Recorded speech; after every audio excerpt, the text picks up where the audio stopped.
I mean, we getting a little bit of action already, so we'll start off. You know what I mean? But that rod started getting hit like 2 minutes after I had it down. Not even 2 minutes.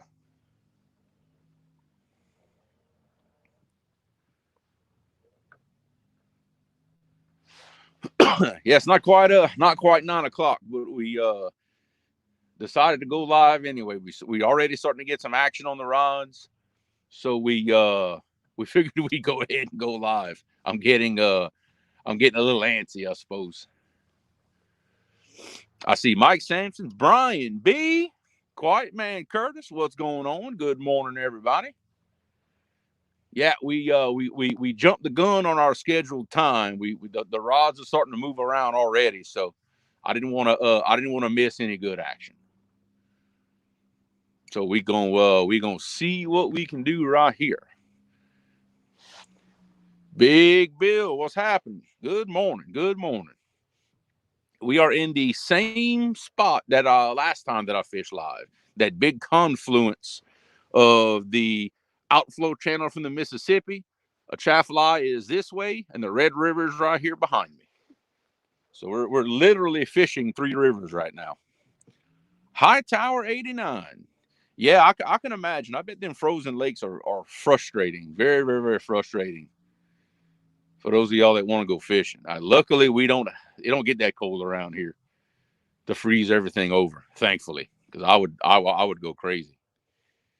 Eddie Gross, what's going on this morning? In fact, just before D, what's happening, D? Oh, awesome. Y'all on the water too? Awesome. Chunky, what's happening, my brother? Well, be careful driving. Hopefully we can entertain you this morning while you're driving. Mad cat fishing. Good morning. We actually had a little swing and a miss this morning already, just before we went live. We had one take off running with the bait clicker, but I guess he didn't have that big bait in his mouth all the way, so we didn't get a hook in him. But that's okay. We'll get another shot. Fishing in Min, Tennessee. Good morning. What's happening? I guess the name kind of says it all. I know where you're located, what area you fish. That does explain everything. Huh? What on number one? Yeah. The lines. Now they're both moving a little bit now. Oh, that might be. Or is it the line really? You got to look at it compared to the other line. If they're starting to get further apart or closer together, then you know. But we marked some good fish here this morning when we passed. The fish are actually a pretty good distance behind the boat, probably about 80, 100 feet. I had to pull up this far to anchor in a little bit of current. Well, I say anchor, I'm spot locked, to try to keep my boat straight. So we're going to try it like this for a little while. Hopefully I threw back far enough to get to them. If I didn't, we can always back up a little bit more, and I may just suspend on top of them. Try to hit them in the head with some baits, maybe. We'll just have to kind of see. We'll have to kind of see what the fish lets us do this morning. Whisker Dreams, what's going on? Good morning. We're fishing with slicker and shad this morning. So far, all three of my slicker rods have gotten bumped, and not a thing on the shad rods, which that's pretty typical for this river. I keep trying shad anyway. It's not one of my great baits in this area. You know, that's just how it is. So if we keep getting bumps on the slicker and nothing on the shad, I'll switch to 100% slicker. You know, we'll just see. And if y'all don't mind, if y'all want to give me a thumbs up for video and audio, I want to make sure all my stuff is looking good, sounding good, all that good stuff this morning. Yeah, that number one moved again. It was subtle, but it moved. I saw it. We go let them have it this time. Actually, I think we're gonna have to. kind of like last week when we were here, we're gonna have to be patient and really, really, really let them have it to get a hook in them.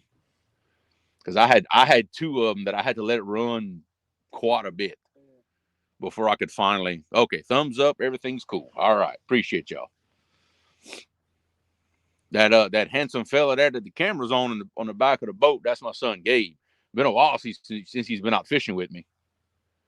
So I let him have the hot seat first thing. I said, it's yours. First fish is on Gabe this morning. Oh, and I forgot to give you your box last night. Yeah, you did. Well, I'll tell you what it is. Chris from Catfish Clothing sent you a hat and a handwritten note. Oh, Yeah. Remind me to get home because, man, I don't wanted you to wear it today. I completely forgot. Man, that's on me, though. Lee Evans, good morning, my friend. What's happening? It's a beautiful day out here so far, so we figured we'd come soak some baits and see if we can make something happen. Mark some fish, been getting some tapped on the rods. I think we go catch fish today. We're just gonna have to get our boat positioning perfect. Get it just right to put some bait on these fish. But water temperature is what, Gabe? Probably about what, 44, 45? It's 50. 50. Yeah. See, okay, that's an interesting situation because technically I'm anchored up in Red River, which comes out of Texas and Oklahoma. Water temperature 50 degrees. If I back my boat up 200 feet, 300 feet, and get in that water that's coming out of the Mississippi, water temperature is 43 degrees. We noticed that this morning coming here. So right there, you're looking at a 7-degree water temperature difference in just a little distance. Gabe, watch number 3. Look, number 3. You see it? See it bouncing? And I thought I saw some pressure on number 4. Okay, so 1, 2, 3, 4, 5, 6. For anybody keeping up. So when I start hollering numbers, y'all know what's up. Mr. Steve Mosley, what's happening this morning? Good morning. Gave us a bunch of slacking number 3. Reel it up just enough to kind of tighten up the line. Let's see what's going on. Just enough to tighten it up.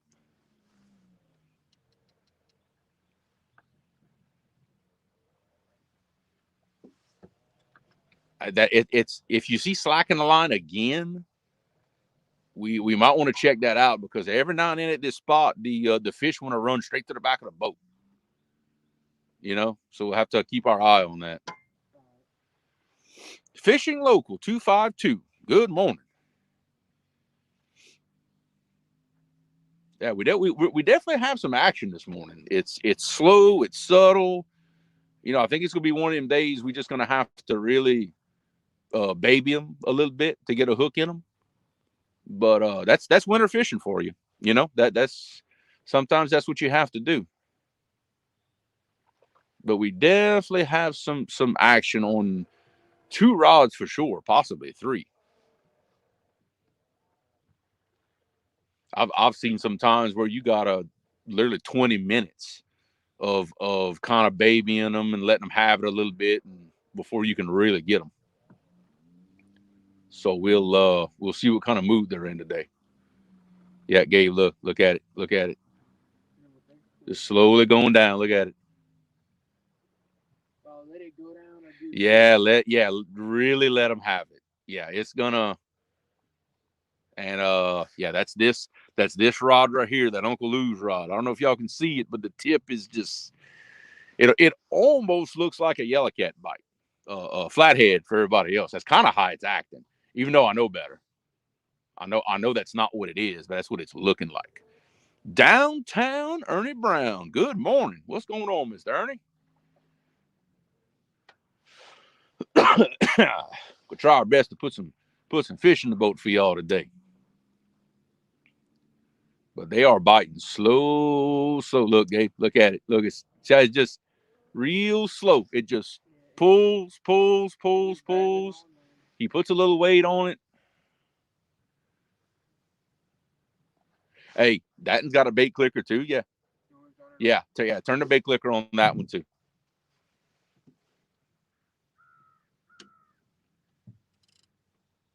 I have a couple of my reels that I actually took them apart and took the pawl out for the bait clicker because the little switch was giving me problems. But I have some that the bait clicker is still there and still works good. So that might be what we'll have to do today. In fact, Gabe, take that rod and put it in the low position, in the 30 degree, 30 or 33, whatever it is on that rod holder. Put it in a low position and tighten up on the line a little bit.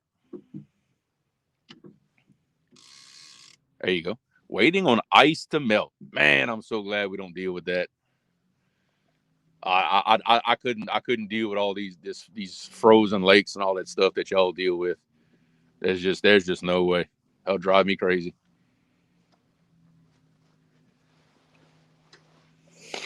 Ah, yep. Slow action, but it is action. So I got a good feeling about today. We got a front that's actually going to pass through. Actually, after lunch, in a few hours, the front's going to start passing through. The wind's going to start picking up. So we're fishing right ahead of this cool front. So we'll see. What's going on, Andrew? We fishing. What are you doing? You probably at work, huh? Yeah, Andrew, we're spot locked back at the honey hole. Did not mark a thing at the hydro, and I mean not a thing. I might have marked one catfish in that whole stretch. So, needless to say, we ran over here and we marked some good fish. So we're set up on them now. See if we can get them to bite. Yeah, yeah. I figured you were working, dude. That's my big little brother. For anybody who doesn't know, Andrew D.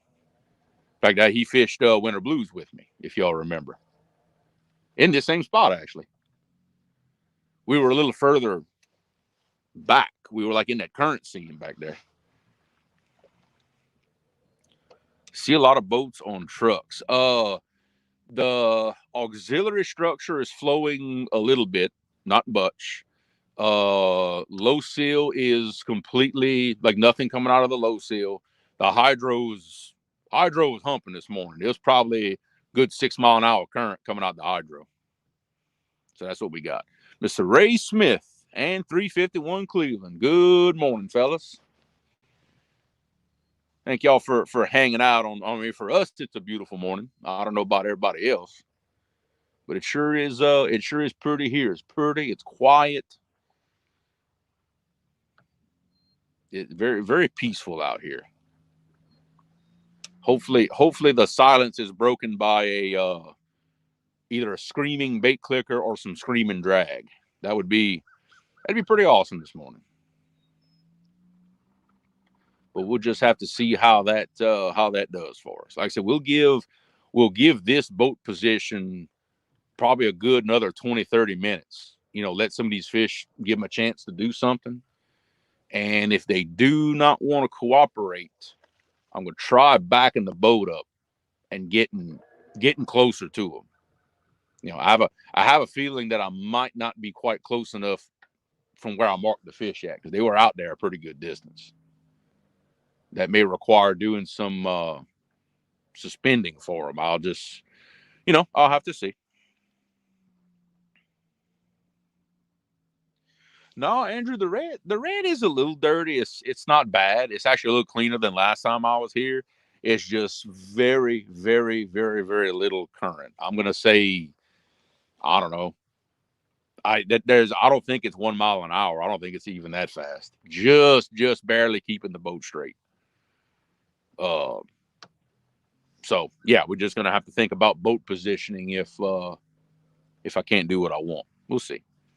Big Slim 91. Good morning, my friend.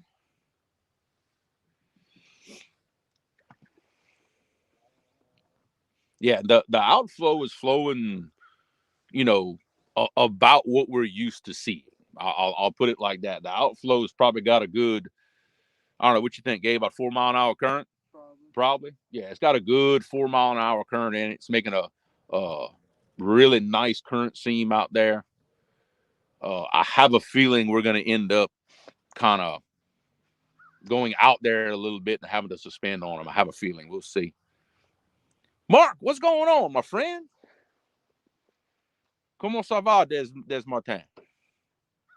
Which is French for how you doing this morning?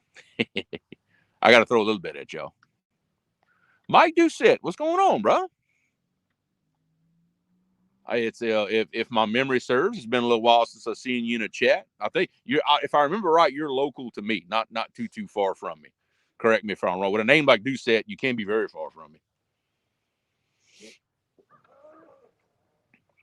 My memory is not what it used to be. But I try though. I try. Yeah, it's that slow. There's a really big difference between the current speed in the outflow and the current speed in the red. So we may end up like suspending it or something like that. You know, that might be what it'll Point Coupé, Livonia. Okay, I know exactly where you at.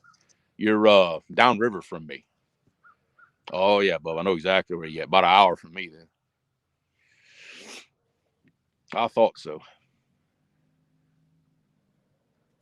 Well, the sun's gonna come out now, and I might be able to take my big coat off here in a second. Hey, what if it stays like this and the wind don't harass us? Man, it's gonna be a beautiful day today, I believe. Stand 3. What's happening? Bone Peaches, brother. I figured y'all might have been one of y'all might have been fishing this morning. I know your dad and Dan were fishing yesterday. I talked to Dan for a while on the phone yesterday evening. He said y'all did he said they did good. I don't know if you were with them or not. But he said they had a good day of fishing from what Dan told me, which is always good to see.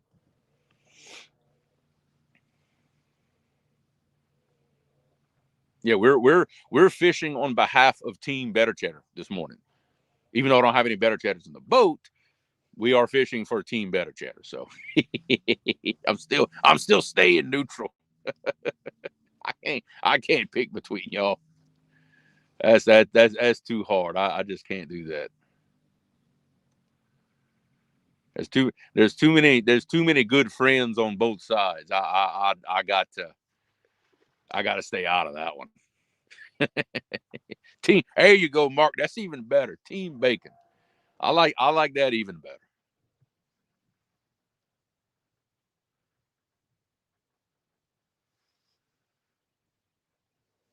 Went with that. Oh, okay. I got you.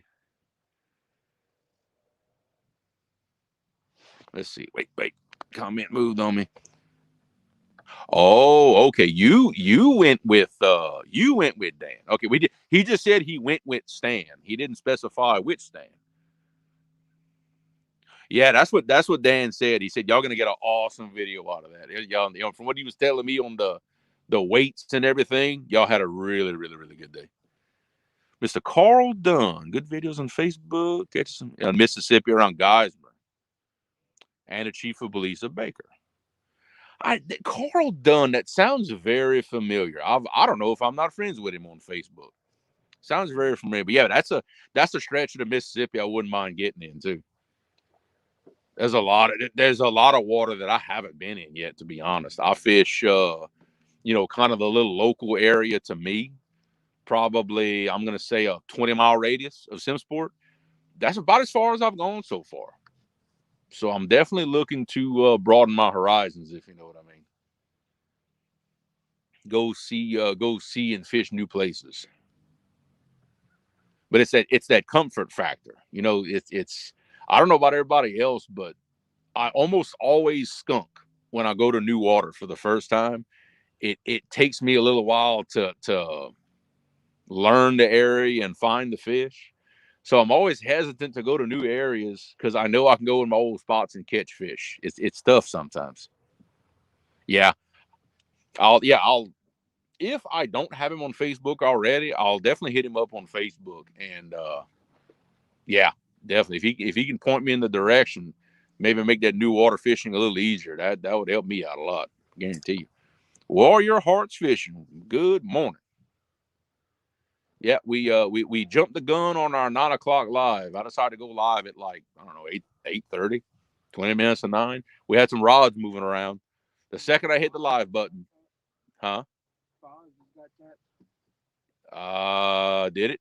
Yeah. Okay, I would look it up at it. I was holding their rod and I felt something. Oh, really? Yeah. Okay. Okay. Yeah, I was gonna say when we hit the live button, the rod movement immediately slowed down the second I hit the live button. Y'all know how that is. Y'all know exactly how that is. Yeah, I agree. Stand three. Whenever you in new territory and everything, it does make you think more. It does kind of put me in that zone of looking at the areas and trying to find fish. I think you get a little spoiled fishing in the same spots all the time. You just kind of know where to go. Um, that's another reason why I'd love for some of the guys on YouTube to come down here and fish with us, because I'd love to see my waters through somebody else's eyes. You know what I mean? I may be passing up some good spots to come fish here. Who knows? Terry Pete Fish, what's going on this morning? And Dink over Stink Catfishing. Good morning to you too. Yep, we had good movement on the rods, and then we went live, and then they got camera shy, and now I've got a stick in my line. Well, it might hit it and kind of turn. But I tell you what, if this trash keeps coming down like it's doing, we might have to rethink a few things. Cause that sticks in that line. We'll see if the current will pull it around it.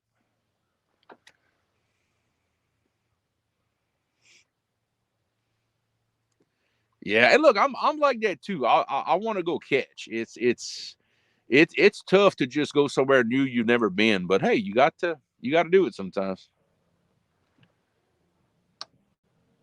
Gabe, you might have to kind of take number 3 and just kind of like pull it like to the right, kind of pop the line a little bit, get that stick out of there. I don't think it's hung bad. It's just, well, yeah, disengage the clicker. And naturally, that's one of the ones I was getting a bite on. Or if you got to, well, if it won't come off, you might have to just pull it to the boat. It ain't coming off, is it? Trash in the river. Gotta love it. The only thing bad about where I'm spot locked is there's not much, but I am in the trash line. That's kind of the bad part. Yeah, pull it in, get that stick out of it, and Gabe, when you throw it back out, chunk it towards that current seam, not not straight out the back of the boat, like about 10 degrees to the left. But try your best to hit that current seam.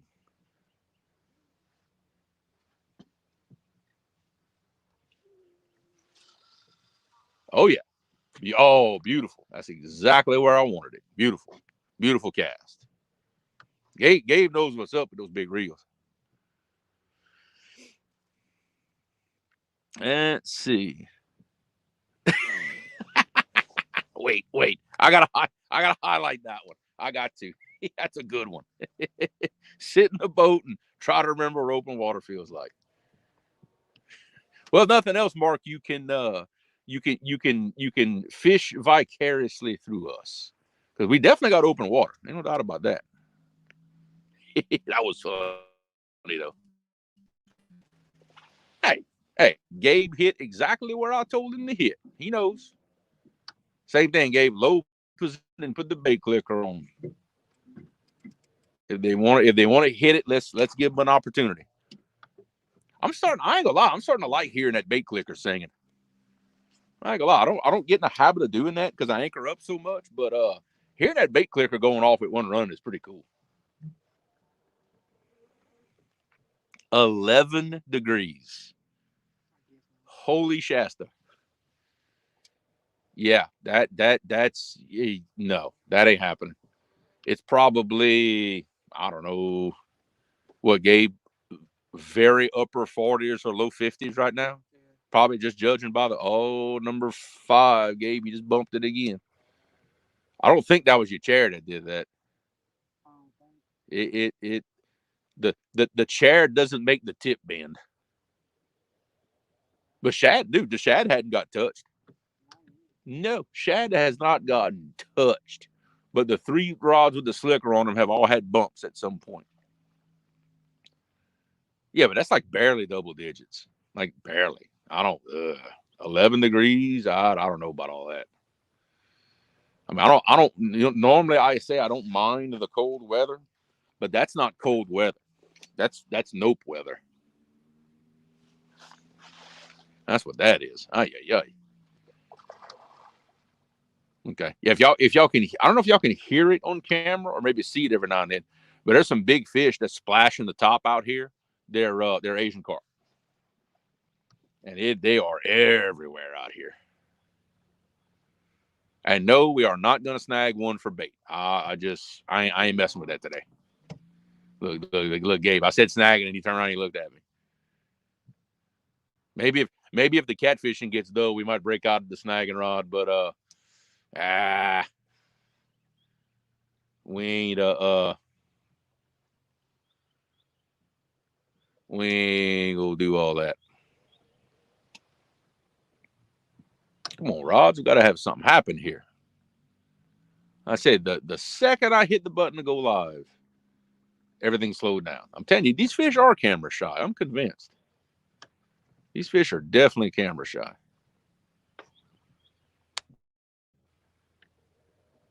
What you think, Gabe? 15 more minutes? Yeah, probably so. 15 more minutes. We don't get something real good going on here in 15 minutes. I'm gonna I won't move, not crank up the big motor or nothing. We're just gonna reel up the rods, and I'm gonna let the boat slip back towards that current seam, and we gonna I'm really thinking about just suspending in it. Yeah. Kind of see what I got to do to hold the boat in position. If it'll let me throw some rods out, I'll do it. But if not, we'll just suspend 4 rods and we'll go with it, because I think that's what's going on. I'm not far enough back, because the fish I think the fish we marked are behind where I've got the baits. I'm really starting to think that, because I'm a awful long way from where I put that mark. I cast far, but not that far apparently. Right. But between the boat and the mark on the screen, you got a gap that big. Yeah, that's what I'm saying. I'm yeah. That's exactly what it is. I need to be further back. It's like, so I'm gonna give it. I mean, like, just a few more minutes. Just because I got 1 or 2 that's getting tapped. I'm gonna give it a chance to do something. If I don't get nothing, we go get ourselves in a better position here. Mark too many fish not to be not for the rods to be getting hit good.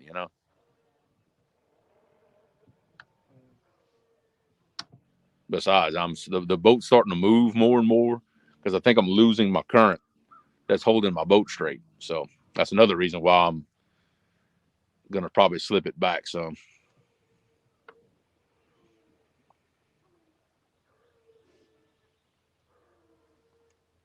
Cool. There's some dogs barking. Yeah. I know they ain't rabbit hunting. No, they're probably chasing some wolves. Ain't no telling. Yeah, I hear some old hounds up there on the bank. Ain't no telling. Whatever they chasing might hit the water. You never know. Because deer, hogs, all that, they ain't scared to hit the water around here. They'll do it in a heartbeat. They'll hit that river and take off. And yeah, look number 5, Gabe.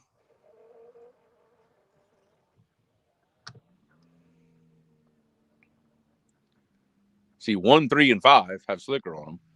2, 4, 6 have shad. And I'm telling you, so far, still, I have not got a single solitary bump on shad, but all 3 of the slicker rods have gotten bumped at some point. So that's kind of telling me what the bait situation is going to look like today, I believe. They got something bait up on that bank. I can hear them. I can definitely hear them. It's only $3, whatever it is. So it can't be nothing big. Ain't no telling. Come on, rods. Come on, rods. Come on, rods. We need some action. Got 15 people watching, waiting on action. On the water, D. That's awesome. Well, I hope y'all have better luck than I've had so far. I said we gonna hopefully. Oh, number 5 again, Gabe. He's trying to do something. Do me a favor, take number 4 and reel it up about 6 cranks.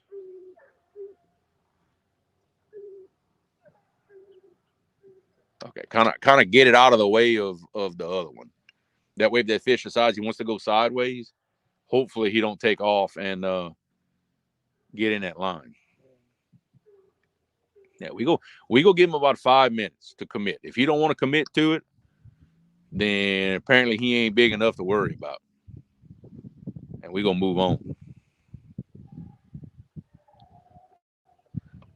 But this time of year, sometimes you never know. I've had 40 pounders play with a rod like that for 20 minutes, and you think it's a dink.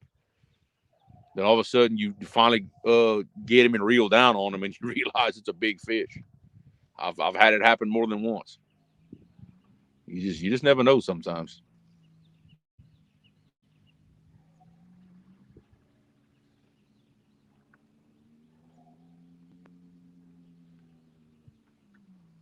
He tapped it again. I saw him. Telling you, it's gonna be one of them days today. Probably. All right, thank you, Mark. I appreciate you hanging out, my friend. Take it easy. We'll be here for a little while.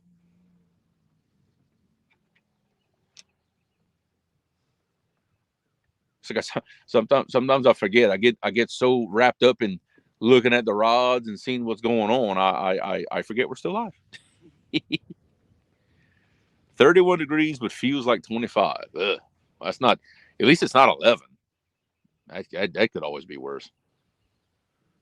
11 degrees. That's just oof. I couldn't do it. I'll tell you now. There ain't no way. Got to draw a line somewhere.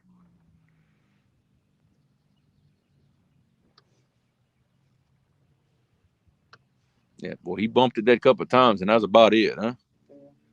Yeah, we're not gonna waste our time playing around with him if that's what he's gonna take. What my current's picking up right here a little bit.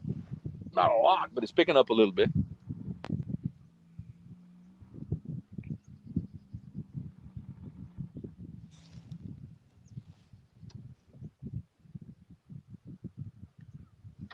All right. All right, what you think, Gabe? You want to reel them up? I think so. Yeah, let's reel them up and move back. I'm just not. I'm not happy with the activity level. You know, for as many fish as we marked, we should have 3 4 fish in the boat already. You know. Yeah, we're not on our fish. We're just not.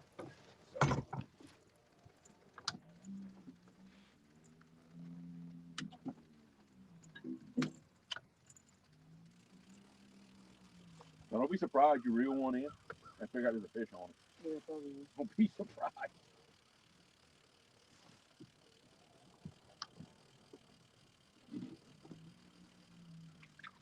Or find out that we're fishing on credit. One or the other.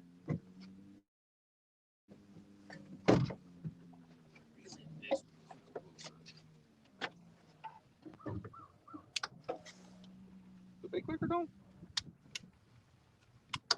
Big quick drink. Oh, there it is.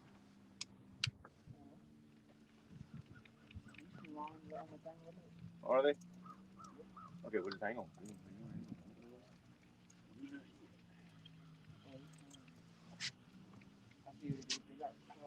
Yeah.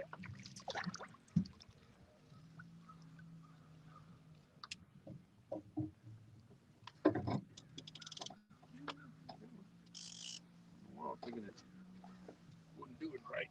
You got it? Yeah. Okay. Maybe just Okay. That's what I'm saying. they couldn't have been tangled bad. Oh, pull this one in. That would help.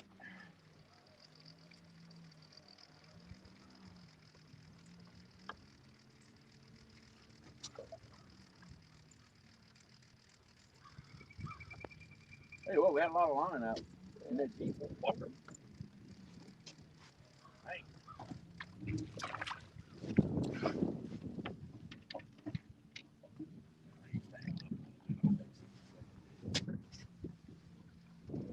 All right. No fish on that one, huh? Nah. Oh, ain't that small. All right. All right. All right. All right. All right. Well, there's our wind. It ain't bad, but there's our wind. All righty. Now, let's see. We're going to move on back. Huh. Cool. Good Lord. Yeah, you tore it up, huh? We might need a new piece of bait on that one. Probably. Yeah. Lyle, what's going on, my friend? Seeing if we can't make something happen this morning. We just reeled the rods up. I'm just going to change positions a little using the trolling motor. Go slip. We're going to slip back. We're going to slip down current about, I don't know, 150 feet. Something like that.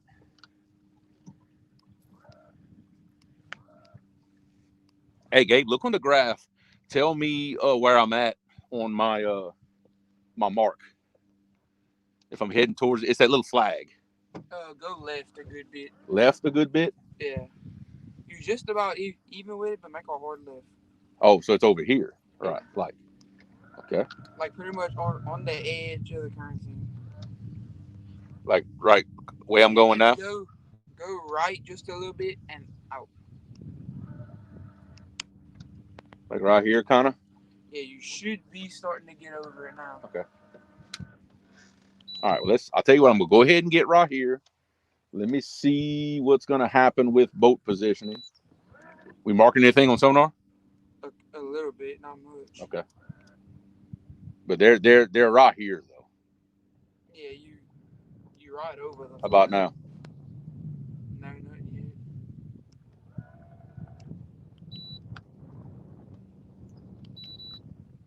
Unless you might have to get a little bit further back, maybe. I don't know. Well, I thought I marked those fish more to my left. Oh, the triangle's directly over the flag.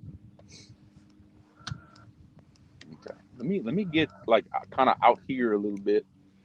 Let me see if I can't get in a spot where the boat might kind of stay straight. Maybe. We in 80 right here. Yeah, I see that.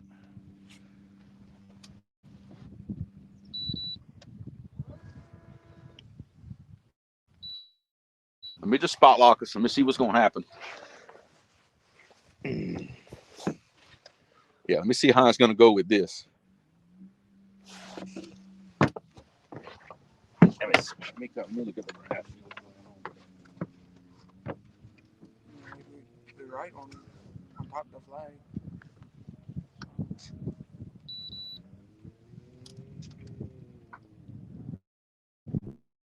We're not at the edge of the ledge. See where I mark those fish on the edge of the ledge. You know what I mean?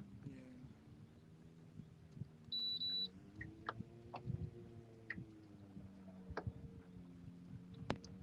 The mark must not have been. Hey, look, see how we're marking a little bit now? Yeah. I think that's what's going to happen. Okay, what we're going to do, take the can't talk. Take the two big cat fevers and let's suspend them straight under the boat. And then we'll take the other rods. I think it looks like it's going to hold us right here. Just want to hold us straight. I think we're going to have the opportunity to actually throw them out a little bit here. How much you want to pick it up? Like the same amount that we do? Like, yeah, like just a little bit.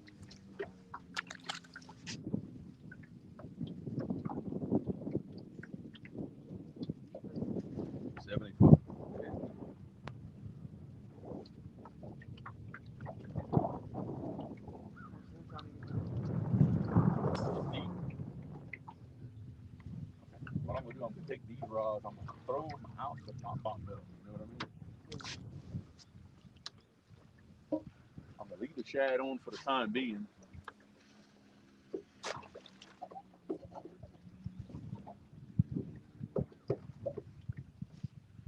You want to cast out these, man?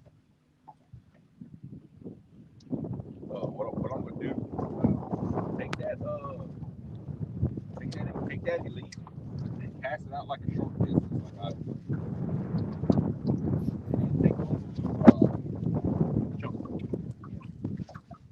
Just kind of lob it out there and let it hit bottom. There you go. I'm gonna take this one, really throw it, kind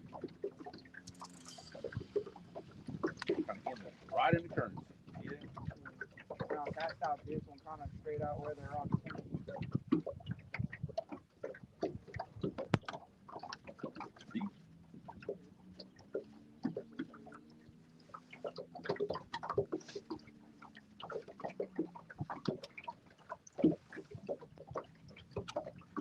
These are out.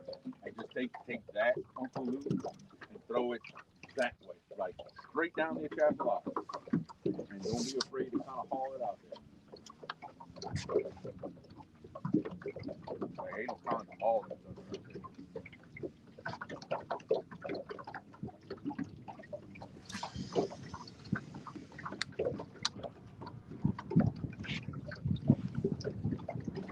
All right, very good.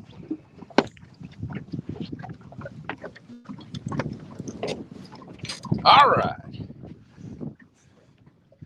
All right, we are repositioned. Let's see if we can't have a little better luck right here. Okay, I know I've seen some other people come in. I see D. Miss Angel Honeycutt, what's going on? J-Dog. J-Dog, what's happening, J-Dog? Just trying to get on some fish, brother. See if we can't make something happen this morning.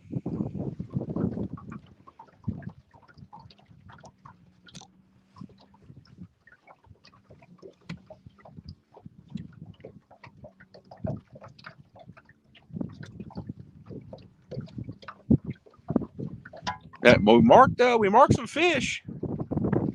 Come to watch your hero, huh? Well, I don't know about hero right now. We ain't caught nothing just yet. So I don't know. Mark some fish. Just got to have them cooperate with us, I suppose. Y'all, at any point, because that north wind is starting to blow a little bit. At any point, if the wind noise gets bad, y'all let me know, please. I can maybe move my phone a little bit and kind of block it. If something happens, I need to. Gate number 3. Look, number 3. It's definitely moving. Same thing. It's that kind of slow, lazy bite, but he's messing with it. That's for sure.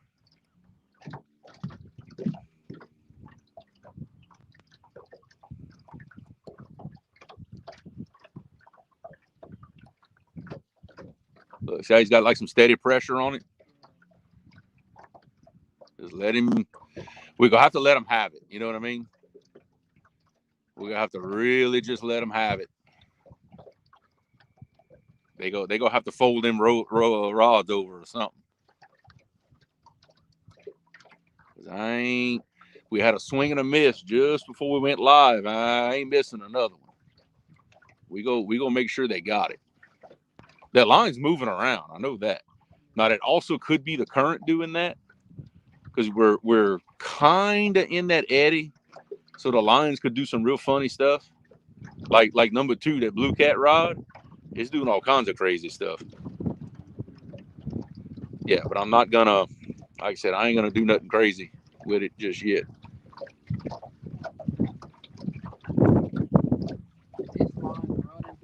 Yeah, it is. I see that. Just kind of keep your eye on it.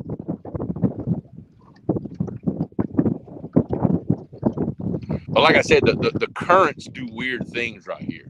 So just because the line's moving, that don't necessarily mean it's a fish doing that. You have to kind of, it's weird. You kind of have to watch the other lines too and kind of see. Because you see how all of them got drug left a little bit? That's why I ain't getting excited just yet.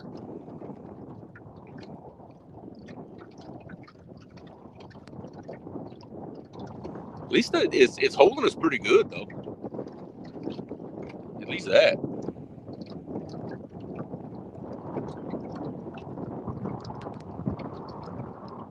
Yeah, hopefully, I'm gonna move this a little bit because I think I can feel that wind in my back. Okay, I'm gonna do this. I'm gonna put the phone a little closer to me. My body might kind of shield it a little bit. Yeah, see, all the rods were moved together. So, yeah.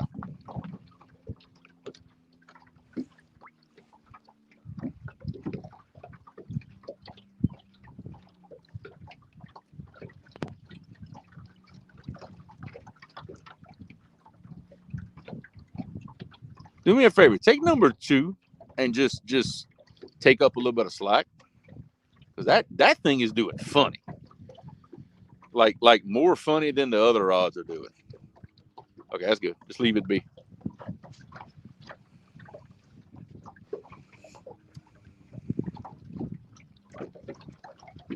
Huh. Yeah, right. Yeah, this is crazy right here. I got lines going all kinds of different directions. So we'll just have to kind of watch. It's crazy what these things do when you fish these eddies like this. And it don't matter how much weight you put on. It's got a really, really hard undertow down there. I've had 20 ounces on it, it'll still drag it around. It just does it a little more slowly. It's about the only difference.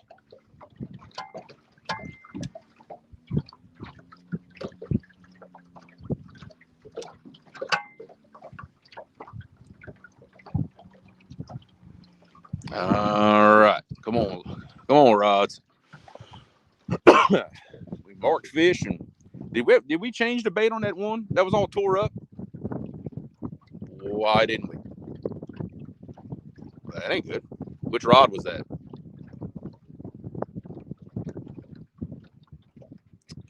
Well, that ain't good. Well, what we'll do, we'll give it a couple of minutes, and I could very well pull the shad rods and switch them out and put slicker on them. Because like I said, we hadn't got a hit on shad yet. So setting hook, crossing eyes. Good morning. What's happening? Yeah. Yep. The spread looks nice. It'd look even nicer if one of them was folded in half right now. But we'll see. We drop back. I'm fishing more on the deeper part of the ledge where I was marking the fish, and I got a big current scene literally 40 feet behind the boat, which it seems like lately that's where we've been getting on fish, is fishing closer to that current scene. And it's funny because you'll mark fish away from it, but you can't really get them to commit, can't get them to bite all that good. You come out here about a current scene, you don't necessarily mark very much, but you end up getting on fish. I think because they're moving through here so much, I believe. Whiskers and Tripes, good morning. What's happening? Just out here doing our usual, soaking some baits. Seeing if we can't get some of these camera shy blues to make an appearance. That's a lot to ask for, apparently.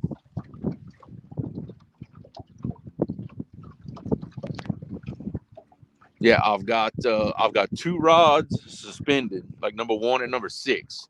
Those 2 are suspended, and I've got the other 4 actually out the back of the boat, just a little different distances, sitting on bottom. Kind of spreading out all along the base of that ledge.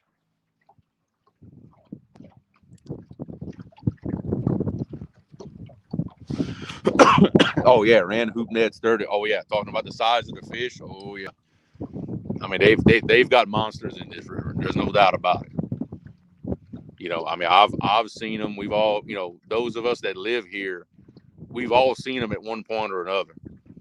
And luckily for us these days, the commercial fishermen that catch these big monsters in these hoop nets, they're putting them back. They they have a really hard time selling these big fish for meat. Nobody really wants those big fish, you know. So it's a big benefit to us. I'll say the blues, 30 pounds and over, something like that. They all get released. No, they keep them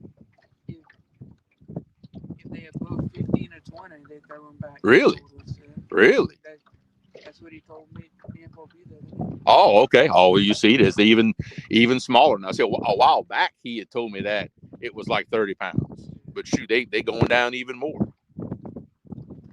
Okay, well, hey, and that's just that much better for us, you know. And it's a money thing for them. You know, they can't sell those big ones around here. A catfish is food. That's it. That's all most people are worried about. So the small ones are better to eat. They furnish more meat per pound of fish. So that's just how it is, you know. And I'm not going to argue either.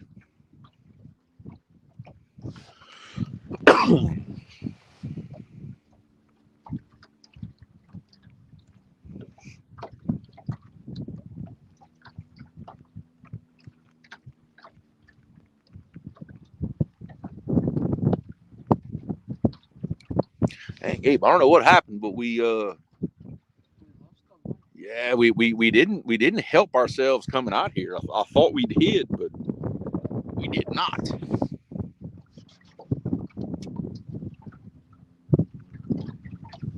Man, it's gonna be a tough one today. It's okay. We're gonna figure it out. We gonna get it. We gonna get it figured out. We always do somehow.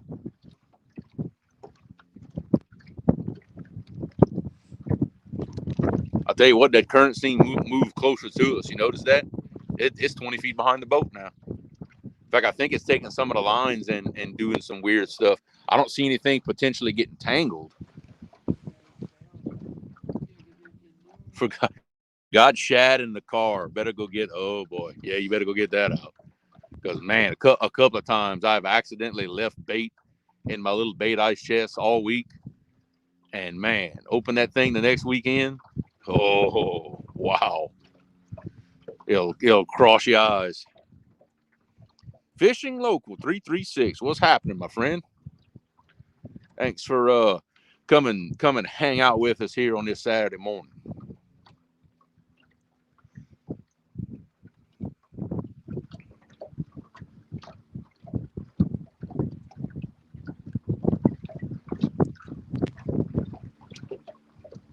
Yeah, we need to get this figured out. So I thought moving back was going to put us more in the fish, and it got us out of the fish. So I'm starting to wonder, you know. Watch, no, okay. I was about to say watch number 4 because it was taken off to the right, but so was number 3. So yeah, I think the currents, as usual, the current's doing some weird stuff. The lines are moving all kinds of different directions. Yeah, stand through. I bet that's a really lovely aroma coming out of there. Oof.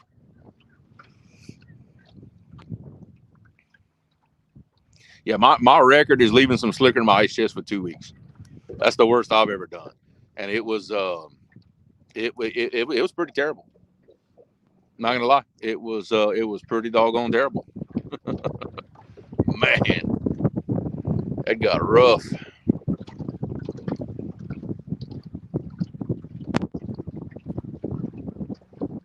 Yep, Gabe, I say about 5 more minutes.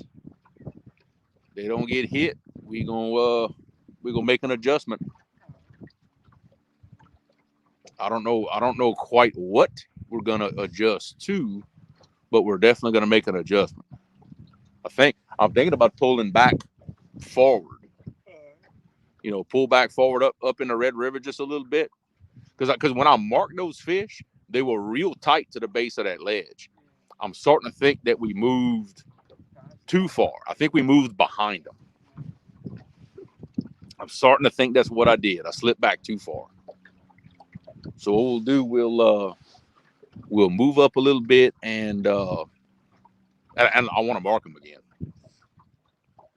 I want to mark, and I tell you what, that'd be a good chance to freshen up on the bait. I know we got one bait that's in questionable condition. Oh, did I see number 5 move? I don't know. I kind of thought I saw something out the corner of my eye. Maybe I'm just getting antsy because I hadn't got a bite in a while. That tends to happen. You stare at those rods for long enough, after a while, you think you see them move.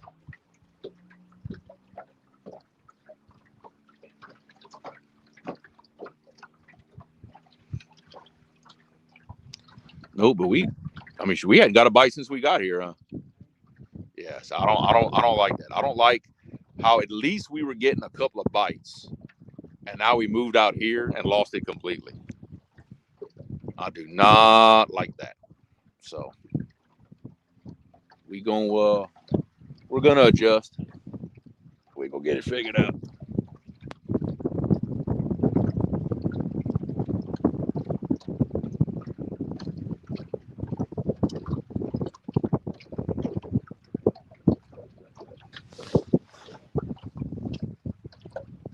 We slipped back quite a bit.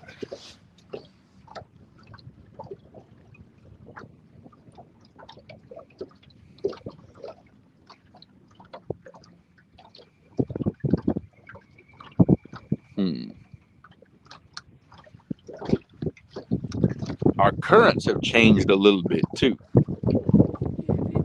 Yeah, it did change. The current seam has moved closer to us. That current seam was about 40, 50 feet behind the boat. Now it's about 10 feet behind the boat, which tells me that the current out of this outflow channel, it's increased. It's gotten stronger. So usually that's what happens whenever the current changes here. The fish move a little bit. They don't move much, but if you were on them, all of a sudden you'll lose the bite. The fish may move 100 feet, and you'll lose the bite because of that. So I'm kind of thinking that's what's happened. Yeah, let's do that, Gabe. I'll come back. Y'all give me a second. Bear with me.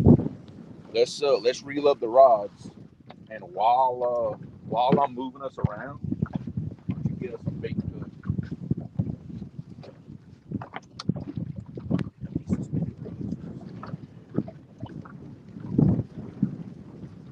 Yeah, we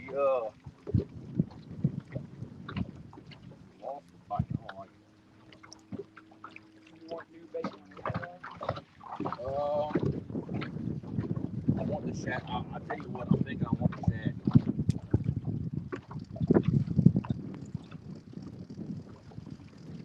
We're gonna take a look at them. I have a feeling we can put pressure.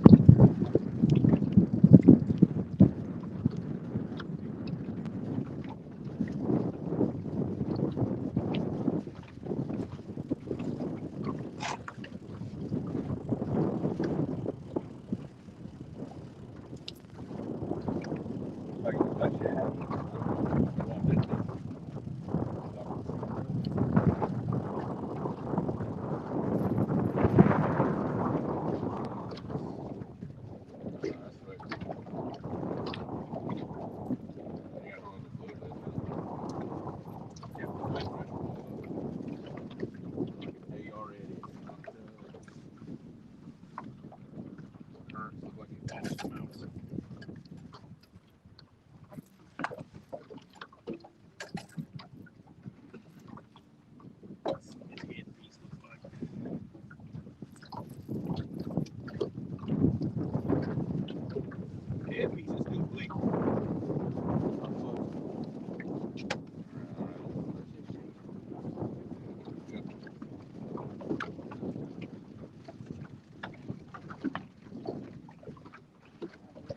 Huh? Got heavy? Like fish heavy? Or?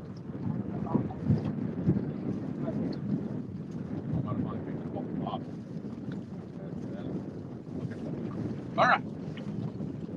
Let's move around a bit. Let's see what these fish are.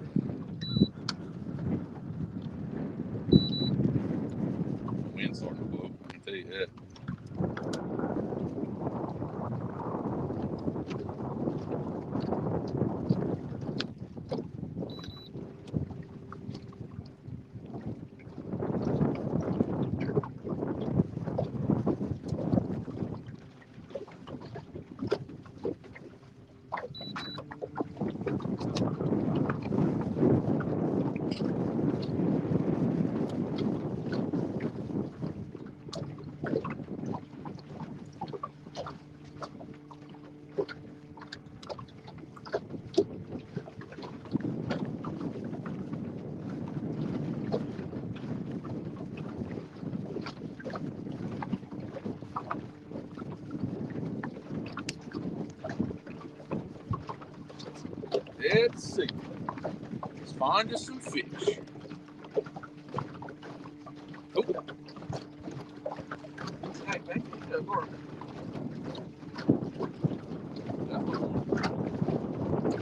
Something bit that thing in half. That's crazy. Okay, see now I'm starting to mark a few fish. Yep, it's like they tightened up on that ledge.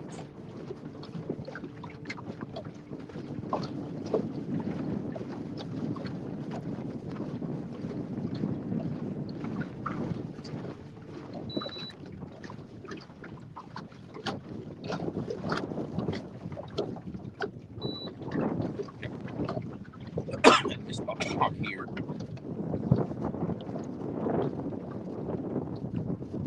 The wind actually is blowing like straight this way.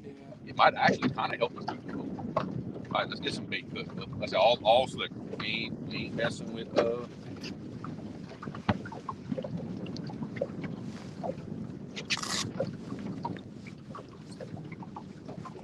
I tell you what I'm gonna do. Call me crazy. Cut 4 baits out of this one. I'm gonna take 2 of them shad. I'm gonna cut a flapper.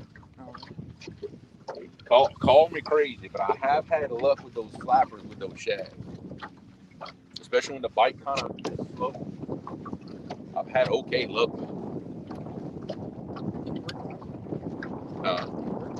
Yeah, so.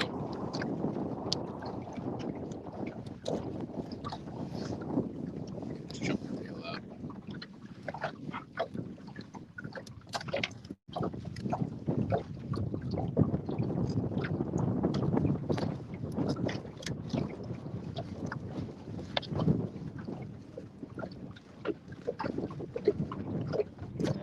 As you get them cooking for me.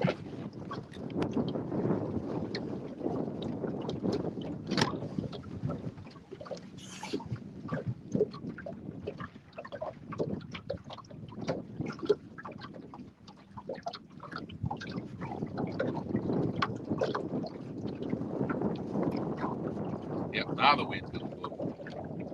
I don't know how much wind noise I have on the camera. I guess I'll find out here in just a second. How big of a shad you want for the flopper? A smaller one? Yeah, like the smallest ones I've got in there. There you go.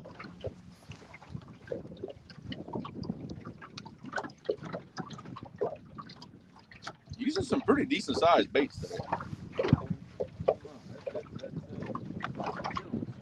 We got one kind of small because I was cutting it for 3 on accident.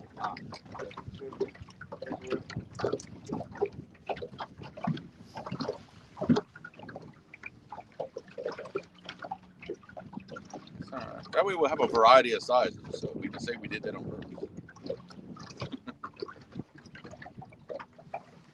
Hey, what, they starting to bleed good now. Yeah, once they got defrosted. Starting to bleed now. What I'm gonna put my flappers on my 2 big cat femurs. You want me to cut them? If you want. I was gonna cut them, but whatever. Or you guys?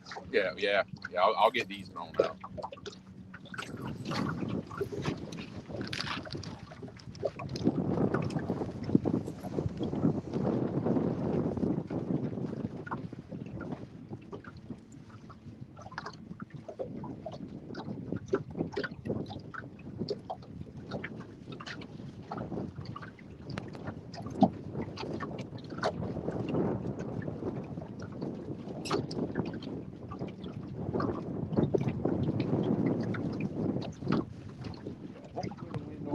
Bad in the camera. I bet you it is.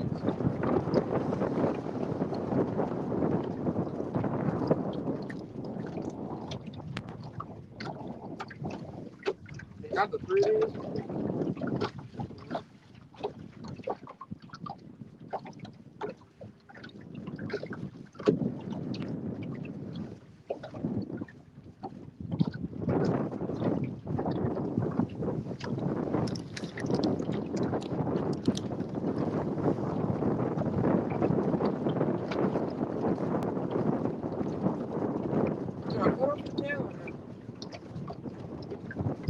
Or maybe you take that backbone out. Oh,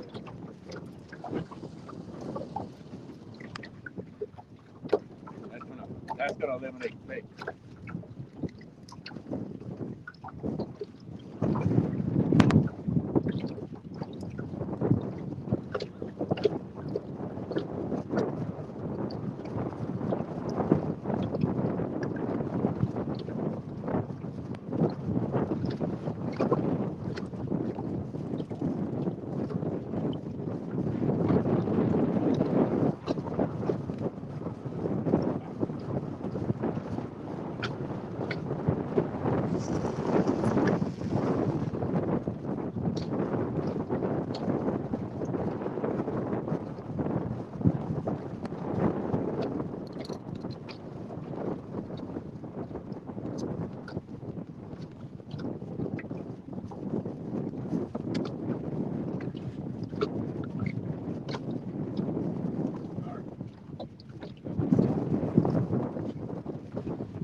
messed it up a little bit. That's a good guy.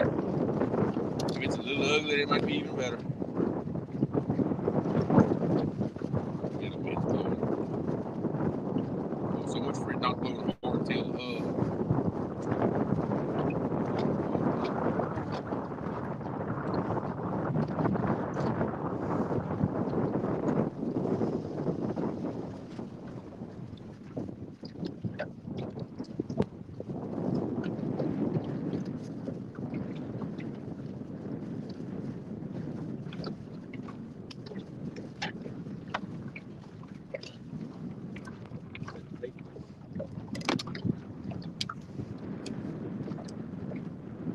Yeah, this is good.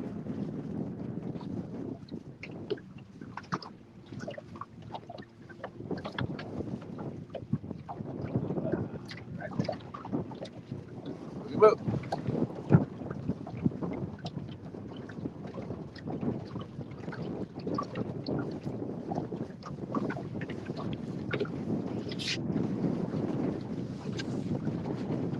Send this to the side.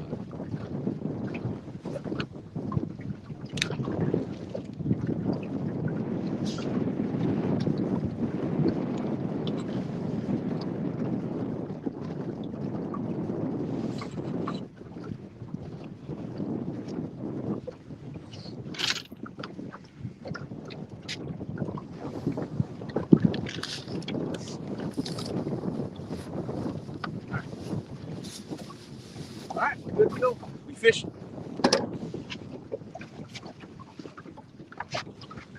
We fishing. All right. Ooh. All right. Sorry about that, everybody. We are back now. Let's see. Let me back up a little bit here. Okay, we didn't miss too much. Ghoul the cat, what's going on, brother? Yeah, she's they pulling a lot of water out of that hydro, so yeah, she's rolling this morning. Fossil Creek Kennels, what's going on, my friend?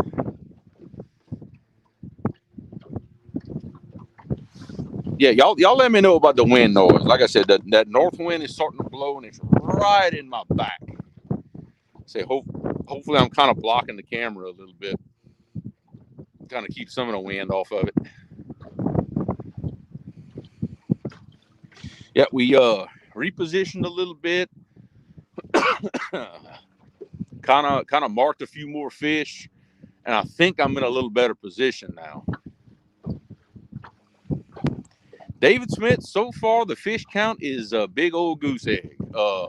We had a swing and a miss just before we went live. Fish didn't, I guess he didn't have the whole bait and hook in his mouth, so we didn't get a hook in him. Probably a small one. So so far we're at 0. We're still looking to get the skunk out the boat. Gray's Family Fishing. Good morning. The bite is okay. Watch number 4. I just saw it. I just saw the tip bend. It's a typical winter bite here. They're a little slow. They're a little lazy, not wanting to really commit hard and really pull the rods down. We've had a bunch of taps and some runs and things like that. Just can't get so far can't quite get a hook in them. But that's typical for the cold water period around here. They get really hard to stick a hook in about that point.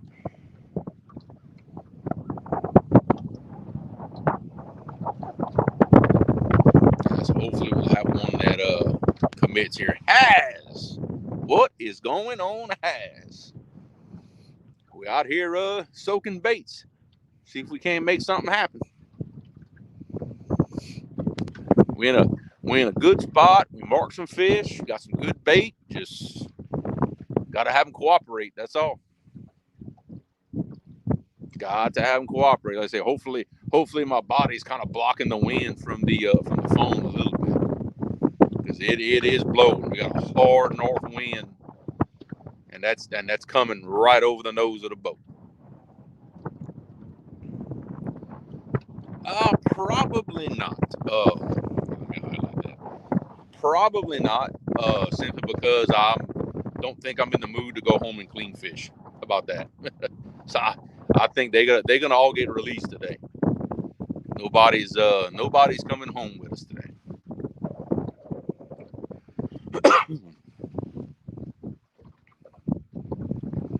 Yep, we could sure use a not. Man, I can't quit coughing. Now, Gabe, I got the bait clicker on number 1.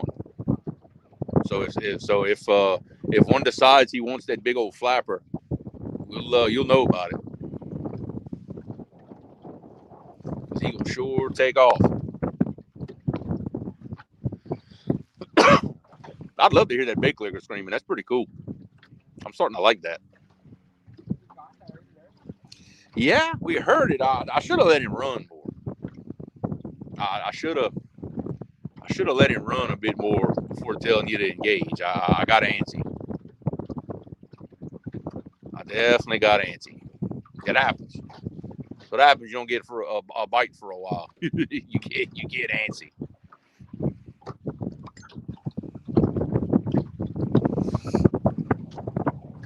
Oh! I didn't mean to do that. Okay, sorry about that.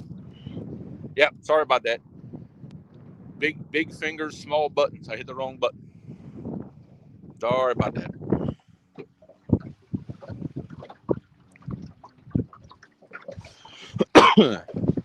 I don't want to engage that number 1. It's sure going far out to the left.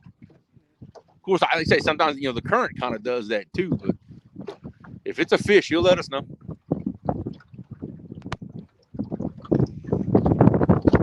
I'm not gonna lie. This time of year, starting like in February, March, things like that. I hate to say that, but normally we struggle this time of year. Fossil Creek, I'm on spot lock. I'm using the spot lock on my trolling motor. It's the current's plenty slow enough. The spot lock keeps up just fine. It lets us move around a lot easier. That's what I'm doing.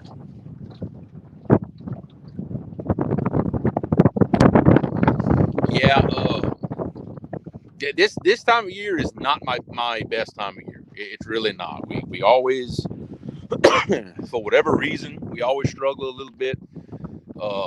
It's that weird time of year for us. Like even a little later on in the spring, the weather will be warm, but the water will still be very cold. Because of everything coming down the Mississippi. So it kind of gets in a really weird thing with the water. It's I haven't figured out that situation just yet. Gula Cat, basically what I'm using on the 2 rods in the middle, I've got 6 ounces. The 2 to the left and right in that, I've got 8 ounces. And then the furthest rods to the outside, I have 10 ounces. That's what I'm using. To be honest, no matter what you do, I don't care how much weight you have, it's gonna drag those weights around. So I try to use as little as I can. I don't mind the weights getting drug around a little bit, because what'll happen, they'll end up settling in a little hole or something like that, some kind of little depression. They find a spot that they like and they'll kind of sit there. But I'm using, starting from the outsides, I'm using 10, 8, and 6. Sometimes when I'm suspending, I'll double up on my weights just to hold them under the boat. It just kind of depends. but 5 is the smallest weight that I use when I'm on anchor. That's the smallest I'll use. I don't even have I use those round river sinkers, you know, those donut looking sinkers. I don't even have a mold that'll pour them smaller than 5. So that's what I use.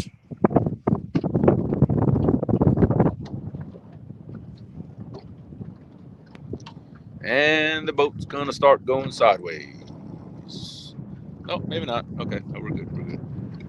The back of the boat is gonna move around on us naturally. I'm sure y'all can see that on camera. Looking at the horizon back there, it's gonna move. It's just that's just how it is. Set up where we are, but it's not terrible. I can live with it.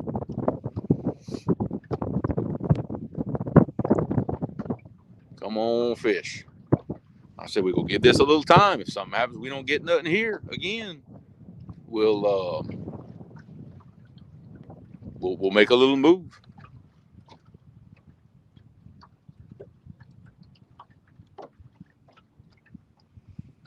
Because I'm not the type to just camp out in a spot and wait for something to come by.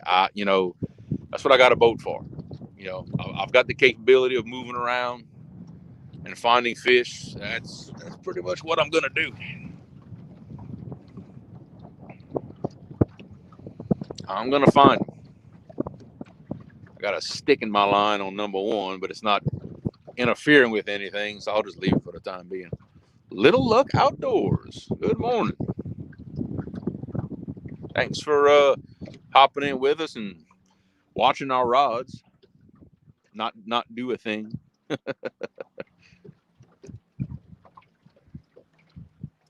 Yeah, we definitely had some bumps and taps and a couple of little lazy takedowns this morning, but I don't know if it was just small fish or what. They couldn't get a hook in them. Pretty typical wintertime stuff. It's a slow, lazy bite.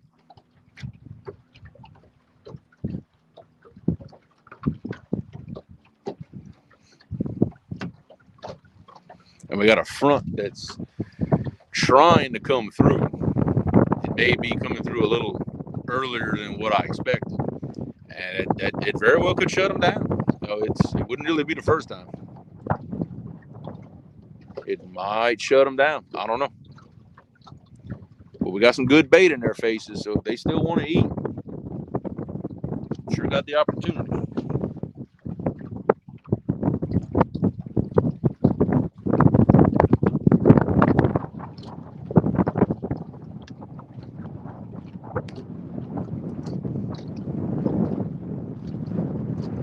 Come on, fish. Come on, fish. I'm gonna call them in. Oh, one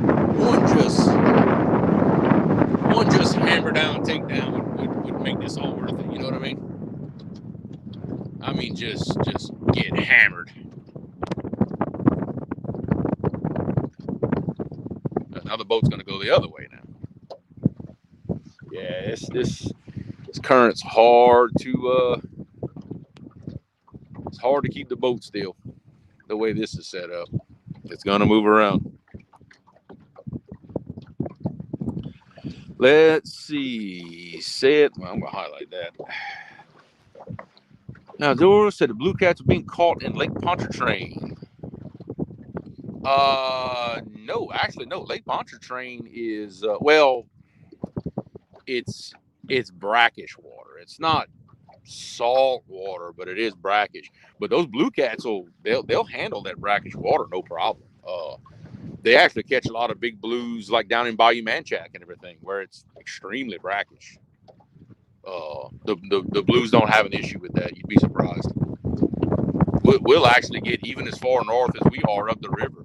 Certain times of the year during the summer, when the river's really running slow, we'll actually get just a little bit of brackish water up this far. They don't have the hard current to keep it out, and we'll actually get some. Believe it or not.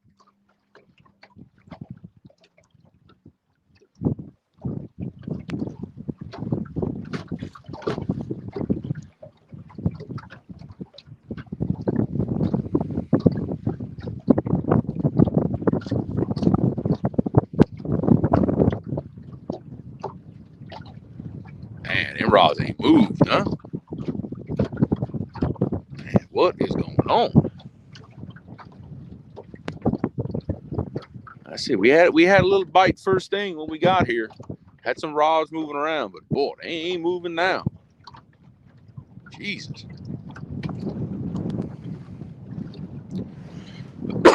Mark the fish. They're there. Not some big numbers, but had some good marks down there. Boy, they don't want right now.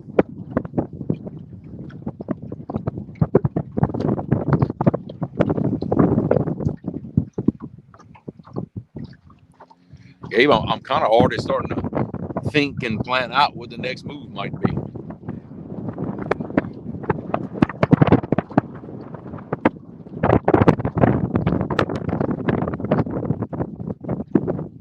I don't know. I'm thinking. We gotta.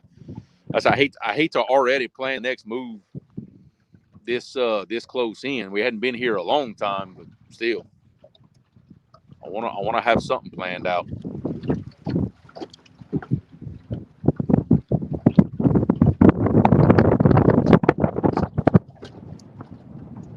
I mean, we could always see what the situation is over there by Smiley's camp.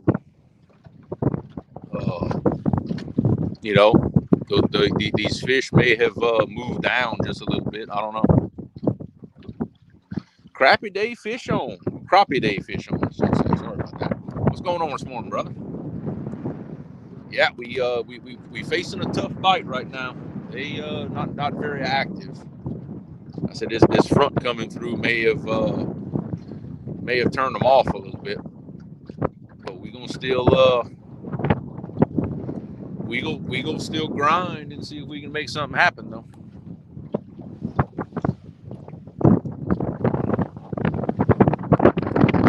There's got to be some hungry fish somewhere around here.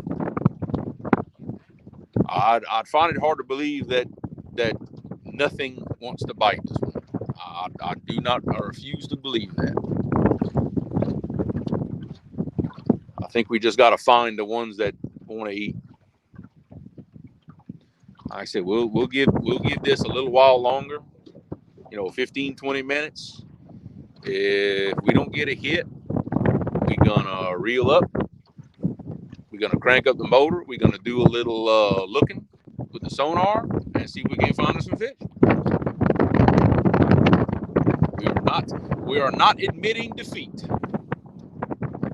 No, sir. We are going to find somehow, some way. We are going to put a fish in this boat. I am determined.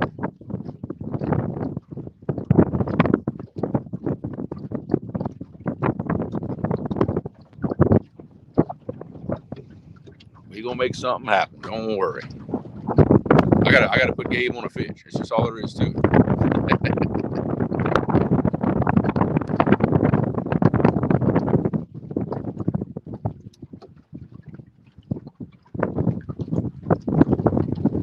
Yeah, Gabe. Every time you move the chair, you're moving that rod. That's what. Yeah, the back of the chair keeps hitting the rod. I think the people in chat are getting all antsy. They're watching that rod move. They're watching that rod move as your chair is hitting. But other than that, I haven't seen any activity on the rods. Steve Adams, what's happening, buddy? Friend over in Abbeville has been wearing out some good blues in the marsh. I don't doubt that.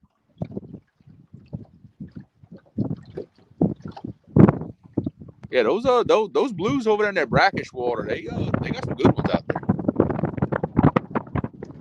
No, a good friend of mine, he used to go quite often down to Manchac. So they'd catch some monsters down there. He's been bugging me to make that trip with him and go catch them.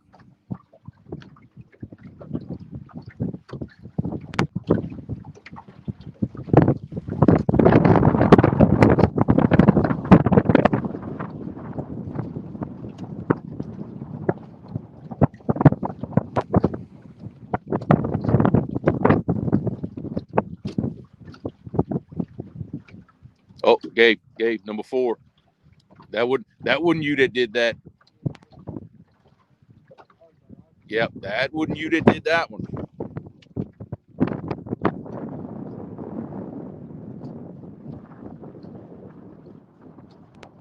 It was a bump. It wasn't nothing serious, but it was a bump. Okay. See what happens when I start thinking about moving?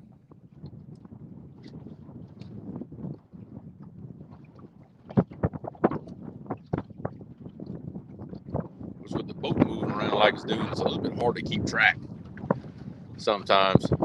I got a lot of boat swing going on, so I have to kind of keep that in mind. But that rod got tapped when the boat wasn't moving, so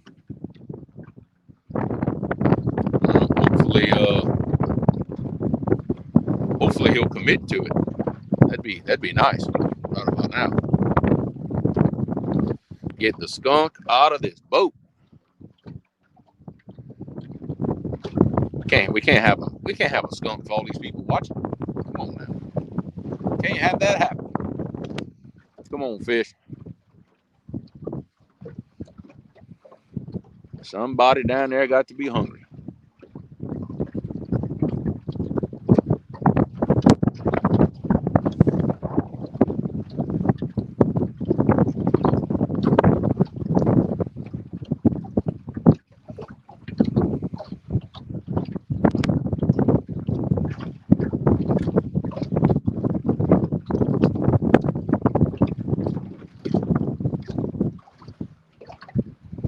Don't get me wrong, I know there's a spot where I go catch a bunch of fish, but the problem is the Corps of Engineers don't let me get that close anymore. I used to be able to pull right up to that dam, and man, even this time of year, man, just wear out the fish. But the problem is the current's just gonna drag the rig right back to the boat, and then hang them up on the way. So. No, I wish I could do that, but that ain't gonna turn out too good. We just gotta leave that spot alone. Well, at this point, if something happens, we decide to move, there is one of two things we can do. Now, I'd like to go scan over there by the camp, no matter what, and go see. If we don't see nothing there, we got one of two things we can do here. Either start running the river, seeing if we can find something, or could always slip back towards the hydro, which I don't. Mike, it actually depends. I think YouTube now, I think all you have to have is like 10 subscribers to go live on YouTube. Like right now, I'm doing this through StreamYard. You don't have to have any subscribers, 0, to go live using StreamYard. You don't have to have a thing. It's not nearly the have to have 1,000 to go through YouTube like you used to. I would definitely recommend going through StreamYard. It's simple. You set it up. You can have guests. You know, it's definitely, in my opinion, the way to go. Andrew, we have not got the skunk out of the boat yet. We've been kind of bouncing around, marked a few fish, but man, they are not active right now. A couple of bumps, but that's been about it. Mike Doucette, StreamYard does have some plans that you can pay for, but you don't have to. They do have a free plan.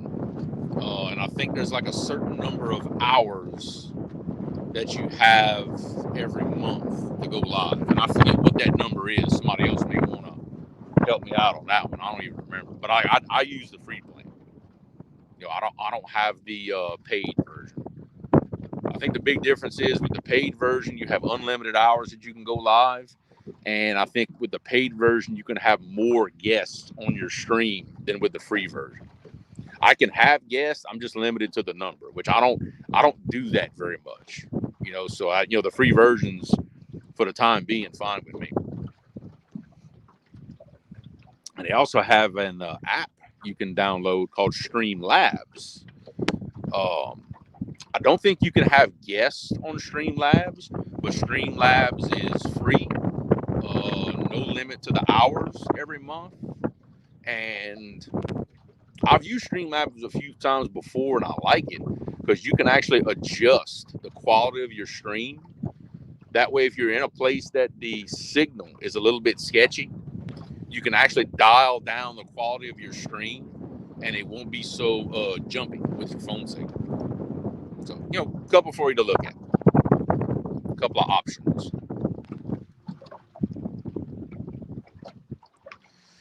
We need to move, dude. We ain't getting nothing right here. No, we ain't got. I mean, I got that one bump on number 4, but that ain't enough to make me stay. It's not enough to make me stay. Okay, what I'm gonna do, guys, I'm gonna take my phone. I'm gonna put it in the bracket on my console, and y'all be able to ride with me. And if I see some good stuff on sonar, I will be able to show that to y'all live. So y'all just bear with me a second. I'm gonna move my phone, and we'll go from there. Round and round we go. I have to unscrew the bracket and everything to move it. So y'all bear with me.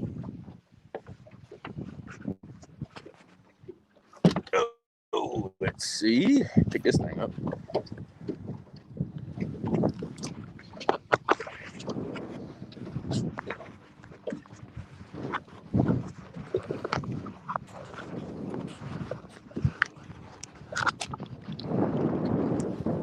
Okay, there we go. Y'all can watch us reel up the rods real quick, and we go see. Yeah, I'm just not. I ain't happy. You know what I mean? I ain't happy. We can find some fish. My God, somehow we can find some fish.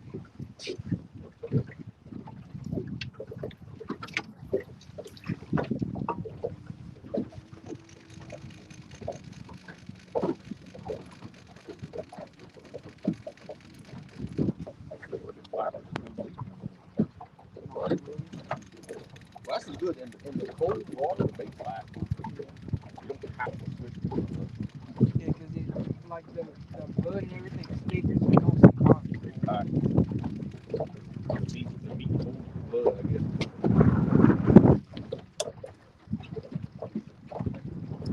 You got plenty there. I like to eat.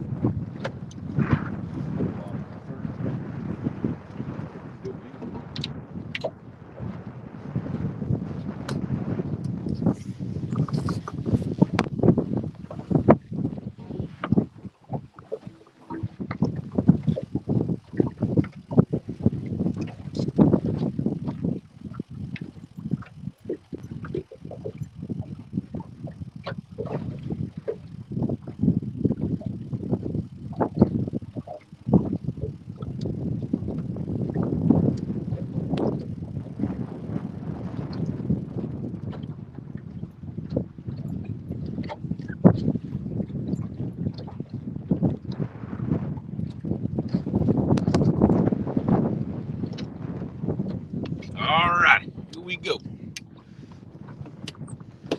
right, Gabe, you gonna do the honors and pick up the trolling motor? Let me turn it off first. All right, good to go. All right, guys, going for a little ride. Shouldn't take us long. Shouldn't take a few minutes.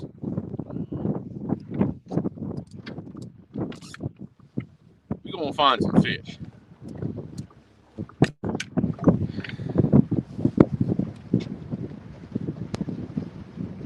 Got to read chat a little bit, I guess.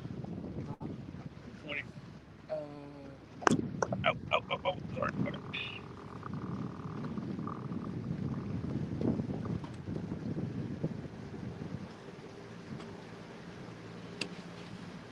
So where are we going?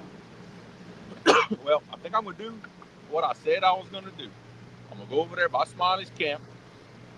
We're gonna go look, and depending on what we see at Smiley's camp, we'll make a decision from there. Them fish are somewhere, and they're not far. Yeah. We just need to find them.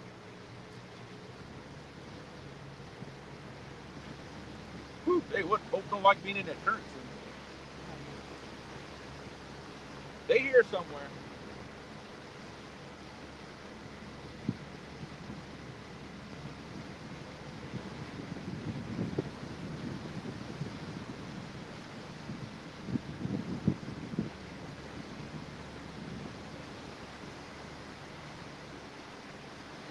Oh yeah, all them baits are still bleeding.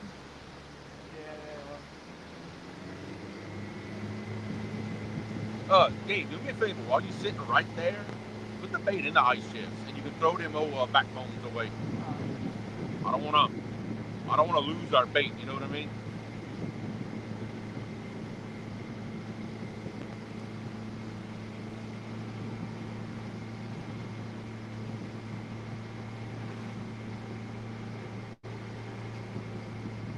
Take the 2 drinks out of there.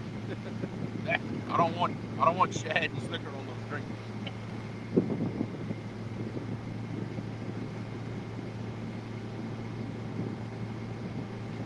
There's some birds hanging around over there. I don't know if that means anything, but there's birds.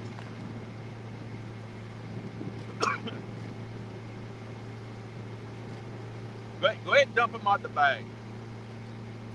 There you go. Chunky.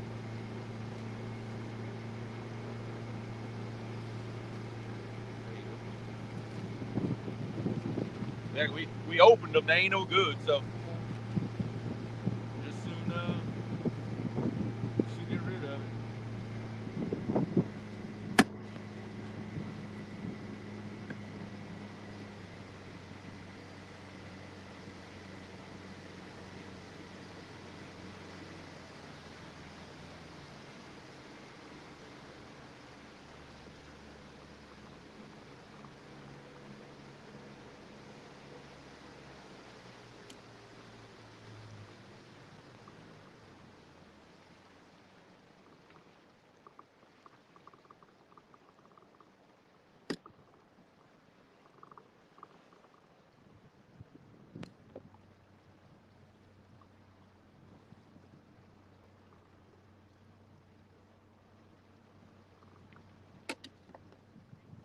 All right, guys, let's see what we got. See if there's any fish here. There's some nets there. Oh yeah. Cool. There's a bird stuck in the net. He's stuck in that line, huh? Yeah. Yep. I see that. All right, right now what I'm doing, I'm riding the current seam off of a little point over there by these camps.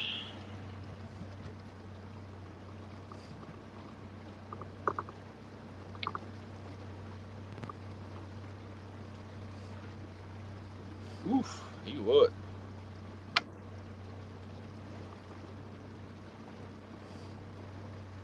I ain't seeing much, dude. You not? No. I ain't seeing much. I mean, I'm a few here and there. There's a few. Yeah, I marked a couple right there.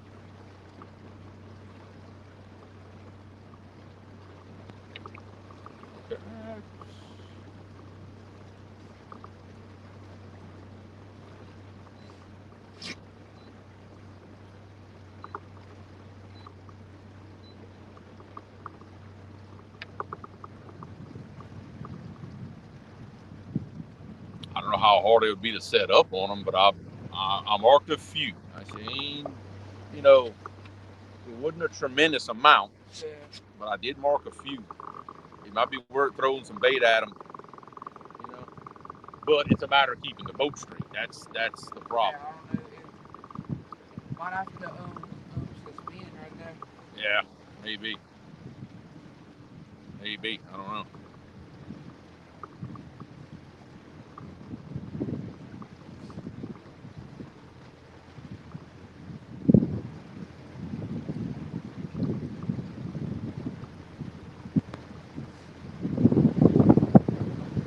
Let's see.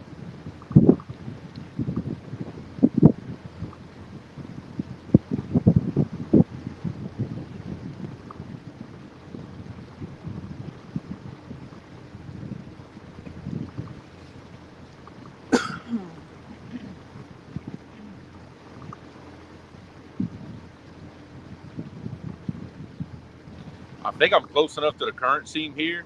I think we can spot lock. I think it'll hold the boat straight. I think.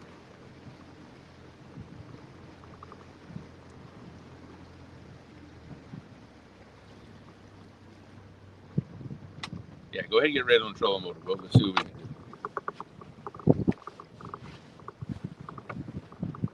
Yeah, there they are. Right here. Trough. You mark some? Yeah, I'm mark. Like I said, it's not a whole bunch, but I'm marking some. They're right here. See where that see that rock pile? You see that old stump to the right of that on the bank? Yeah. That's where they are. They're even with that right there.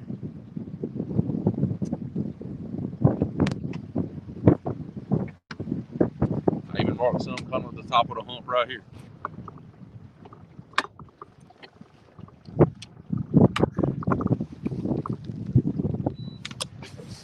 All right, let's see. I'm not right here. I'm not far from it.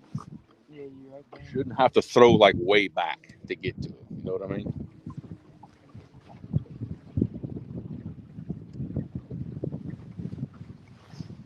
Like, let me see. Let me kind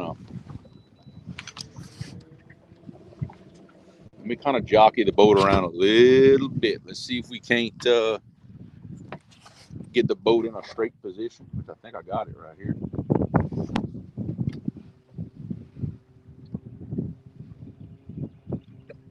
Hey, what? That's pretty decent right there. Yeah, that's pretty decent. Okay, all right. Well, let's let me put everybody back on the tripod so they can see what we're doing. Getting y'all dizzy. Hang on a second. All righty.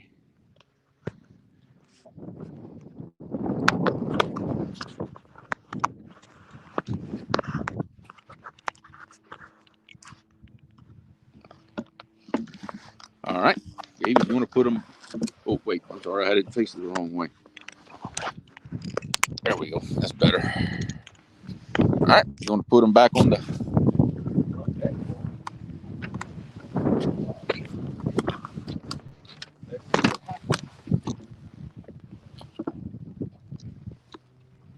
a little time right here. Get that. Do something.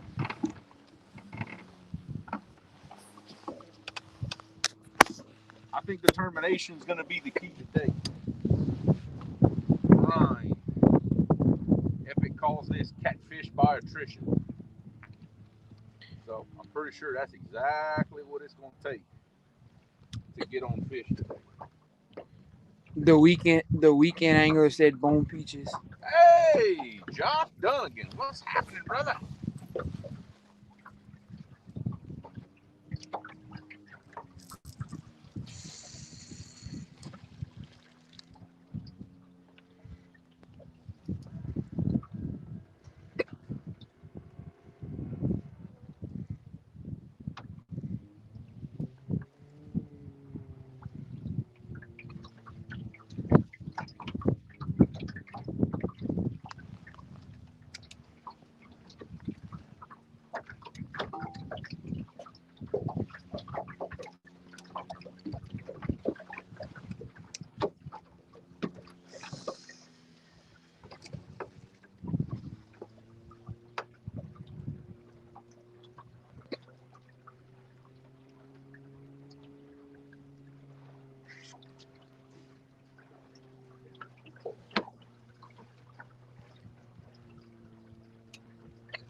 What does raccoon peach mean? Coon ass. Uh, I can say it. This is my life. I can say it. Yeah, that's the symbol for coon ass. I'm going to haul this way back there.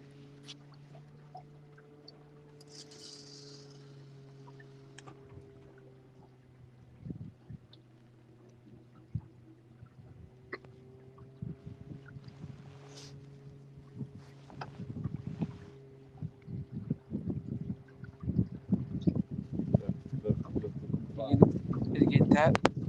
Something going on. Oh, yeah.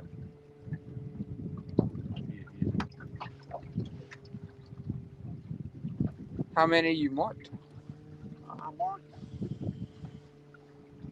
10 or 12. Look. Yeah.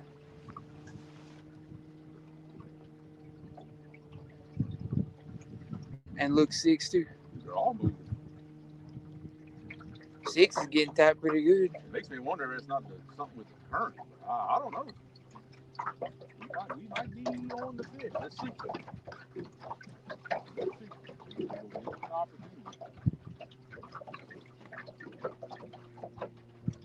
I don't think that's the current. On number 6 it might be. Oh no. I got a 10 out. Yeah. Unless the fish is doing something weird.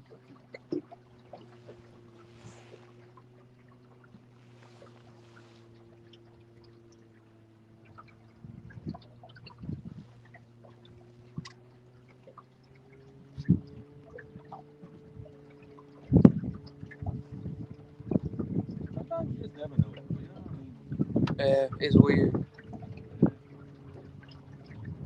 Keep an eye on it. Hopefully it is some fish.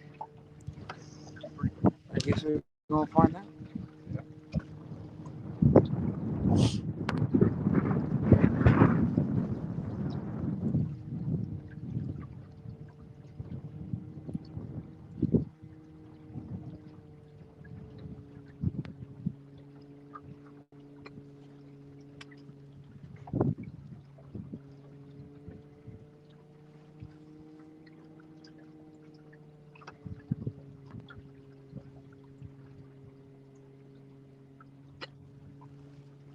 Table. I can.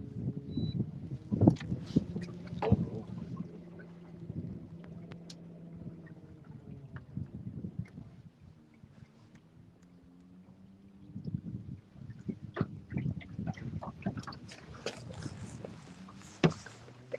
All right, well, we got rods sitting in all the positions, so let's see if we can make something happen.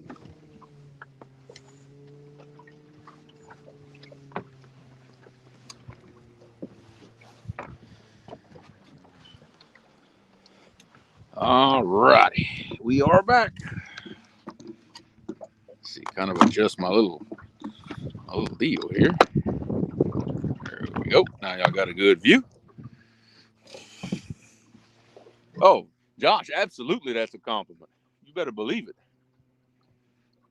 Oh, we know.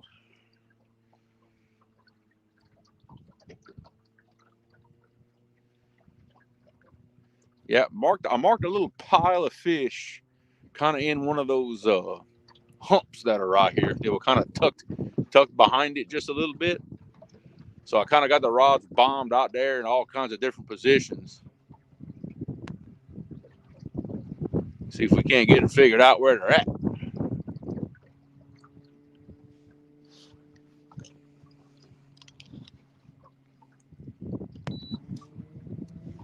And I'm kind of adjusting the boat as I go. I want to get as close as I can to the edge of that current seam with the boat, but not too far to where the boat starts moving around all kinds of different crazy directions. So it's kind of a balancing act right here. So hopefully the wind noise ain't too bad. So still got that north wind kind of blowing in my back, but it's not as bad right here as where we were before. So yeah, I think some of that rod movement is the current, but man, it seemed like that was a bite on that number 6 rod. In fact, the 2 outside rods have big old flapper shads on them. The other 4 have slicker. So we'll give them a minute and see if they're hungry right here. If they ain't hungry here, well, we'll move on. Okay, see, I moved the boat over too far. Yep, I moved the boat over too far. It's wanting to go sideways. So I need to get a little further away from the seam.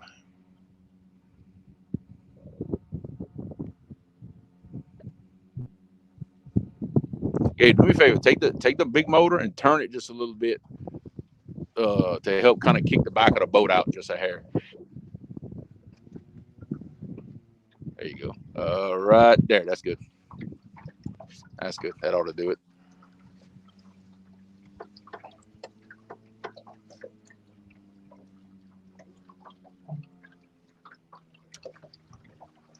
All right, come on, fish. Got to be a hungry one in there somewhere.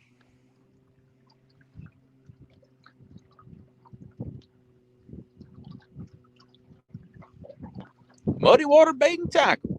What's going on? Good to have you in the stream. Hopefully you'll bring us some good luck, a little bit of action. But so far, we have not got the skunk out of the boat just yet. So hopefully that'll change here in a little while. Yeah, Andrew, I'm really trying for that not to happen. Yeah, if you and I catch the same amount of fish and you're at work, that would not be good. That would not be good at all. Get back in there. That current seems kind of moving on me. It moves back and forth, back and forth. I can see today is going to be one of those boat control days. I can see that coming. Fossil Creek still watching, huh? Well, I sure appreciate it. Yeah, Gabe, you could drive Roddy crazy hitting that rod with the back of that chair. Drive me crazy, I know that. Man, every time I think twitches, I pick my head up. Hoping it's something big. Or something at this point. I'm not being real greedy at this point, you know. If we can just catch a fish, get the skunk out the boat, that'll sure that would sure brighten my day right about now.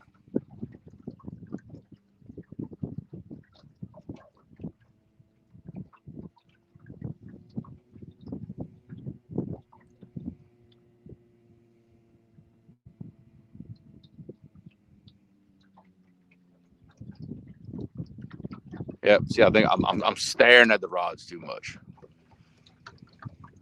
Guerrero, what's happening, brother? I appreciate it, showing a little bit of love. And I will take all the luck I can get, my friend, I promise you. Every bit of it that I can get. We sure need it right now. Because these fish are not cooperating. I tried to have a talk with them. I did. I tried to have a good talk with them, make them understand, like, look, guys, you know, gotta show the people what's up. I don't think they were listening this morning. They were not listening.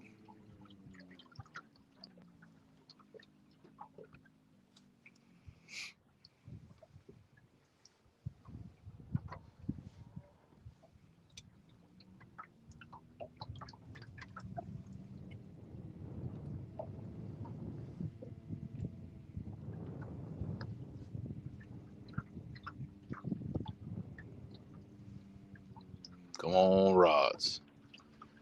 Yeah, they I don't know. I guess they just didn't want to hear it this morning. I don't know if I wasn't talking to them right or what. I don't know. You know how these fish are. Gabe, number 4, that one right there in front of you. That was that wasn't current right there. That was a bounce. Just kind of keep your eye on that one. Come on, baby. Come on. Get the skunk out the boat. Come on. Commit. Come on. Just a little piercing and I'll let you go about your business. I ain't. It is. I ain't trying to keep nobody today. Come on. Just a little piercing. We'll make you famous real quick and get on out. Oh, Gabe. Oh, baby. Come on. This one right here. This one right here. Number 4. Uncle Luke. Gabe, that sucker's going sideways. Look at it. Gabe, pick up on that rod. Pick up that rod and hold it. Something, I think you got him. Just make sure he's on there before you reel down.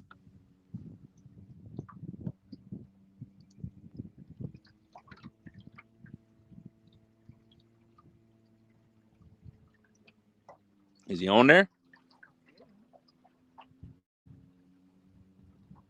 You think you got him? Reel down on him. I don't know. Or you want me to come back there? I'd rather you get him.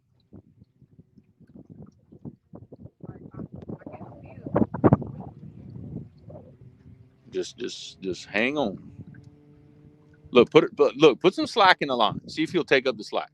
Like just put the rod tip kind of down. See if he'll take up the slack. Is he taking it up?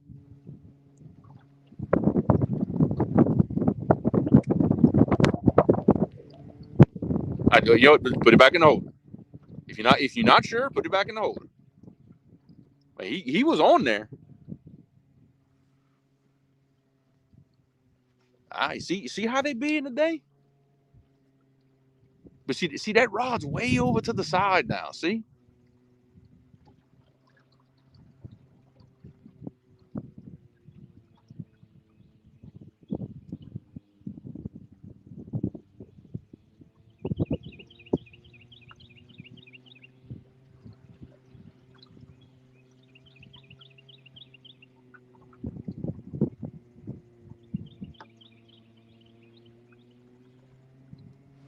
Yeah. See, he man, I think that fish was on there.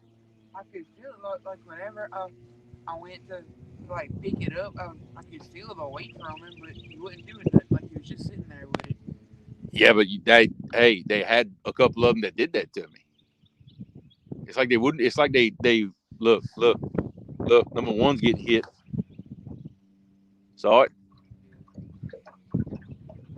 Now remember, 1 and 6. That's them big old flappers. So we gonna have to, really let them have those. Great. Starting to get a few bites. Now the boat wants to go crazy. It's about right.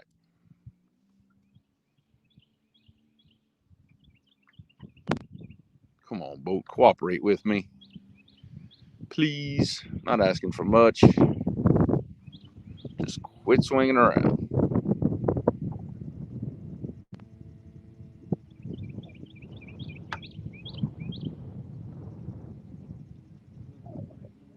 Yeah.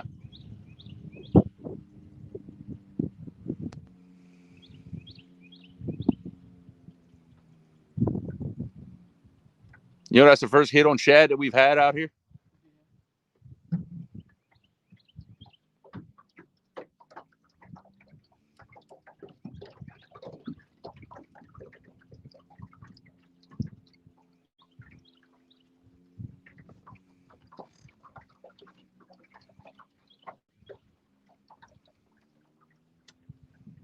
I said they got a few fish. Yeah. So yeah, we were looking at number 1. It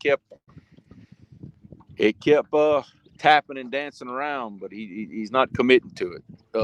Number 1, that's got a big flapper shad on it. Probably what gave about 6, 8 inches long. So he really needs to commit to that one before we reel down. That's a big old bait with just one hook in it. So I want to be 110% sure he's got it. Really, it's the same for all of them. We really want to make sure these fish have the bait, because they got a bad habit. They'll just kind of just grab it, but they won't get the hook. So we want to be sure.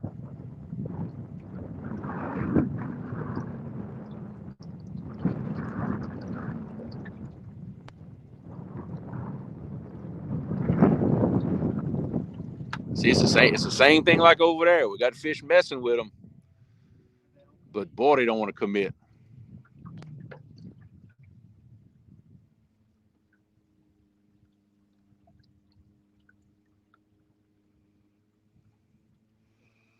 Thank you, Sampy. I appreciate it, brother. I said I said it earlier. I'll take every bit of luck I can get right now. Get this skunk out the boat.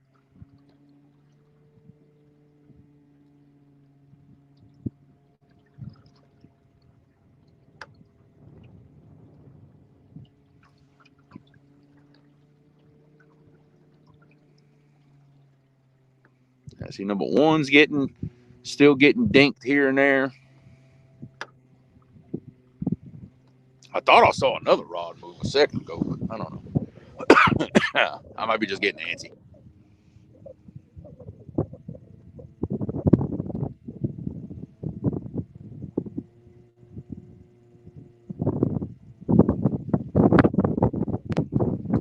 Come on, fish.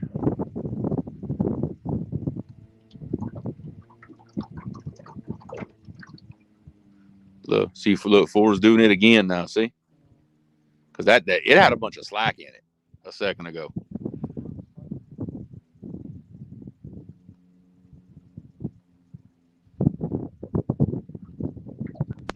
Be it the next big notch downstream.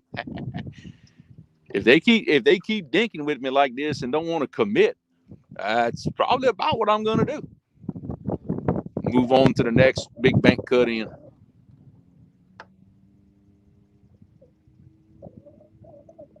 See, look, now there's a bunch of slack in it, and it moves way over to the right. And now the boat's gonna do this number. Stuff like this that drives me crazy. Finally get some good stuff going on, and the boat starts wanting to turn circles. It's frustrating sometimes. But that's part of river fishing.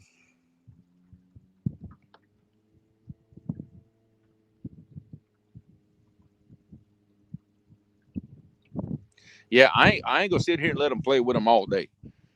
If they don't want to commit, we gonna find some fish that will.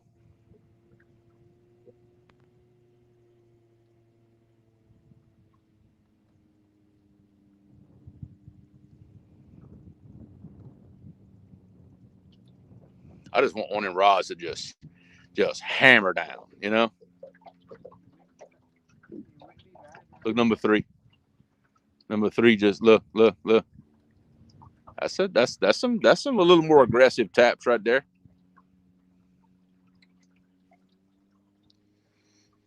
Yeah, Mr. Gadget. Actually, I do have a drift sock that I made with a 5-gallon bucket, but I left it in the back of my truck. So yeah, there is that.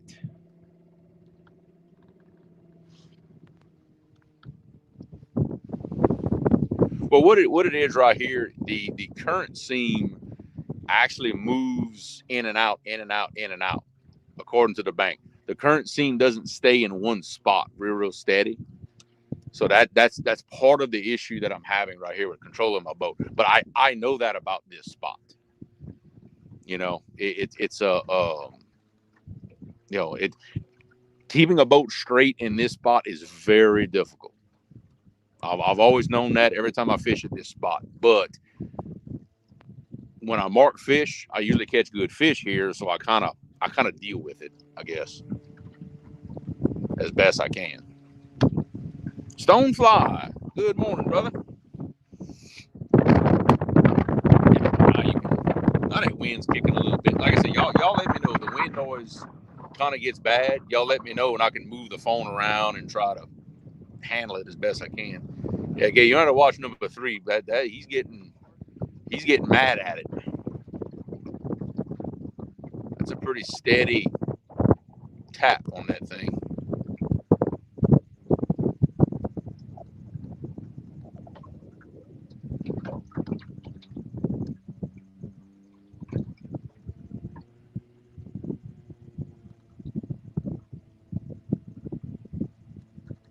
Come on, fish. Come on. One of y'all got to commit. At some point, one of y'all got to commit.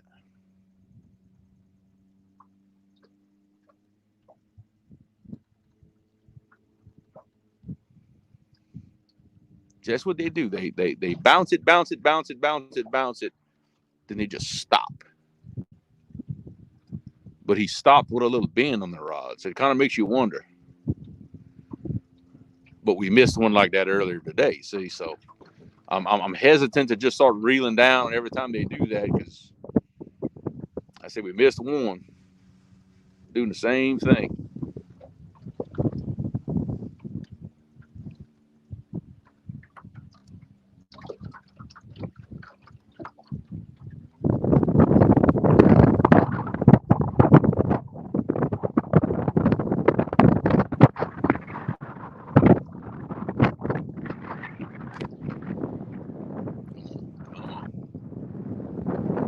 Take it down. Take it on down.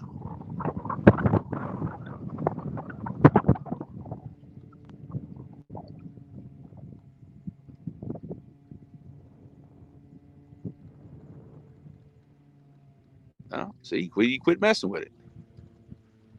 Man, it's gonna be a tough one today. I'm telling you.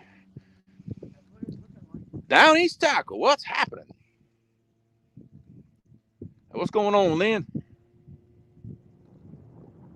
We out here trying to make it happen.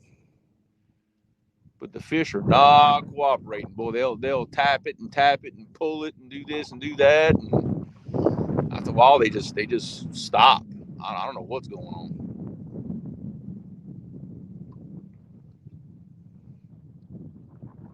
These fish need to make up their minds. Getting frustrated.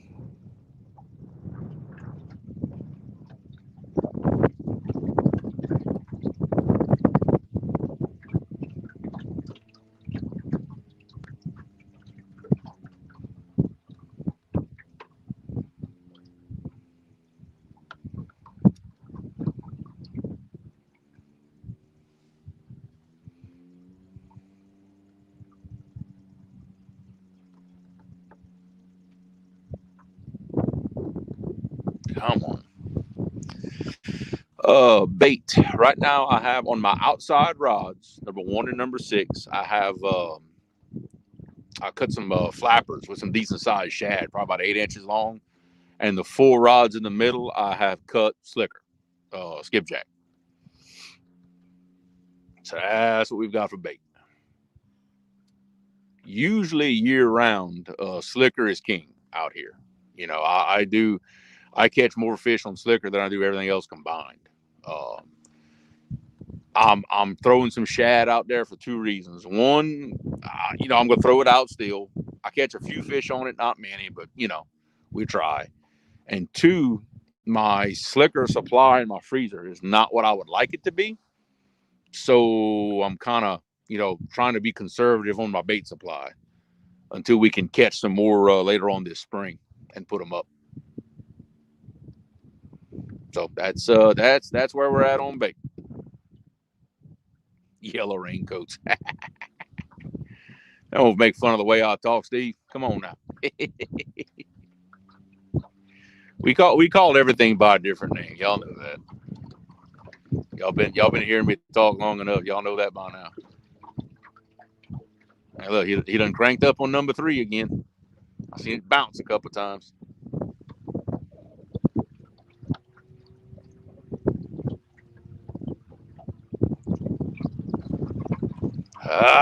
Man, this is frustrating.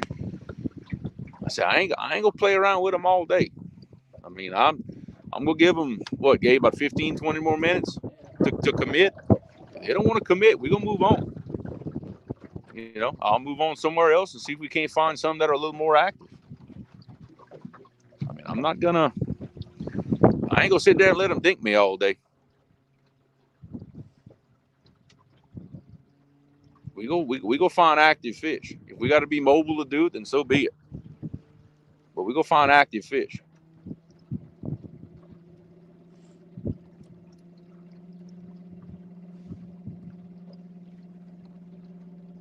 Yeah, see, all of a sudden the current got real strong. Like real strong. As in my trolling motor can't keep up strong.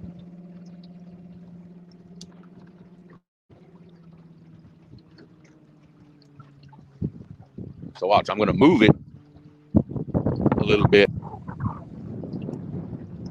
Get out that seam. And watch, the seam's going to move back out. Usually about what happens.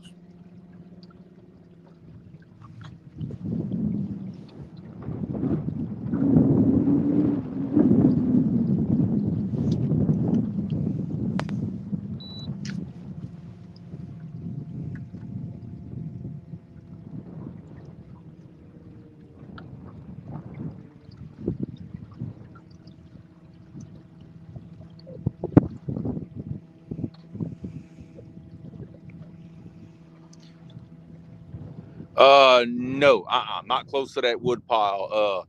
Actually, that wood pile is no, I mean, I say no longer accessible, but they don't let us get that close to the dams anymore like they used to. So the days of fishing that woodpile, those days are over, unfortunately. Okay, watch number 4, bub. That thing is.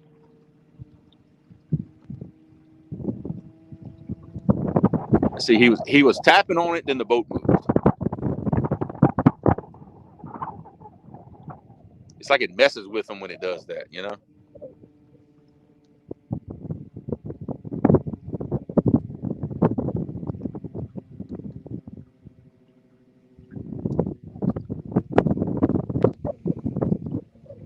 I mean, that's a bite. He just don't commit to it.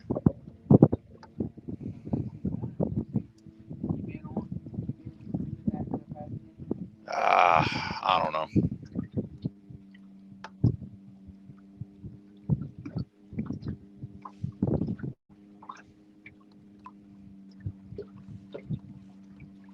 Look, I moved over to get in that slower current, and now the boat going sideways again.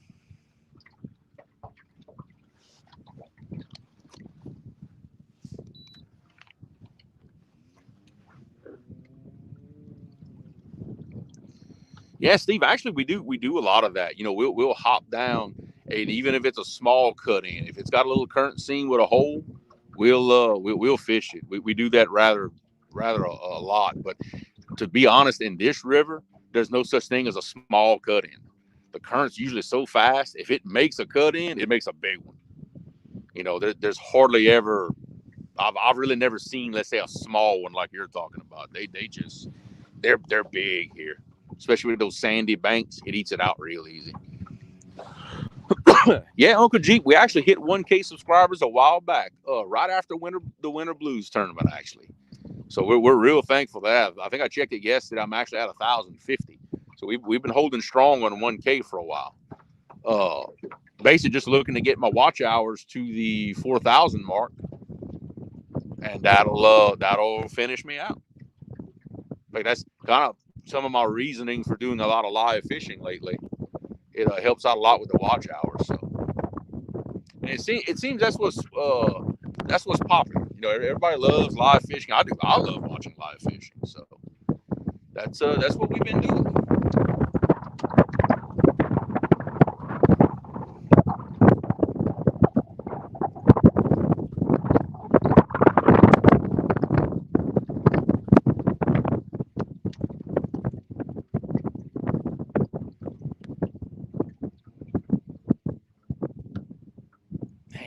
Man, they mess with the rods here and there, but I can't get none of them to commit.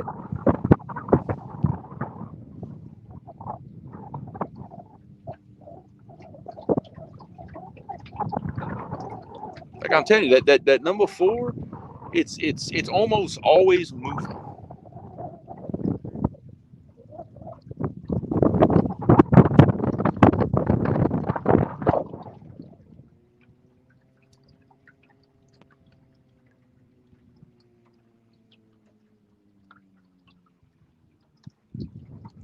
If that thing starts twitching again, we go reel down on that thing.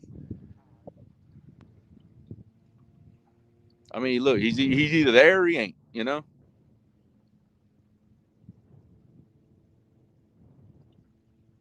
But watch, I said that, and it ain't gonna move no more. No, probably not. Probably not. That's probably how it's gonna go.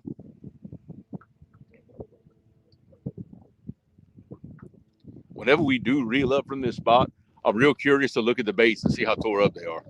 Because I know we had that one, man. It was destroyed at the other spot. You know.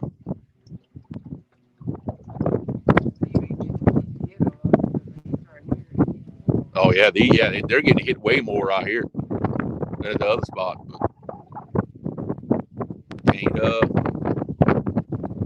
can't get them to commit long enough to get a hook in them.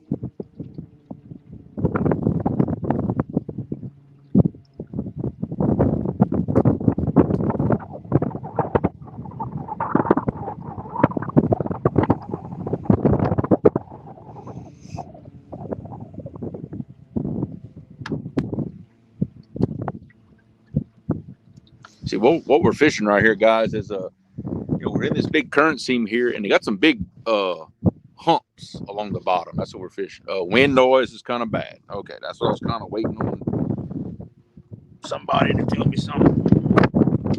I can actually move it and get like right here. Yeah, maybe that might be a little better. Let's see. Tell me, tell me right there, babe. See what I got. I got the phone closer to me, and I'm kind of blocking it.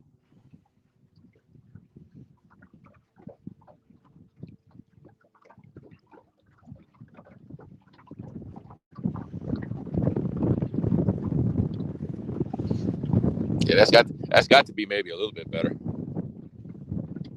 Yeah, the wind kind of picks up, dies down, picks up, dies down. It's kind of back and forth. It's not bad though.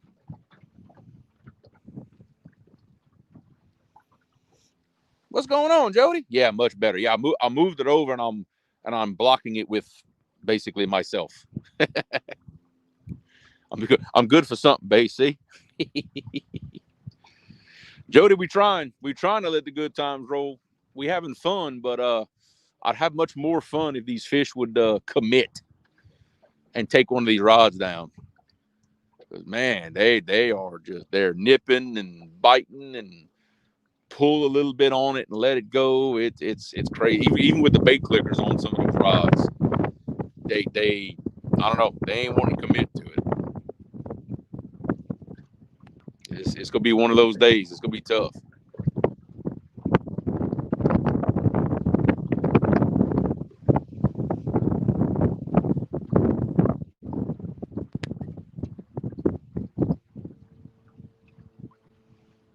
See, I've got another bank cut in not far from here. Probably, I don't know, quarter mile, maybe, right there downstream.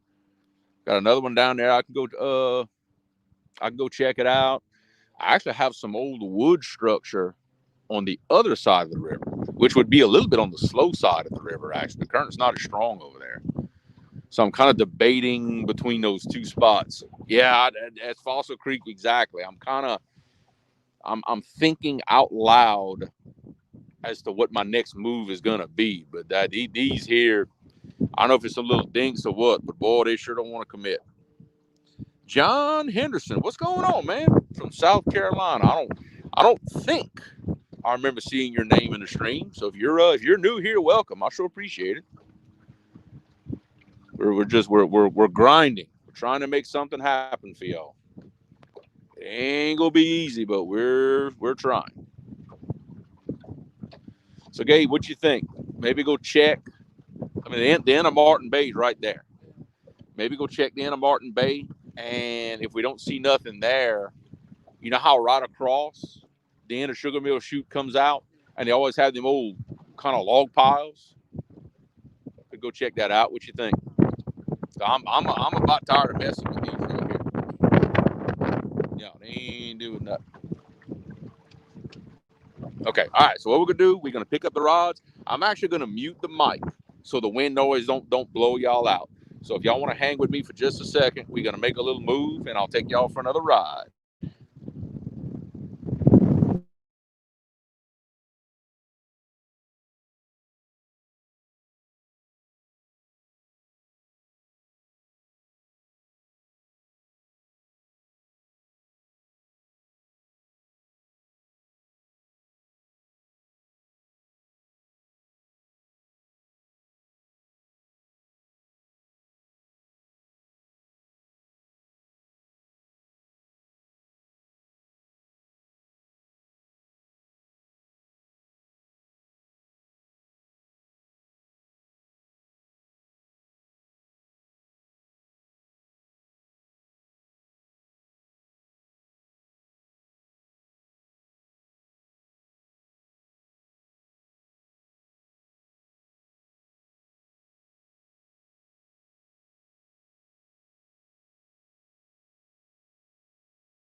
Brian, so far you didn't miss anything so far. We've been hopping around trying to find fish. The rods are bouncing around, but that's about it.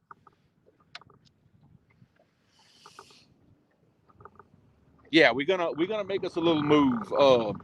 I think as I go downriver a little bit, the wind noise is not going to be nearly as bad because I'll be going with the wind. Yeah, it's like right now I can hardly hear anything. So we're gonna see. I got a couple of spots I want to go check. I think I may move to the other side of the river, the other bank, because when we pulled up our lines, had some trash in them, and if there's that much trash in the water, I don't ever catch fish where I have trash on my lines. So we're gonna go actually to the slow side of the river, and we're gonna go check it out.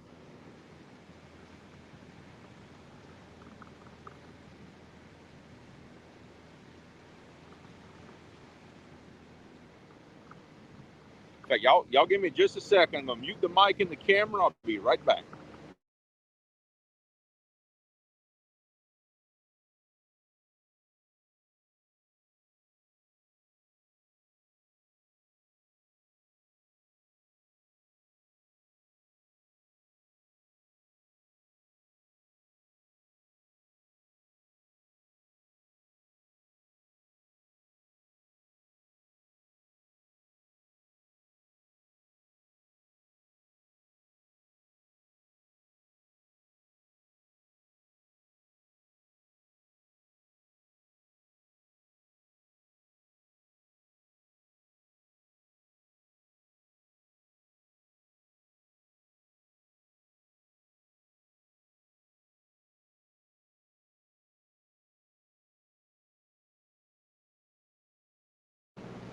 Okay, I'm back.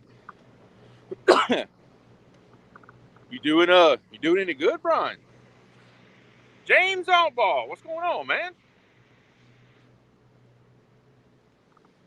Yeah, we making us a little move. I'm just not. I'm not liking the all that trash I'm seeing in the water and everything. I ain't liking it. Oh, let's see.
Hey, what? Starting to mark some bait right here.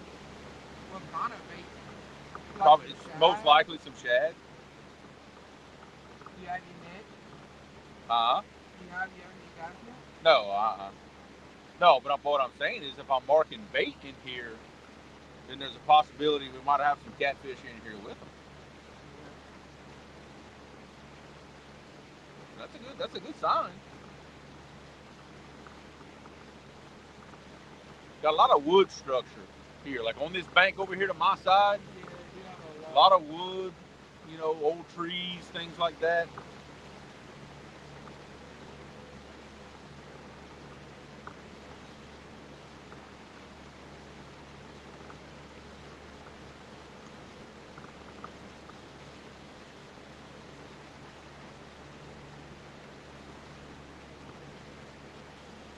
Marked a little bit of bait, but didn't see any fish.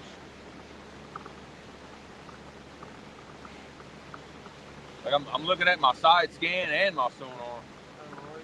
Oh yeah, trying to see if I can see something. There's a little pile of. There was a little pile of fish right there. Catfish? Possibly. If it was, they wasn't real big. But there was a little pile of them. Could have been bait too. It's kind of hard to tell. It was all bunched up.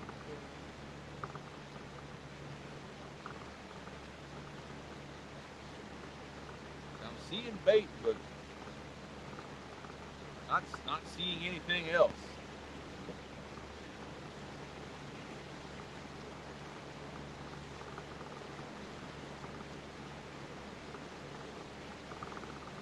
So we go run this bank a little bit, kind of see, and if not, I'm gonna go back across. There's another spot over there that I'm gonna kind of scan and see what we got.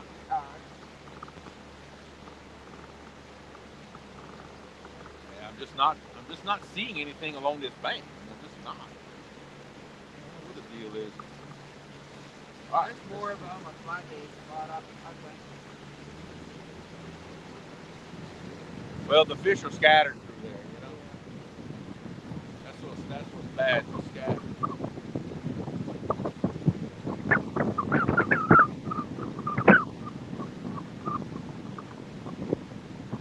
No lie.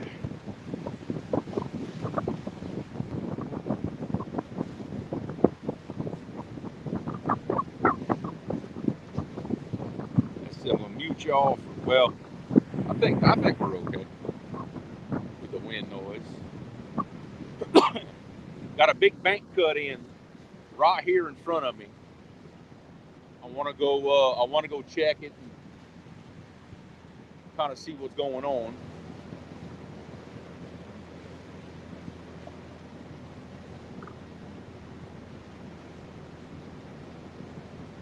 Fish are hard to find today. Let me tell you.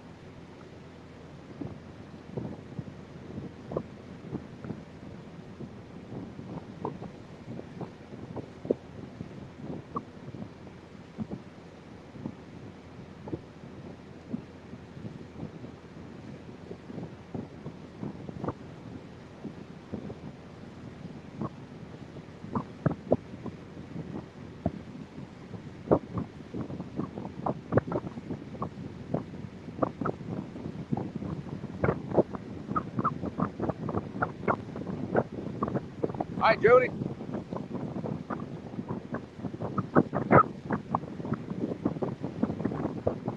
Now we're on the windy side again.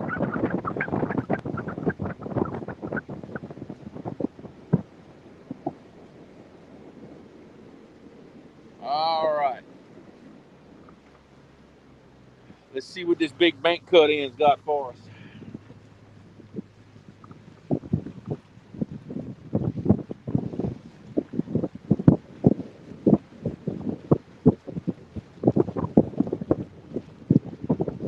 What time is it again? 11:15.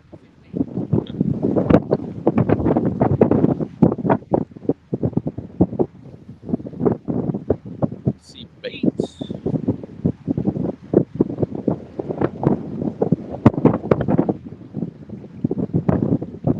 See bait. See baits.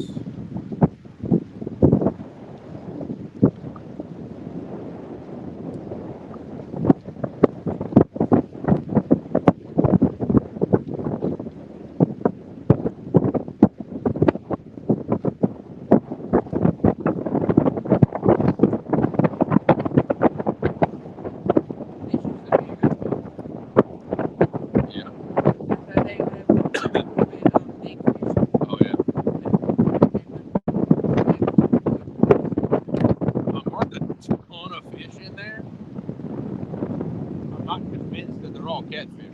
If I dig in, then it could be a bunch of carp. Because remember we used to snag a bunch of them? Yeah, but We the, could snag them. the signatures though, the signatures don't look like scaled fish though. Like that's catfish right there.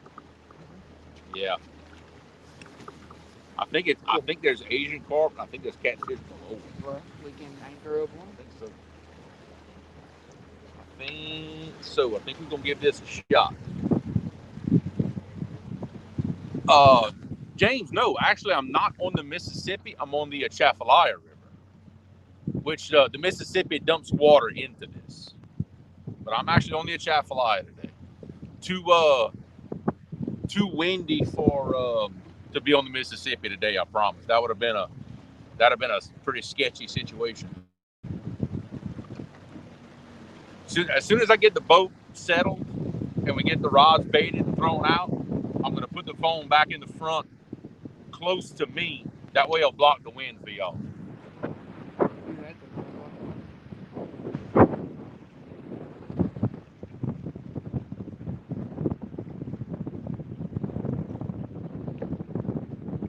Some of those are catfish. I'm telling you, that's not.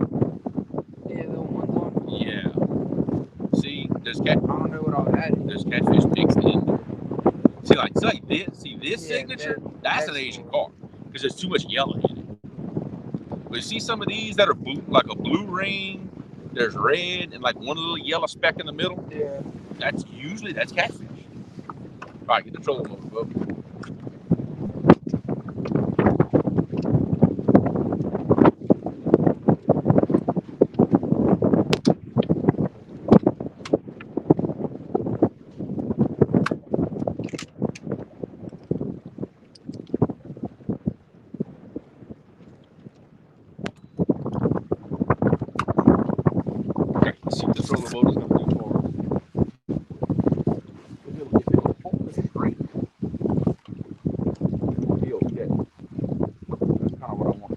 See if this will hold it straight, or I need to get further out, or what.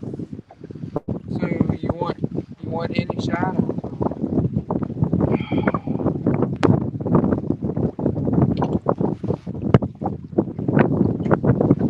I'm still debating that.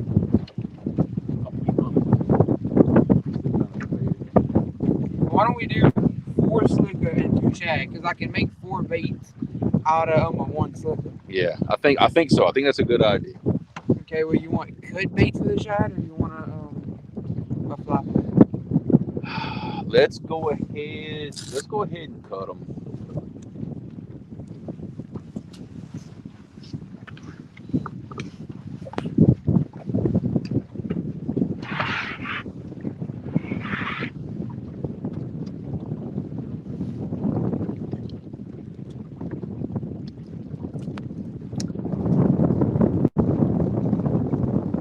See, really, the wind's doing a decent job of holding the boat straight.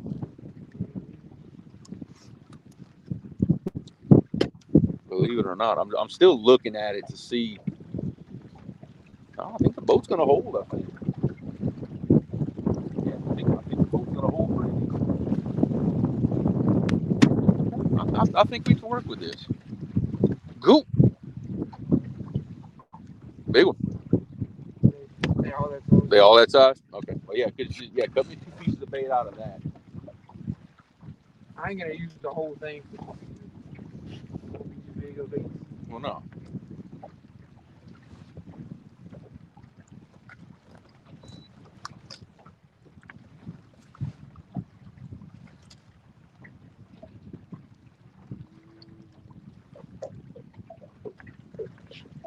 Same thing. We go run shad on the outside.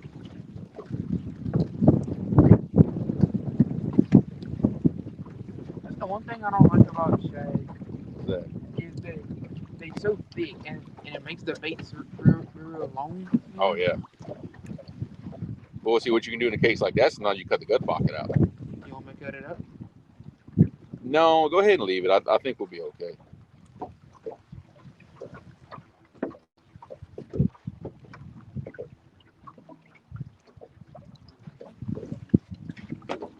Another shad rod.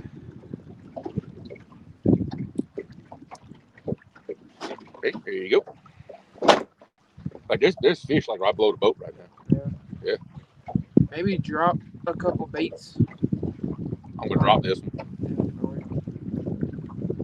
Got it. It's bug. Drop this one. Work straight down the middle there.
Got some flicker ready. Yeah, I got all four of it.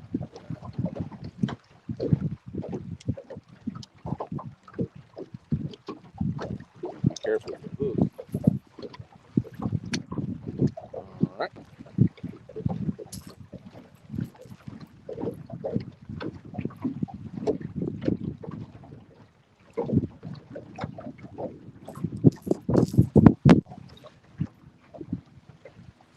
We're going for it with the bait, aren't we?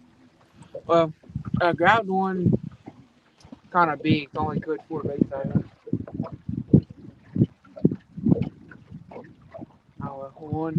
One 5 pound should be able to eat it.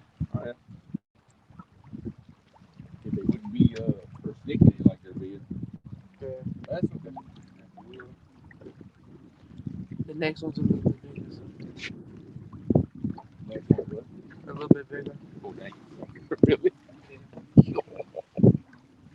Oh, Well, you want me to cut it in half? Ah, it'd be all right. Throw it. Throw it.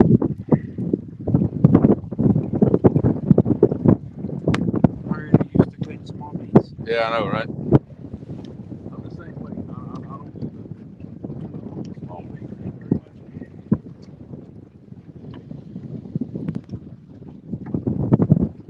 You know what? Tangled in another line.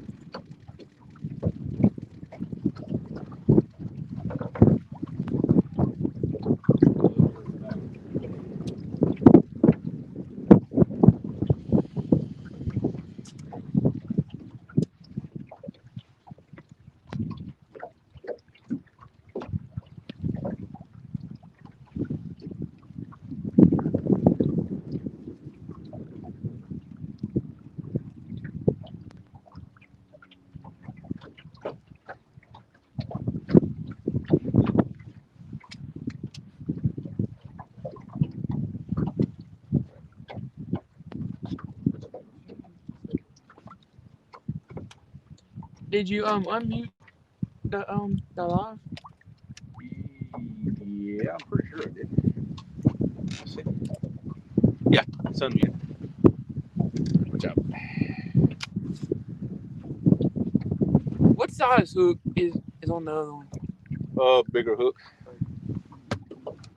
Yeah, that one definitely has a bigger hook than the one you're holding. Like I'm almost positive I put a 12 on that one.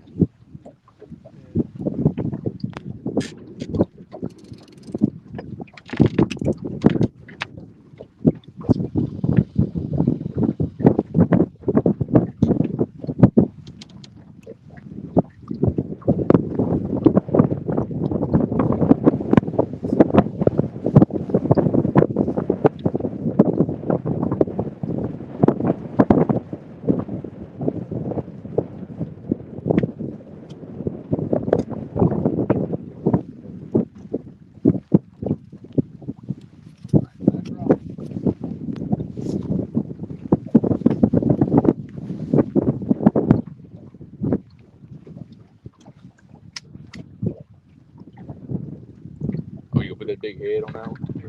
Yeah, I didn't want when I put that head on a small hook like that.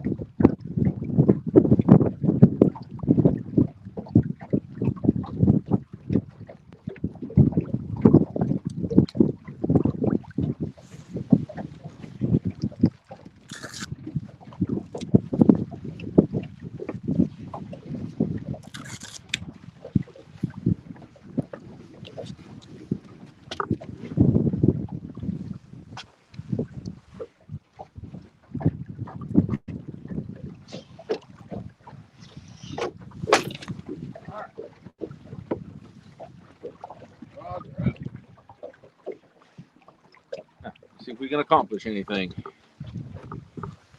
All right, let me get back in my position over here in the front. Going for a ride.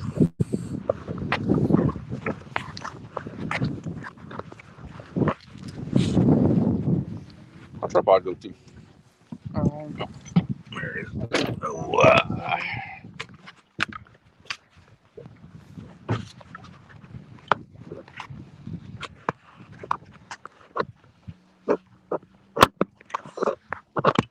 Yep, get it back on the thing.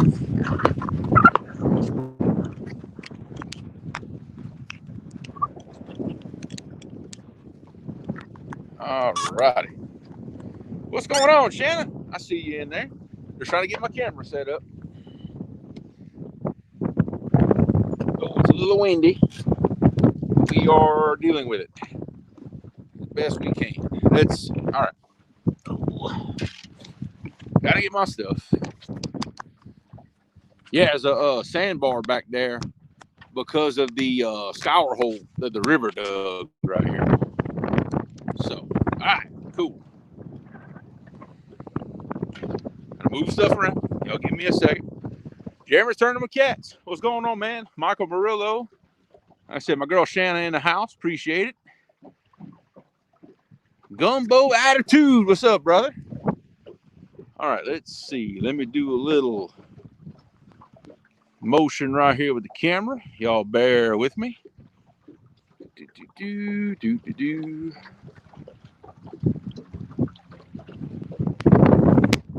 There we go.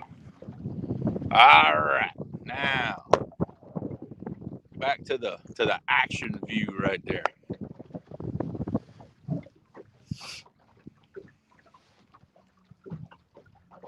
All right, awesome. El Catfish Grande. What's going on, brother? Yeah, we are still searching for fish number one, unfortunately. It has been a slow, lazy bite so far. But we're gonna keep grinding. We're gonna see if we can get us one.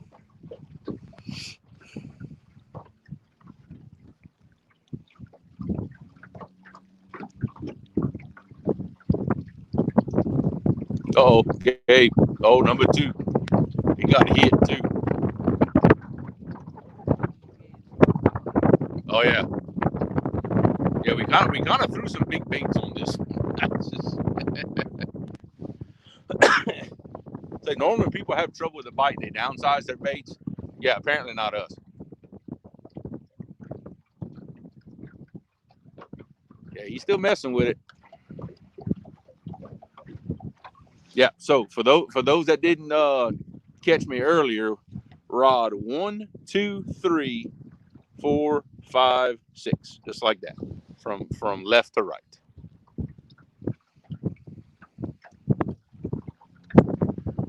I see the boat was sitting perfectly straight while we were getting set up.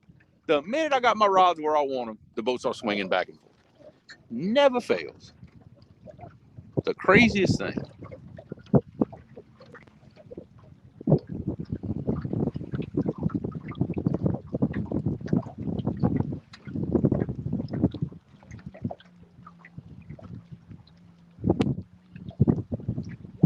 Number 4, well, number 4, that might be the weight dragging. Being the boat's moving around, of course. Oh yeah, it stayed still this whole time. Finally gets set up, and the boat starts rocking around. No, James, we do not have a rod limit in Louisiana. We can use everything we want. We don't have any rod limit, any real bait restrictions. I'm trying to put the phone where I'm gonna hide y'all from that wind as best I can. Y'all just bear with me a little bit here. The only bait restriction is that you have to catch your bait in the same body of water the fish in. We told you that because that's not in the pamphlet. No, that's not in the pamphlet. No, the only bait restriction we have is whatever bait you're using has to be caught by legal means, which means let's say we're using, I don't know, let's say live brim for bait, for example. Well, it's a game fish. We cannot catch them in a cast net, so we can use them, but you got to catch them on rod and reel. You know, any game fish you want to use for bait is fine, live or whatever, but you got to catch it on rod and reel. That's really that's the only thing. Stuck to 2 poles in Colorado. Wow. I know some of the guys on the Ohio River, depending on where they live, say the same thing. That I know some guys it's 2, some it's 3, depending on where they live. That's that 2-3 pole limit. That's crazy. I don't think I could deal with that very well. But we don't have any rod and reel limit. We don't have a gate. Look at no. Never mind. I think it was dragging. Never mind. See number 4 and 5. They're awfully close to the boat. I think that's going to end up causing some problems.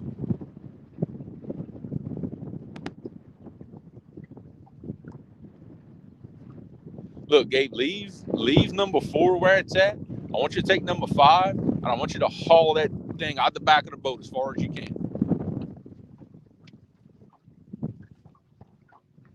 2 poles in Arizona. Same thing in New Mexico. Wow. Yeah, that is true. When you fish from the bank, the boat doesn't drag the bait around. So yeah, I'll definitely agree with you on that one. Actually, if I wanted to, I could turn the boat around and go beach it on that sandbar right out here and try to throw the baits way out, not that way, not Gabe. No, not towards the sandbar, to the left.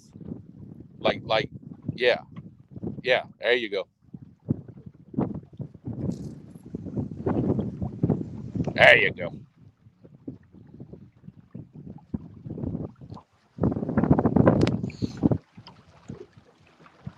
Yeah, we can Louisiana here. We can almost do whatever we want. It's pretty close. We don't have limitations on very much.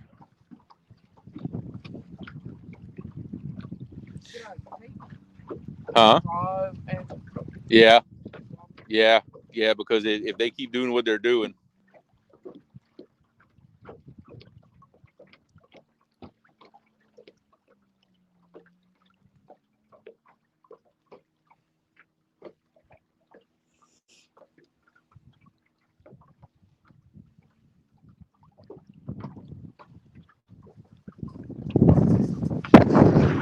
yeah, we keep having trouble like this.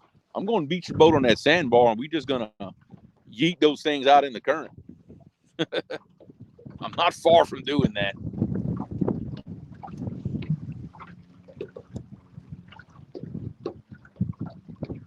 Because we got fish here. Ain't no doubt about it. We just got to keep the bait in front of them. That seems to be the hard part today. Is keeping the bait in front of them.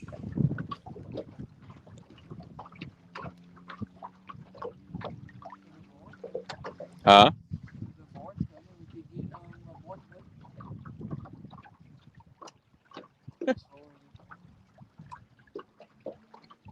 Well, we out of his way, that's for sure. We don't have to worry about that.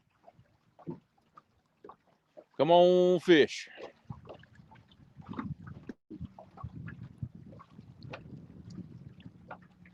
Got to be a hungry fish in here somewhere.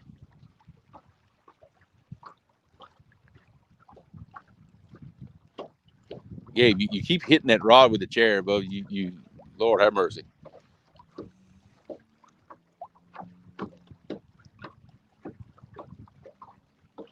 Yeah, see how that back current pushed that bait right back to the boat?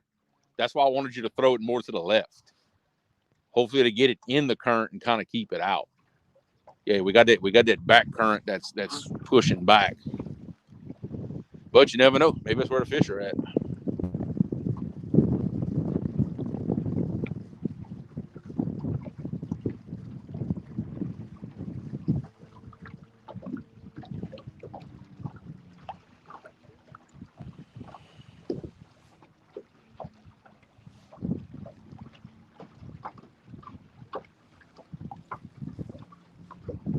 Come on, fish. We need a takedown. Gots to have a takedown. Yeah, y'all. If y'all don't mind, y'all keep me up to date on the wind noise. Like I said, I can hear the wind picking up. I think I've got the phone blocked pretty good. But if it gets loud, y'all let me know, please, if y'all don't mind.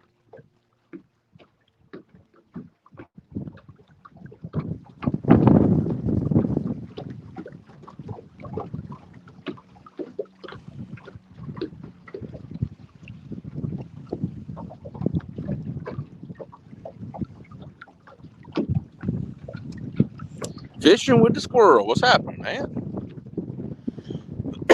We just over here trying to get the skunk out the boat. Have not. We've had taps and little. I'm not gonna call them takedowns, but little pulls on the rods and baits getting chewed up.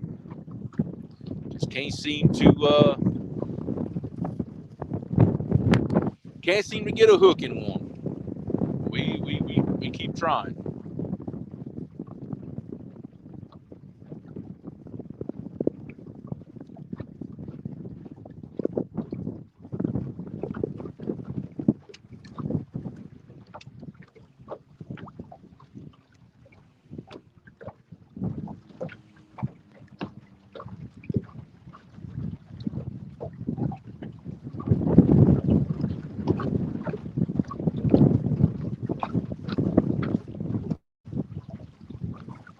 I'm telling you, that's what I'm gonna do in a few minutes if it keeps doing this. I'm going to beach the boat on that sandbar. Well, the thing is, it's not really that far. I could cast back to right here or behind pretty easy, I believe. Yeah, we'll give it a few minutes. We'll see what's gonna happen. Todd Maxwell, I'm gonna say. Please forgive me if I butchered your last name. New to the channel, I appreciate it, man. Thank you. If you haven't already, if you be so kind as to hit that subscribe button, I'd sure appreciate it. I've got all kinds of different brands of rods, reels, everything else. We'll start with the bait on the outside rods, which is that one and that one. I've got some cut shad. The other four have cut slicker, which is what we call skipjack in Louisiana. So I guess starting from left to right, I have got a number one rod is a Big Cat Fever heavy action with a Penn Squall 20. Next one is a Muddy River Catfishing Blue Cat rod with a Penn Warfare 20. Next one is an Uncle Lou's medium heavy with a offshore angler gold cup from Cabela's. 20 size, same similar size reel. Next one over, number 4, is a B&M Silver Cat Elite with a Penn Warfare 20. Number 5 is another Uncle Lou's medium heavy with a Penn Warfare 15.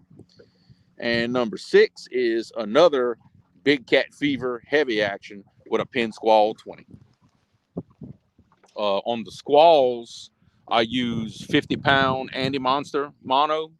And on all my other reels, I have 40-pound Suffix mono.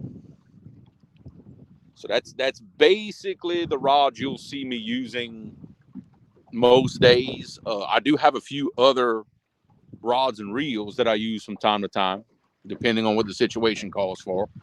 But that's what my normal spread looks like. like I said, I'm not dedicated to any one brand. They all have their places where they're really, really good and they shine. So that's why I like using different brands, different actions, depending on what I'm trying to do.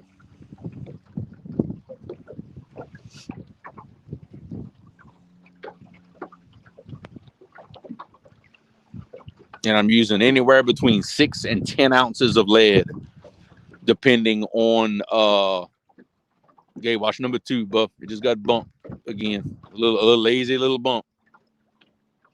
Of course, the boat's moving, so it's hard to say.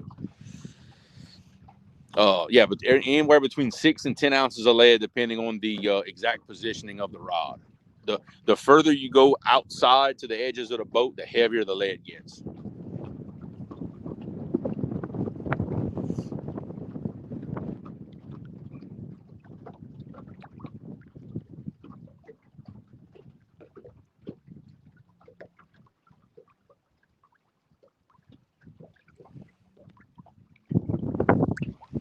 I know one thing. I got about enough of this boat moving around like this. It doesn't drug all the baits to the back of the boat.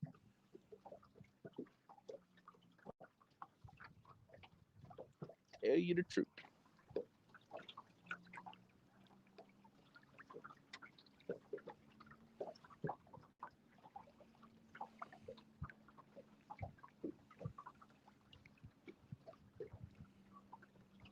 See, the minute I said that, it stopped moving. This boat's being very contrary today. You notice that? It is. It's not cooperating. Welcome to river fishing.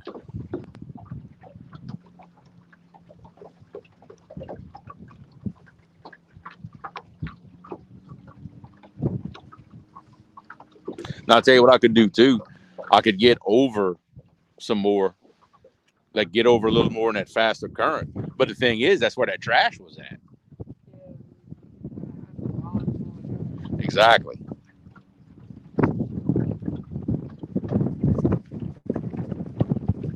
That's really why I'm not that keen on getting further out in there in that straight current, because end up with a bunch of trash on the lines and no bites.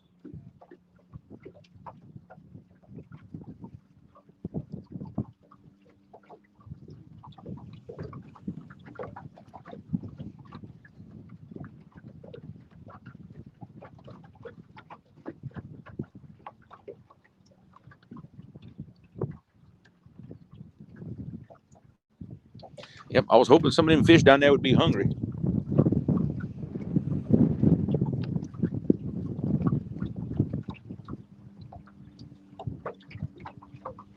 But so far, we had one rod get some action on it, nipped at it a little while, and that was it. Left it alone after that.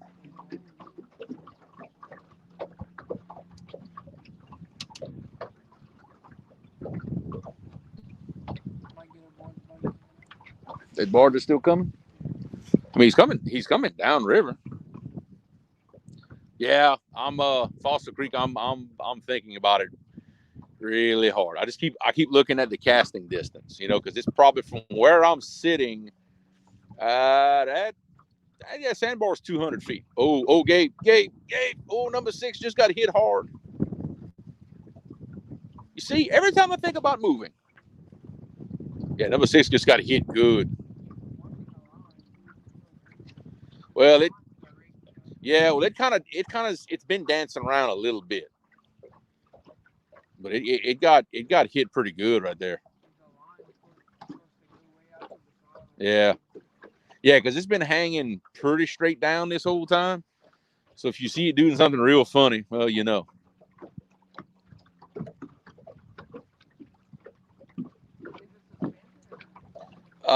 Actually, the weight might be off the bottom a little bit. If it is, it's close.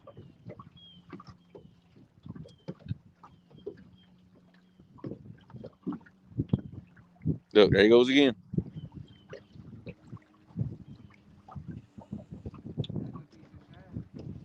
Yeah, I know. That's. I think that's the first real hit on shad we've had all day. Huh.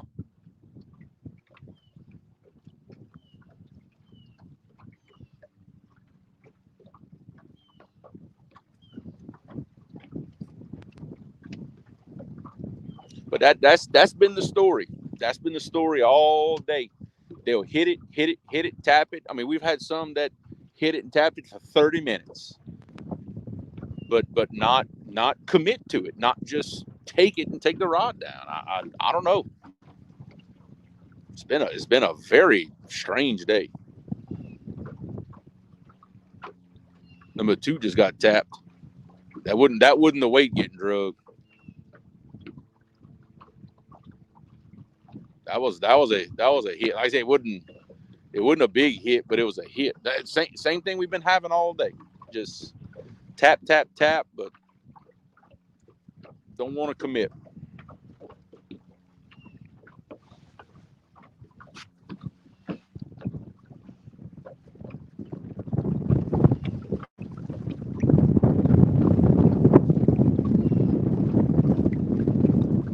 We gonna give it 10 more minutes, Gabe.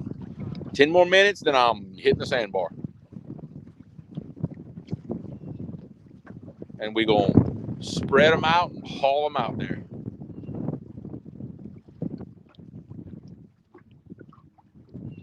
Because they've got fish in this area. You know, there ain't no doubt. Marked all kinds of fish. Look, number two getting tapped again. See?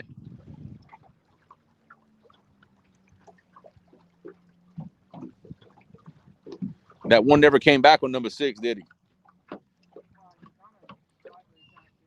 It's just, unless it's some little bitty dinks, man. That could always be the situation too. Countdown has begun. Well, you know what's going to happen when there's about a minute left. You know I'm going to get a big bite or actually catch one. You know that's how that happens. That's usually my luck. And I'll tell you another thing too. If I get on that sandbar, we'll be out of the wind. That'll be another thing. That'll be a nice little added bonus. Because usually I'm not very concerned with my comfort of getting out of the wind or anything like that. I put my comfort last. I worry about putting bait in front of the fish first. I think that's a decent idea. Yeah, let him pass. Let's see if it triggers a barge bite. Yeah, that might be a good deal. So that barge is y'all may have seen it in the camera behind us over here. He's fixing to pass over my left shoulder here.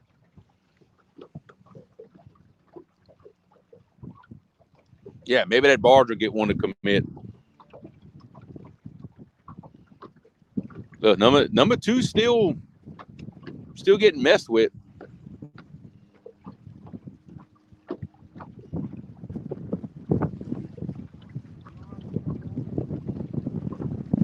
Yeah, that's what I'm saying. Yeah, exactly. The wind don't bother me. Nothing. I'll deal with anything. If it means putting bait in front of fish, the rest don't bother me.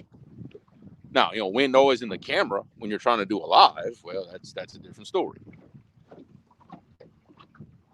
But yeah, we'll actually be protected from the wind over there. So that'll be a nice little added bonus. Plus the boat not moving around.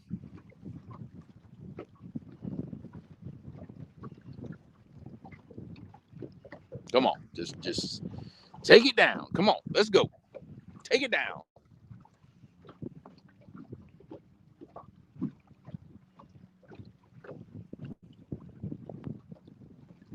And maybe and two, by now at this time, now we're in a post front situation. The fronts. I think the front's past us. It's bluebird skies. The wind has picked up. That's probably got a lot to do with why we're having a slow bite. Also, that's not helping things. Yeah, six got bumped again. Yeah, that don't surprise me. We got 6 that's getting touched here and there, and we got 2 that keeps moving.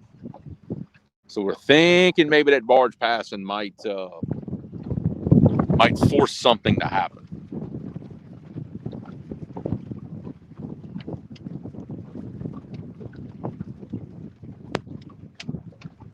Is something on it or? Huh? Okay. Well, I thought I saw it twitch when you did that. I guess not.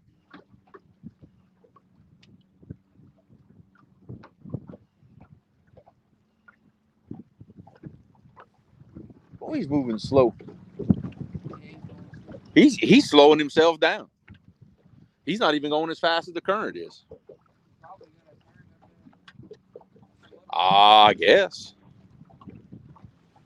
Yeah, he's going real slow. Which seems to me, if he's going that slow, he ain't disturbing very much water. Which the barge bite thing might not affect us if that's the case.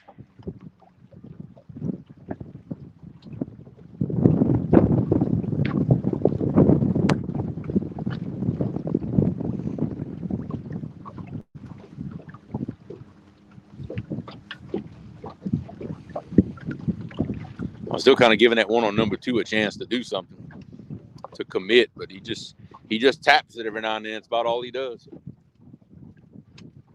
Might be some of them big river crawfish, which I've heard that they'll grab that bait and they'll pull the rod down a little bit, make you think it's a little catfish. I don't know. The rate this is going, I wouldn't surprise me.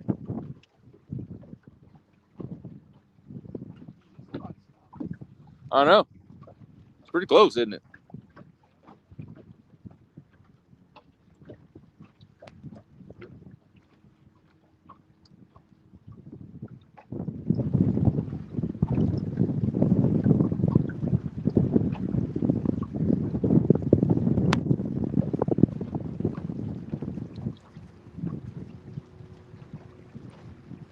5 minutes left. Okay, I'll go with that. It'll take another 5 minutes for that barge to pass us. I mean, he's going. Watch, I can show y'all real quick. Oh, all right. See, there he is. The camera makes it look further away than what it really is. He's probably, I don't know, 300 feet from us, maybe 250, 300 feet. He's just passing by, nice and slow.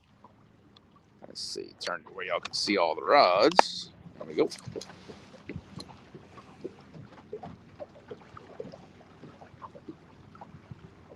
Yep, number 2 is making me quite mad because it'll just kind of tap every now and then. And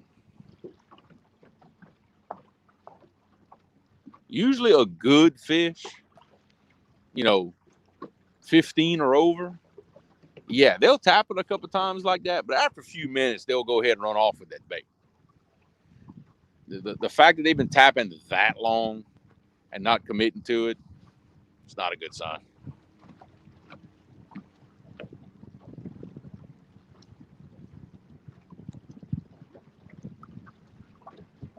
Oh, okay. Well, I guess he heard me, and he hit it a little harder that time. I wish you'd go ahead and just, pull it down. Be nice.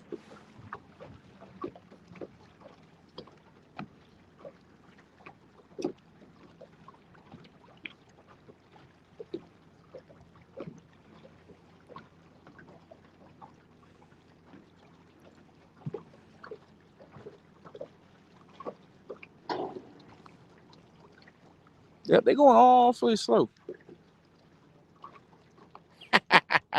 Well, Todd, actually, to be honest with you, if he is tuned in and he is watching, I'd love for him to put that sucker full throttle for about a minute, because we're convinced that's why the barge bite thing works, is that these barges come through and just make all kinds of noise and disturb those fish, and it makes them get up and move around a little bit.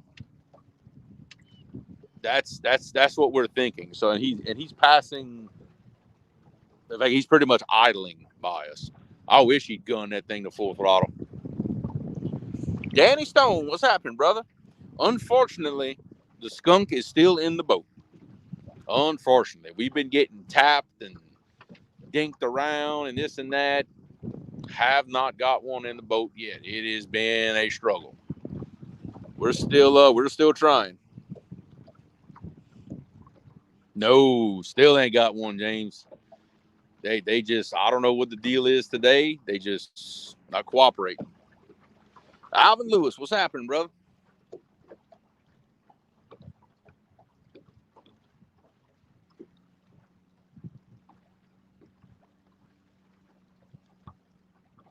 All right, Gabe, pick them up. We're going on the sandbar.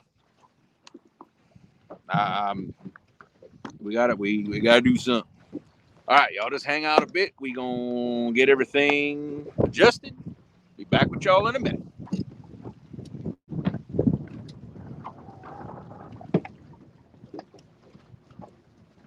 Huh? Really?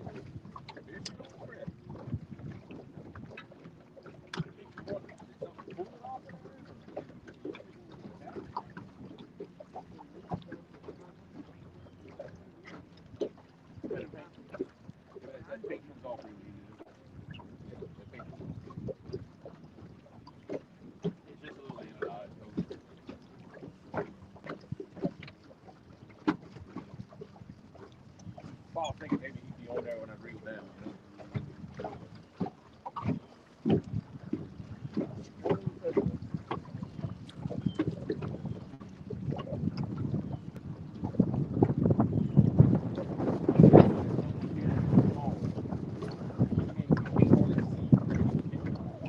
A little bit, but not much.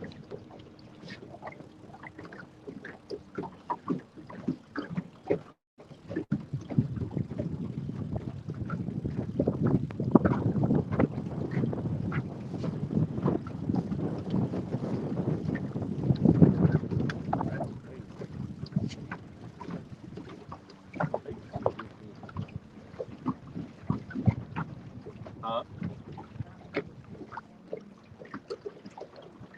Nothing either, right?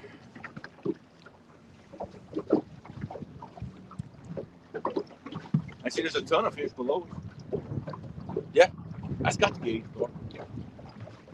It's got to be. Huh? Hey, what if they don't catch any fish? We might. That's got to be what that is. All right, pick it up.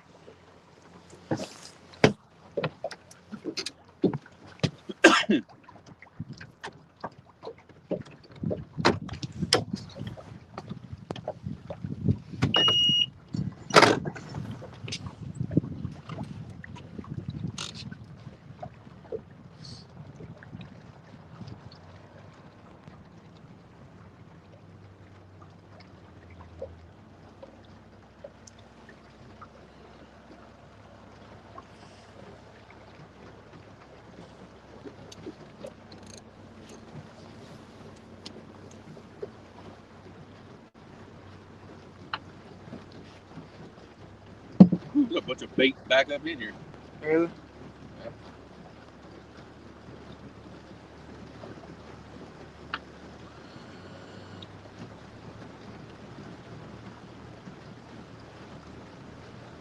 Cool. They unconnected the tug from the barges.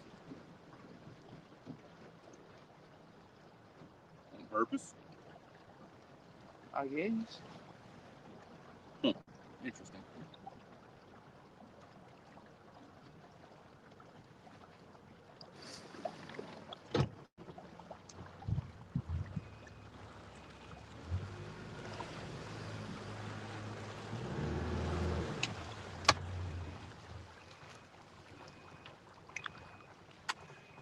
All right, we are on the sandbar. Be quiet now. Yeah. There's no wind Ain't no wind right here. All right. Now we got to haul these things out. You want some help with it? I got it. Stuff. Yeah. I'm fixing to make some long casts. I'm gonna stay up here. There must be another barge coming to get him or something. I don't know. I bet you they came off by accident because look, he's trying to stop them. That's the case. You better rein that in. Do what? That's the case. You better rein that in. Yeah. Get it right. And look, they got people on the barge, like the green thing. Unless they're repositioning it on purpose. I don't know why in the world.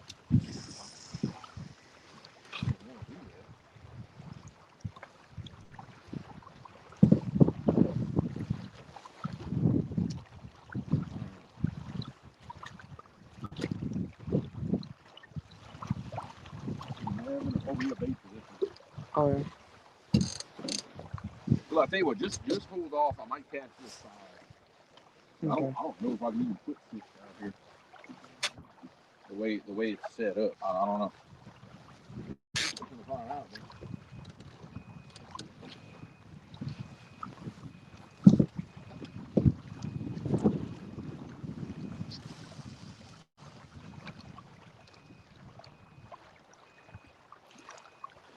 They had a raccoon walking down here. Uh-huh. They had a raccoon walking down here. Yeah.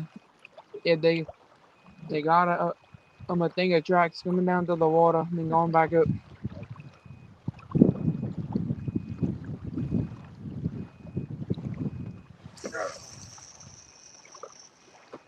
Cool.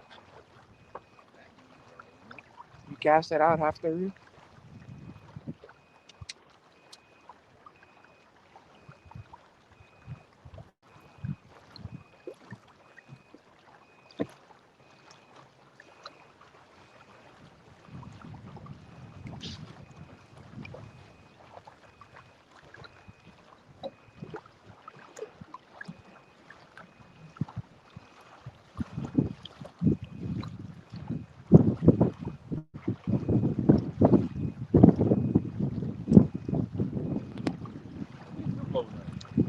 Yeah.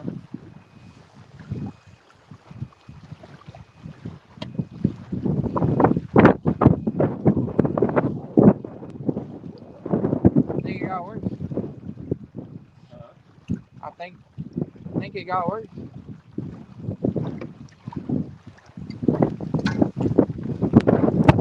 Oh, well, now that I turned around, I don't have any way of blocking the wind in the phone.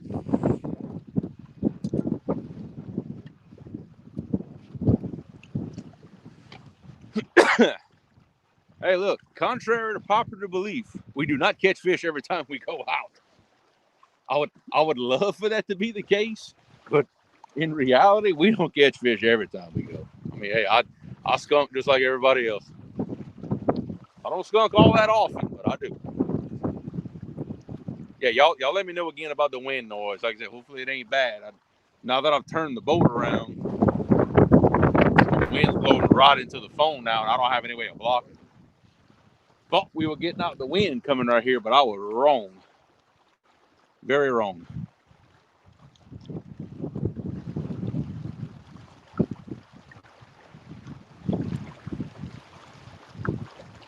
So I chunked them out there kind of on that deeper water off this sandbar. So we'll give it a few minutes and see.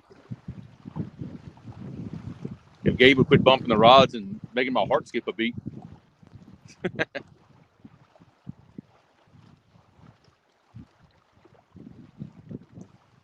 We'll see. Like I said, we'll give this a little time and don't get nothing right here. We'll move again. That's all. We'll just move. All we've been doing anyway is moving around. Set up, move, set up, move. Stick and move. They don't get a bite, move. Or, and I might leave this up to chat just to be entertaining, I guess. Or there is a whole bunch of Asian carp stacked up over there where we were a little while ago. And I do have my big snagging rod with me in the boat.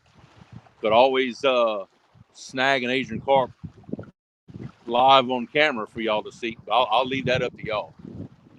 If y'all want to see something like that, hey, y'all let me know. I might let Gabe snag one while we're out here. Not gonna keep him for bait or anything, but we'll see. I'll leave that up to y'all. Once we move out of this spot, that is.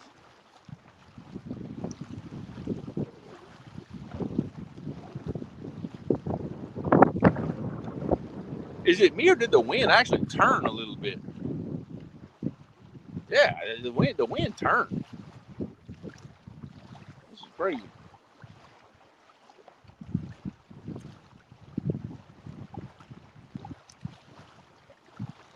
Yeah, the wind's actually not straight out the north anymore. It actually turns. So it's like when we decided to move the boat to get out the wind shifted and followed us.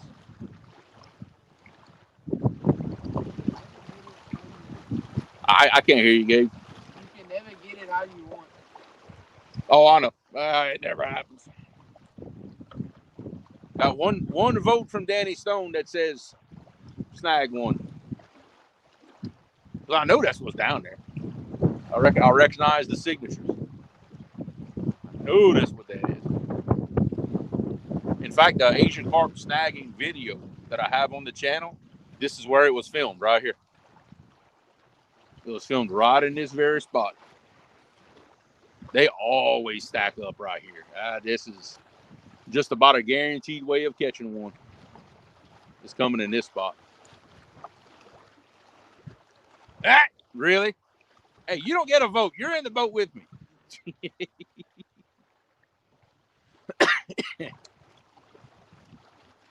Yep, I'm starting to get a couple of votes for that. So if we'll give this spot a little bit, and if we don't get that, this may turn into an Asian carp snagging live.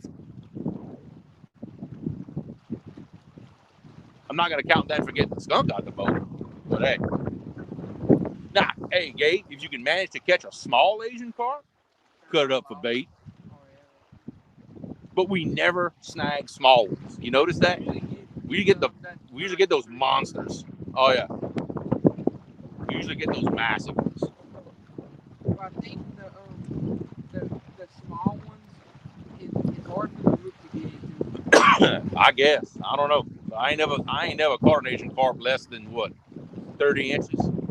At least 30, 36 inches. I ain't never caught one smaller than that.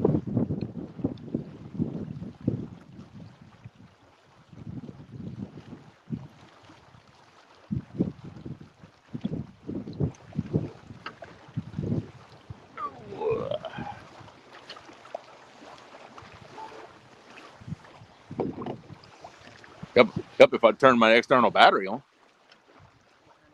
Danny says that he thinks you're the smartest one on the boat right now. That's possible. Yeah, I'm getting a lot of votes for snagging an Asian carp. So yeah, I think before we leave this spot, I suppose that's what we'll see if we can get one. Now, Gabe, I'd say you could do it here, but you go tangle every line I got. I didn't do it. Yeah, I tell you what, if you want, go ahead and get it out the holder, and just kind of check it out and make sure it's because I hadn't used it in a while.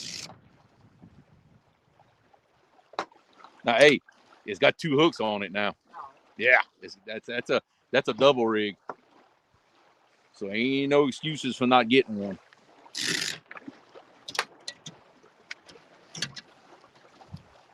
But it should be okay. I don't see why it wouldn't be.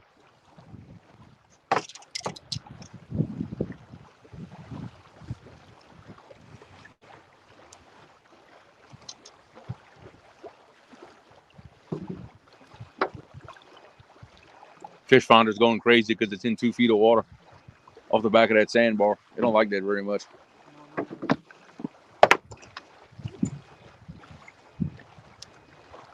Watch while you getting the snagging rod ready. Wham! One of them rods is going to go down. That'd be about right.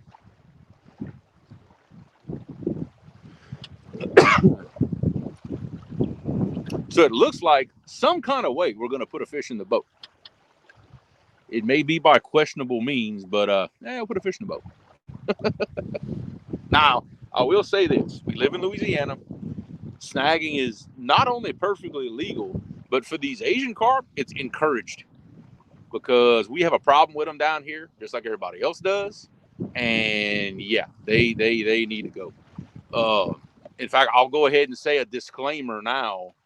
It is actually illegal for us to put them back in the water alive. Yeah, there's no CPR with Asian carp. You either keep them or they must be dispatched. So yeah, that will be happening because I don't want to get a ticket for it. And in my opinion, if I can get rid of a few of them, that's what we're gonna do. But I do have to let out that disclaimer before we start doing it, that it is a legal requirement that I dispatch them before I put them back.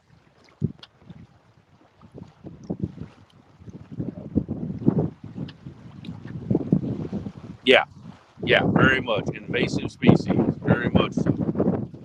Louisiana's doing their best to get rid of them because they are hurting the bait fish population.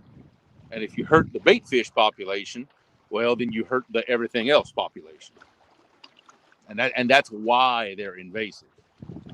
You know, they're competing for the same food as the shad and the other bait fish, and they're out competing.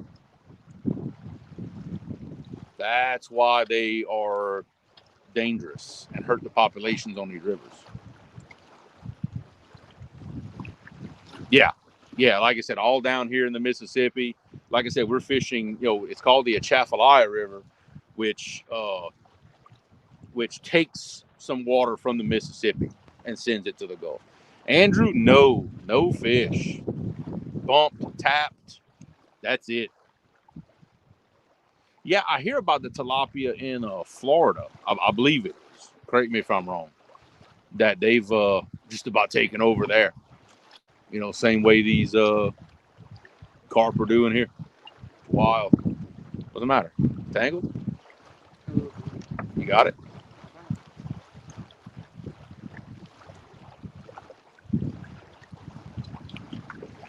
Yeah, Gabe's untangling the rig. It's been a long time since we used it. So he's just kind of untangling it and making sure it's ready to use. As soon as he gets it untangled, we'll show y'all the rig. A carp snagging tournament this spring. If anything, if it's to do a snagging tournament, I love to do it this time of year because they pile up right now. They're easy. When the water starts warming up, they kind of spread out. Let me see. it. Give me some slack first thing.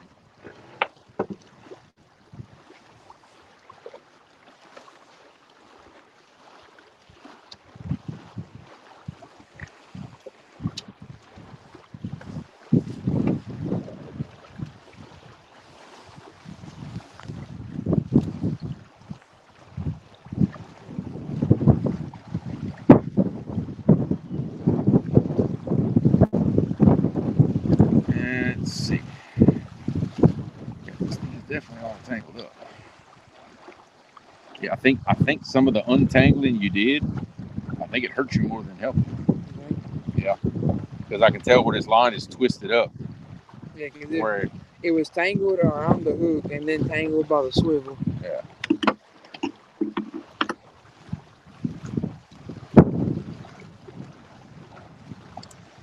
And guys, this is not the easiest thing to untangle because it's got two big old treble hooks on it, and yeah, it can get you.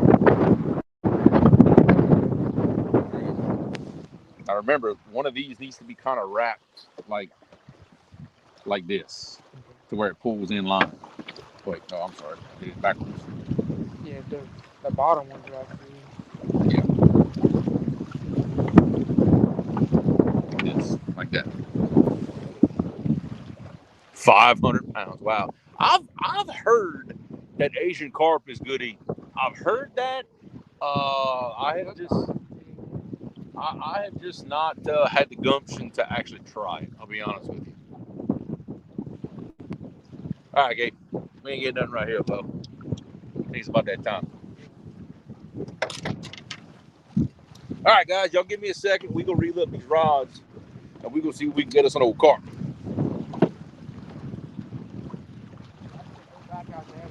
Oh yeah.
definitely put the trolling motor back down. Yeah. Whenever we get back. All right, guys, y'all hang tight. We'll get in position. I want to come like back here, Dave.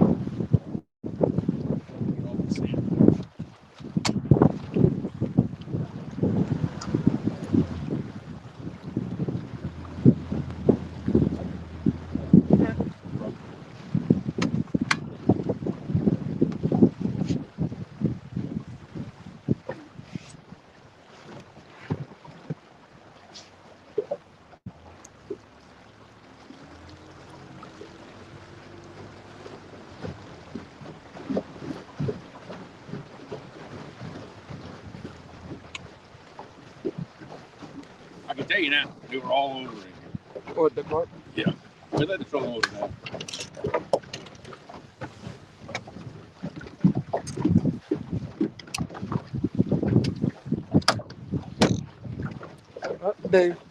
They got the board shoot back. Watch out so I can see my trolling motor.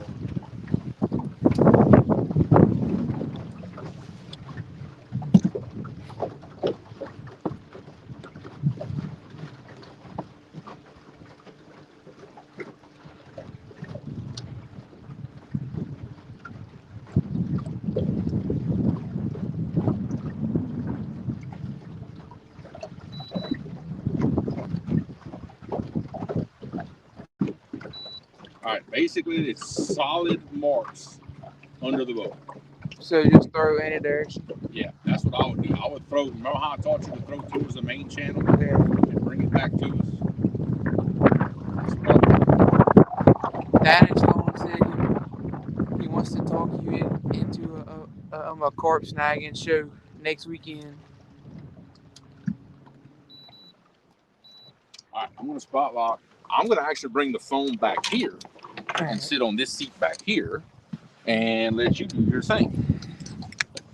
This should be entertaining. All right, guys, going for a ride. Let's see.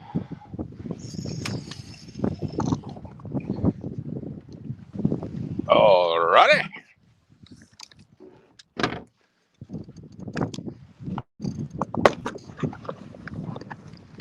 All right, here we go.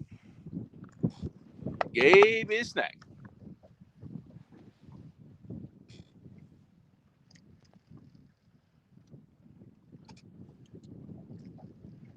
I remember, Gabe, you gotta let that sucker sink now. But they're on the bottom.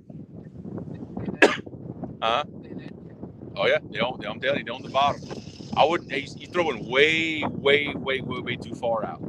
See, the current's just taking your rig and pulling it that way. And you're throwing way too far out.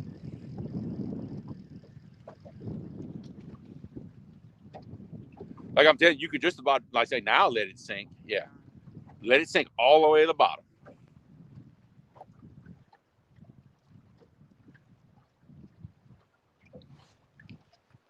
I can tell you what, I'm going to move us a little further away.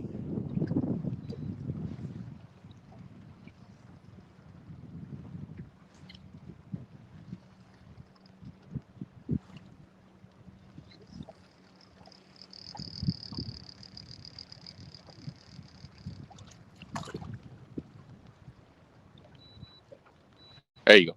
Remember, throw across and come back to you. Don't throw down with the current. You got to throw across. There you go. Let it sink.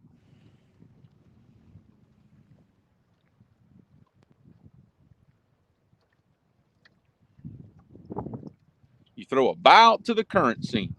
Let it go down, then get it.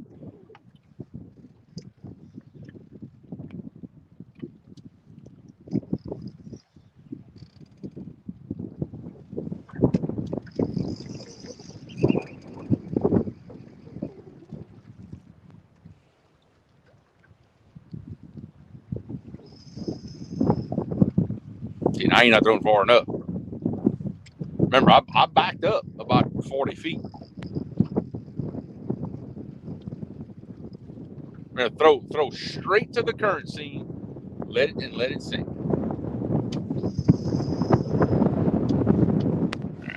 try to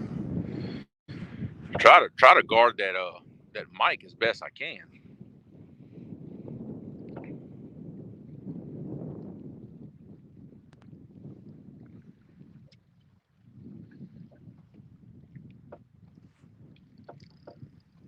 Let's see.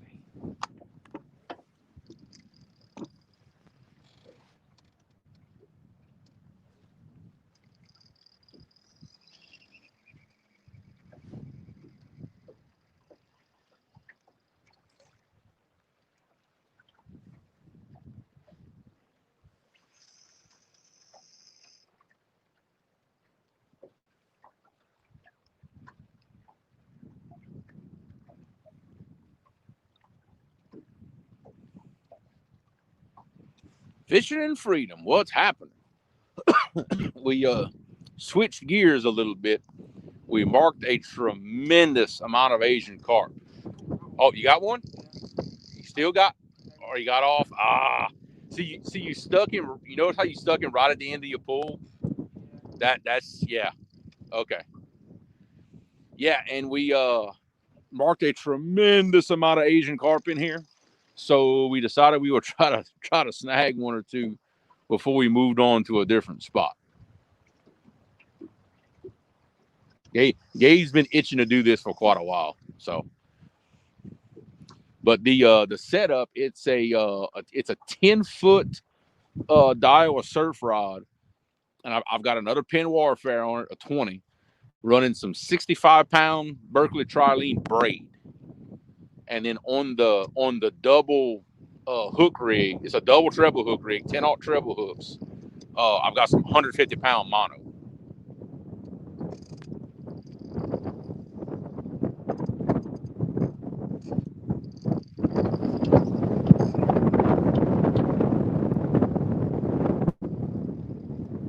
Snagged an 8-pound silver and still skunked. Huh? Well, so far as catfish goes, we are skunking up the place. So, we're not doing this for bait. We're just doing it just to do it. To be honest with you, we're doing it just to do it. Like I said, it's been a long time since Gabe snagged one. He's been wanting to. So let's see, guys. I'm trying my best to control this nasty wind noise here. It's just determined to make me some trouble.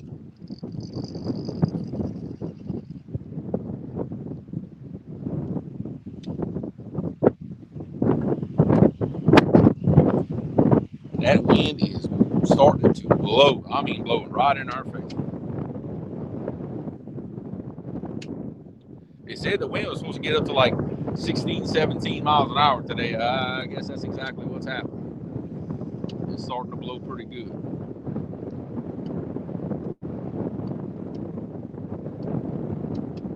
A snagging show next weekend.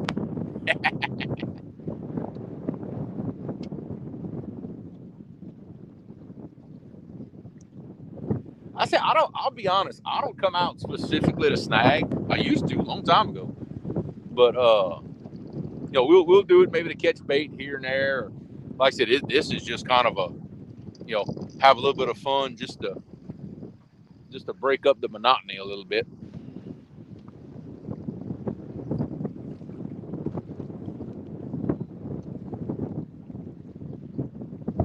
In fact, I'm gonna try moving up just a little bit.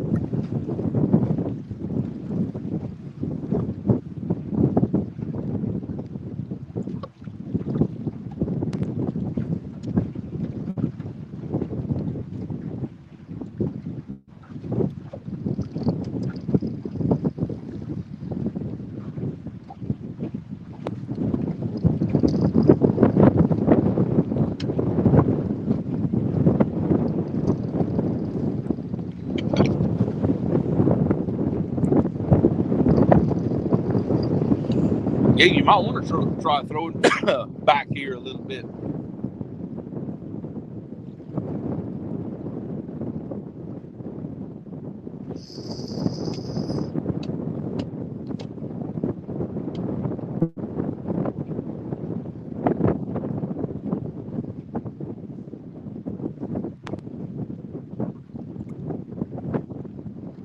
I'm seeing some on sonar right now, and they are on bottom, like literally on the bottom.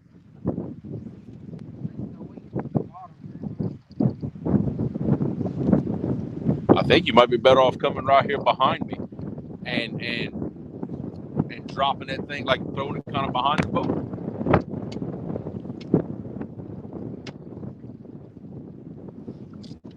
I'll tell you what I need to do. I need to get further back, because there's a bunch right under the boat right here. I'm gonna get further back away. You need to kind of throw where the boat is sitting right now. Oh, there's a ton of them.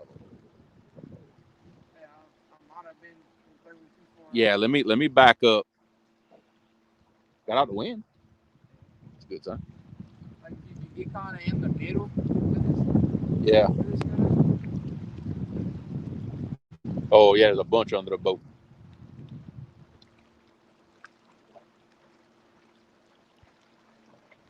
Oh, wrong way. Wrong way.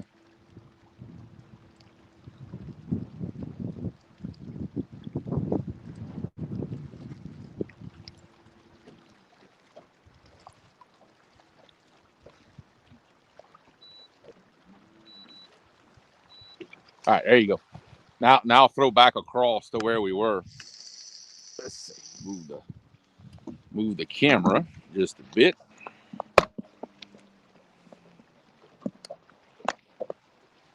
Now, I don't know which way the boat's going to end up turning. Have to kind of watch.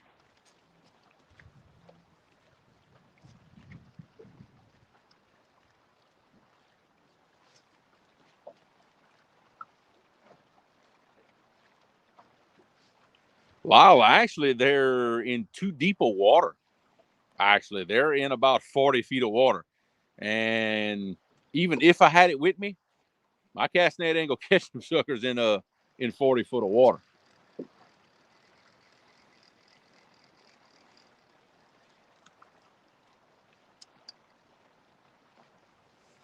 Yeah, this is turned into a little something different. We started out live. I don't let it sink right there. You got to pull that sucker away from that bank a little bit. There you go.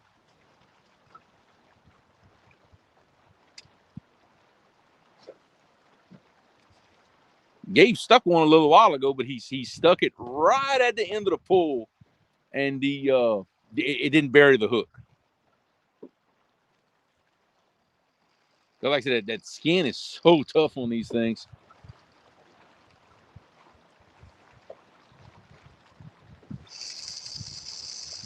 Boy, right there ought to get you one. Man. Yeah. You know, I've never caught one on that rod. Yeah, when we went snagging, I still had that old Shakespeare Alpha. Yeah. In fact, I bought that rod specifically for this, and we never went back.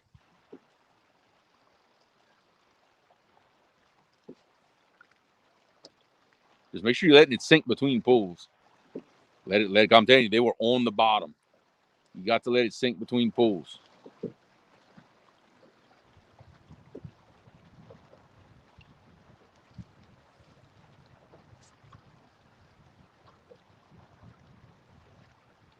Yeah, it is, Lyle. I don't have much luck with it in the cold weather though. That's the only problem. I have good luck with it when it's hot during the summer, but I don't during the winter I can't get nothing to bite it. Which is sort of ironic because the wintertime, that's the easiest time to come snag them because they're all piled up. You know, they're easy to catch. That's about right. When the bait's the easiest to catch. Oh, there we go, baby. There we go. Fish on.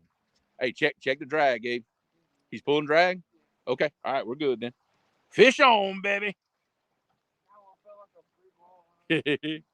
yeah, the hotter the better, Lyle. Exactly. All right, we got a fish on. So I'm gonna get up and go help Gabe with. Oh yeah, pulling drag, baby. That one is not the small one I was hoping you'd catch. I promise you. That one right there is big. Okay. He's way out there. He is? Okay. Well, you found them.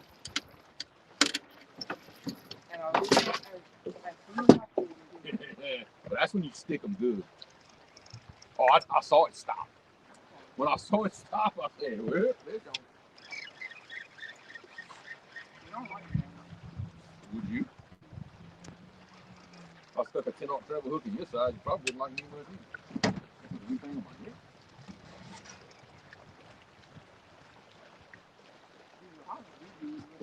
Oh, they do?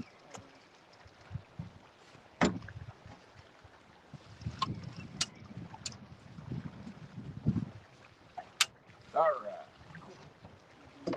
Is he? Oh, yeah, he's big. We caught bigger, though. Oh, well, that's why you pulled so hard. Oh, I'm sure. I'm sure.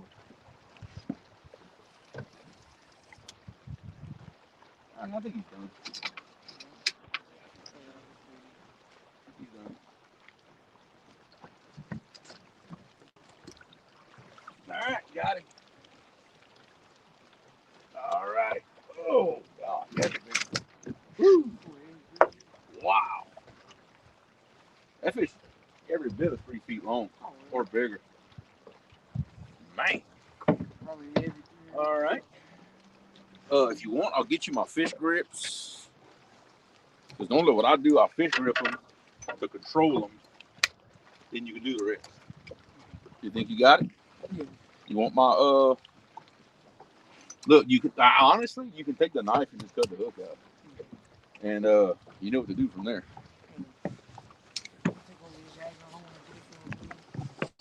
Yeah.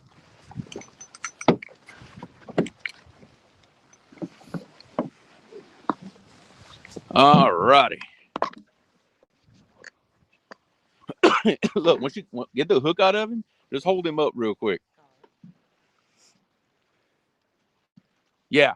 Basically, I got talked into snagging for Asian carp, so that's basically what happened here. But we got one, and a big one. Jesus, we got a big one.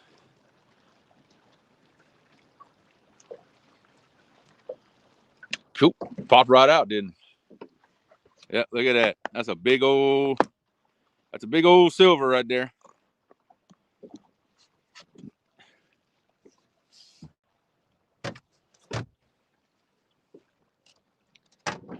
So basically what's fixing to happen here? Basically what's fixing to happen, I'm gonna turn the camera, give y'all a nice view of the river. Gabe is fixing to unalive that carp. Very humanely. He knows exactly how to do it. Oh yeah, he gone. You got him. I don't think he even bled, dude. Oh yeah, very good. All right, you wanna do your thing? Yep, that was a good shot right there. Oh yeah, he's done. He's done. Yep, very, very humane. Like I said, we don't let him.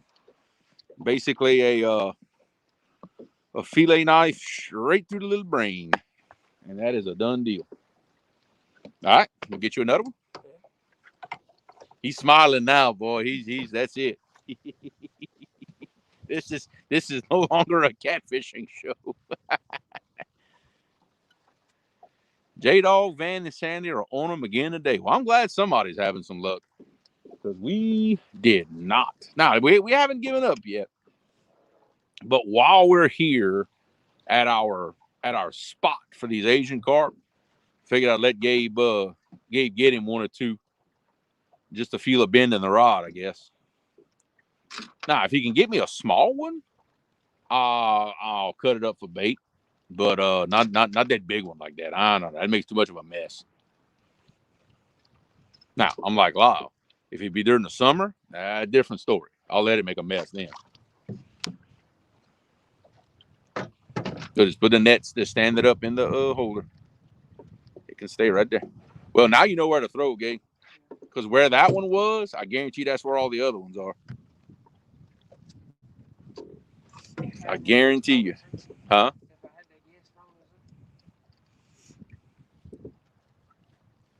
All right, here we go. Oh, yeah. Oh, yeah. Oh yeah. See where Gabe's throwing. Right off that point, right here, right in that slack water. A lot of times that's where you'll find them. Yeah, pretty much. Yeah, pretty much. Damn, right where the boat was. It's like now you waiting for it, huh?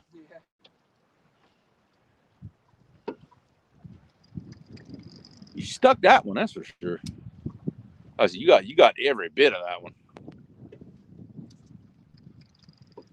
But for doing this kind of thing, you know, if anybody wants to get set up to snag for these carp, honestly, the longer the rod, the better.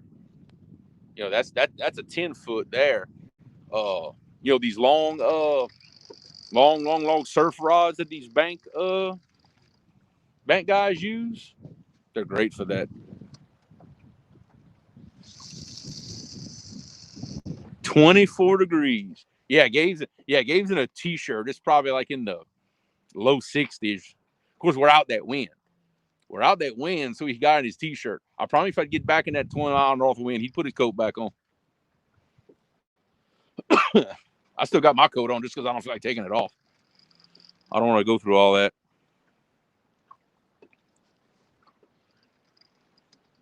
And plus that snagging rod's working him. So you can start shedding clothes once you start ripping on that rod a few times. That's some work.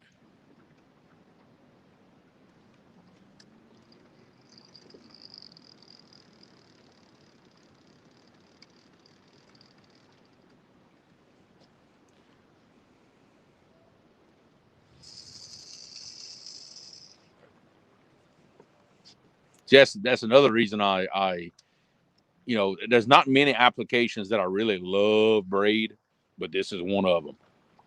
That braid is great for this stuff because you ain't got no flex. You stick that hook in him, that's it. He's done. Yeah, Law, I agree with you there. These catfish have adapted to eat them. There ain't no doubt about it. I forget where I read that or heard that, but they're doing studies on catfish, and I guess they can determine their diet. And a big portion of their diet now in certain areas is Asian carp. So they're eating them. They ain't no doubt about it. Todd, if Gabe can catch me a smaller one, I will. That was just too big. I ain't making all that mess in my boat. Not with that big one. Now, if we didn't have bait with us, it'd be a different story. I'd be a lot less selective about what I'm cutting up.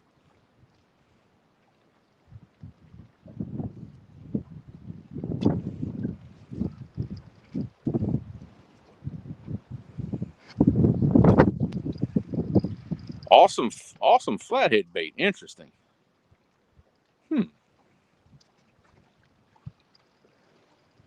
I know around here, the yellow cat hit cut bait more than anything else. You know, good, fresh cut bait. They hit it. I can't say I've ever put a piece of Asian carp in a position where a yellow cat might be. So interesting. I don't see why not.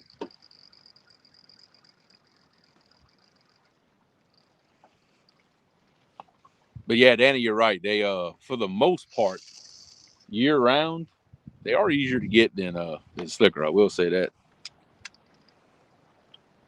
Yeah, no catfish yet, Andrew. You should recognize the spot. We're in the cut at the end of Martin Bay, and Gabe got one big one just now, and I figure I'd let him get at least one more if he can. Biggest one on cut carp. Ah, interesting. I mean, if it's fresh, I mean, I know the way we do it, we fillet them out, and then we put it like in a Ziploc bag, let them soak in the blood. That's how we do it. Back to work. Huh. Air run, what's going on, man? And Mr. Chucky Morgan, what's happening?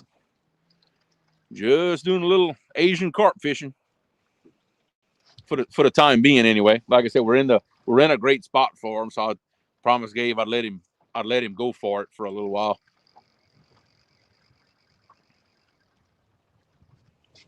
Well, you got that one, and after that, they're getting hard to find, ain't they?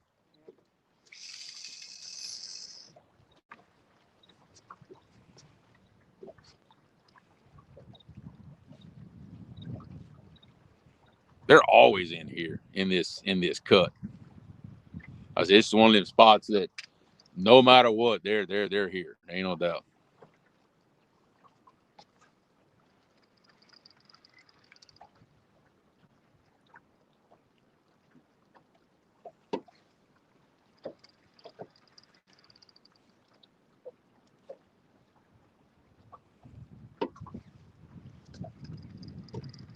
Man, even the Asian carpet giving us a hard time today.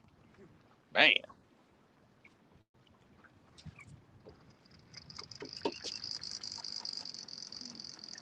But there was a pile of them out there.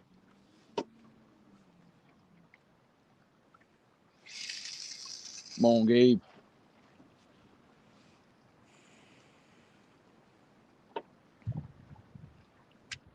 Yeah, that's another thing. If you want to test how good of a drag you have in a reel, snag an Asian carp, a big one, and let him start running.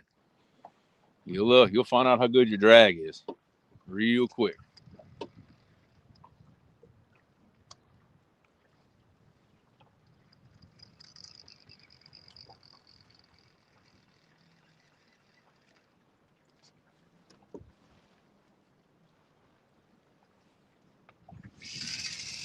There you go. There you go. That was a good one. That was a good one. You got that one? Ah, okay. I see. I see. And you notice how that one you caught was on the first pull? They holding the bottom.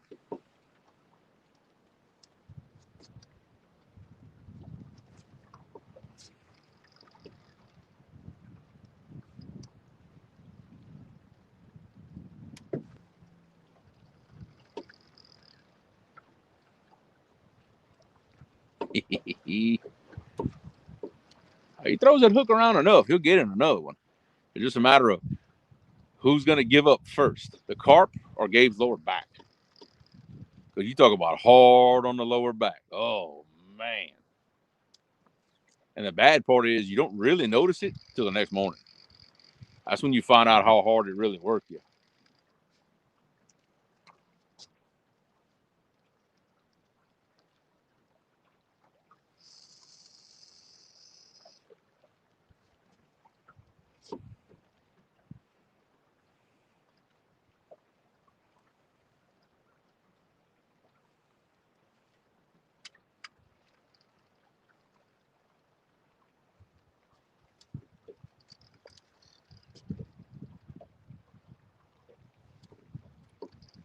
The only thing it makes me a little nervous when you pull the rod tip right towards me like that. Because, I mean, it's fine, but, you know, if it were close to the top, ooh, I got hurt.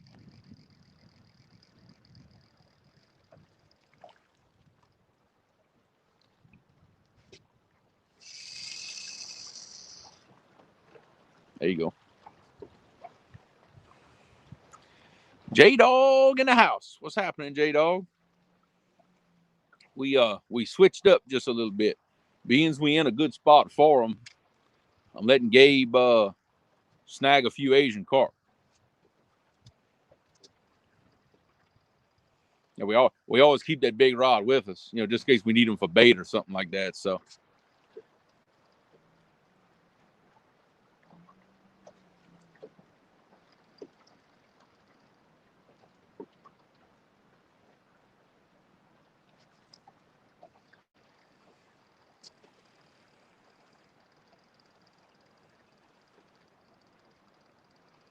Oh no, we definitely have some big blues down here, Todd.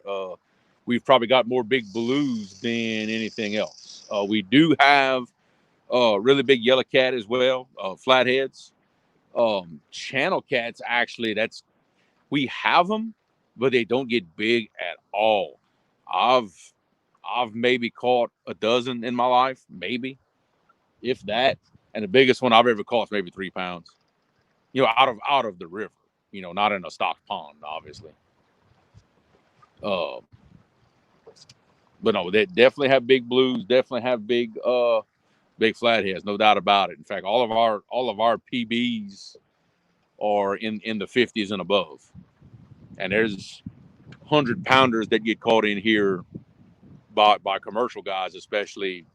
You know, there's a few that get caught every year, so we've definitely got that.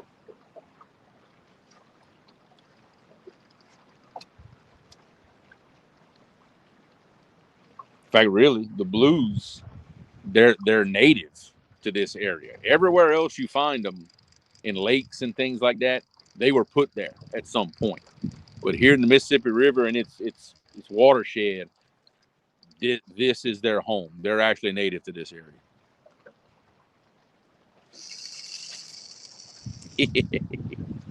Well, luckily the water's deep right here. You know, he's snagging probably in about anywhere from between 40 and 50 feet of water. So it's not too much of a danger. And when he gets it close to the boat, he reels it up. It just looks funny to see him pull right towards you, even though I know it's not going to happen. It does look funny.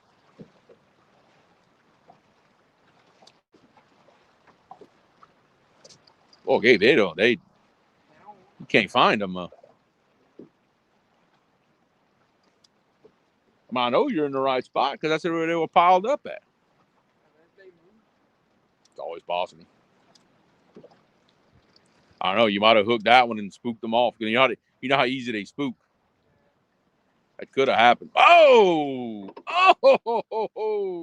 Just when we were talking about it, boy, he done laid into one. Wow, that hit like a freight train, huh? How you think he is compared to that other one? Ooh, rip and drag, baby, rip and drag. Well, let me know when he gets close. I'll get up and I'll get the net. Yep, just when we were starting to wonder, Gabe stuck him one.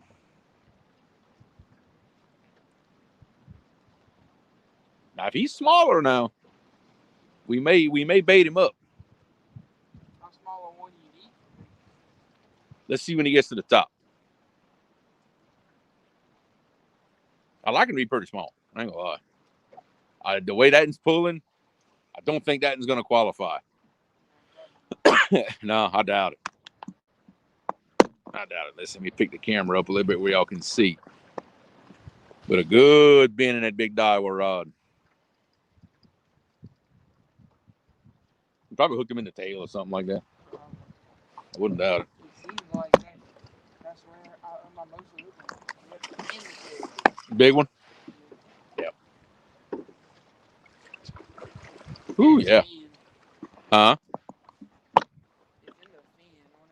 Oh, yeah. Okay, there he is right there, fellas. Colby, yeah. I mean, you hooked him like in the tail. Wow. Okay. All right. Well, let me get the net.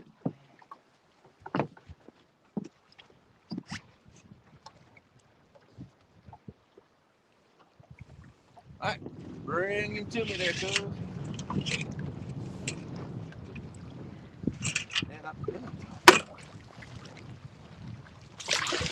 Oh, boy, he didn't like that. Another big. Oh. All right, I'm going to kind of hold the net. Let's see. Let me fish grip him again. We can kind of control him.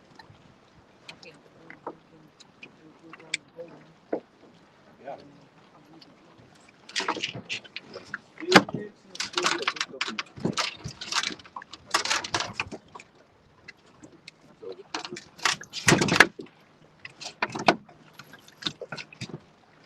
I got it. He ain't going nowhere. He's mad.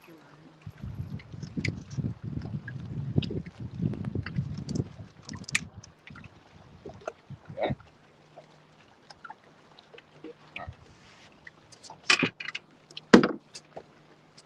All right. Another one bites the dust, huh? Or fixing to bite the dust anyway. All right. Fish number 2.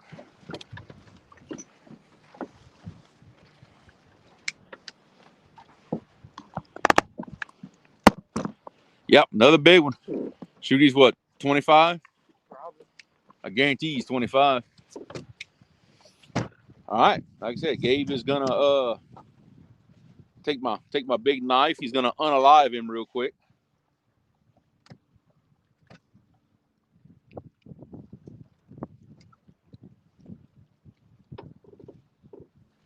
Because legally I cannot put that fish back in the water alive. Cannot do it. Illegal and quite the ticket actually. Yeah, you got him. You got him. Like I said we've learned how to do it very quickly. It don't take much. All right, gator bait. Gator bait. You gonna try for another one, or you wanna go find a catfish spot, or what? What you wanna go do? Huh? I asked you what you wanted to do. Muddy water, it has happened. In fact, it's happened to Gabe, actually. Jump clean out the water. Remember that one hit you in the ribs? Yeah. We had, Happened to me twice. that was last year, over a year ago. Shoot, this boat was almost brand new. Jumped clean out of the water and hit him clean in the ribs, sitting on the front of the console right there. Yep, it'll definitely happen. All right. Well, I tell you what, I'm gonna leave it up to chat. Y'all tell me what y'all want to do. Y'all want us to try to snag another one, or y'all want me to go try to find some catfish? I will leave it up to y'all. Two Stans. What's up, my OG broadcast brother? What's happening, Stan? Just missed it. Just snagged us a big old Asian carp, and did our thing and fed the alligators and the turtles. But y'all let me know. Y'all let me know. Y'all want us to keep on sticking these carp, or y'all want me to go find some catfish? Now, to go find catfish, it's going to take about probably a 15-minute boat ride. Because if y'all want me to go hunting more catfish, I'm going to go back to, in fact, the same spot in that outflow channel where I fished against J Dog and Brian B and a few others. I'll scan a spot or two on the way, but it's probably where I'm going to end up. So y'all let me know. I'll leave it up to chat. We gonna go find us some catfish real quick, or y'all want to watch us keep snagging carp? That's all. I'll leave it up to y'all. Wish I had the Jeopardy music to play, you know.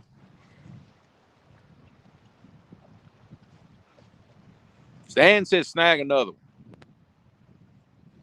You want us to snag one for him? That's what Stan says. So you know what? That's what Stan wants, and by God, that's what Stan gonna get. Get another.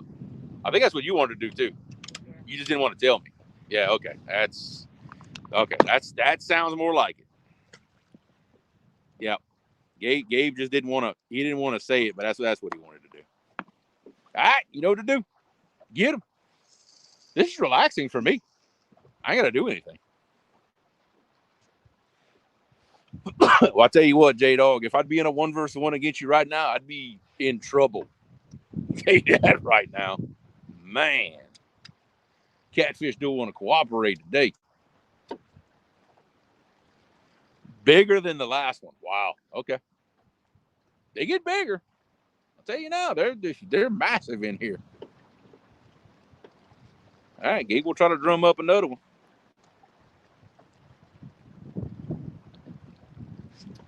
Yeah, Gabe loves doing this.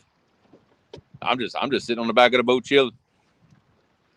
Yeah, I heard that, J Dog, that y'all are killing them right now.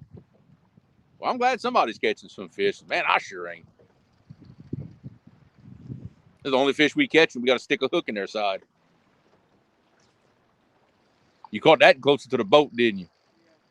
Now, keep in mind, you probably spooked them again when you hooked that one. So you may have to kind of like fan cast around, kind of find them.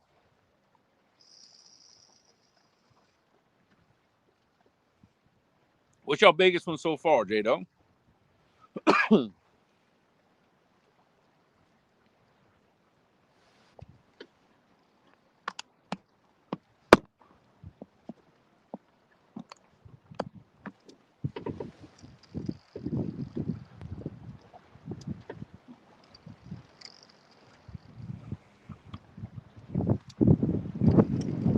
Or I know y'all got a bunch of numbers of fish. I know that for sure. But that's awesome. I think we're post front right now. So, which I apparently I fish a lot post front, unfortunately.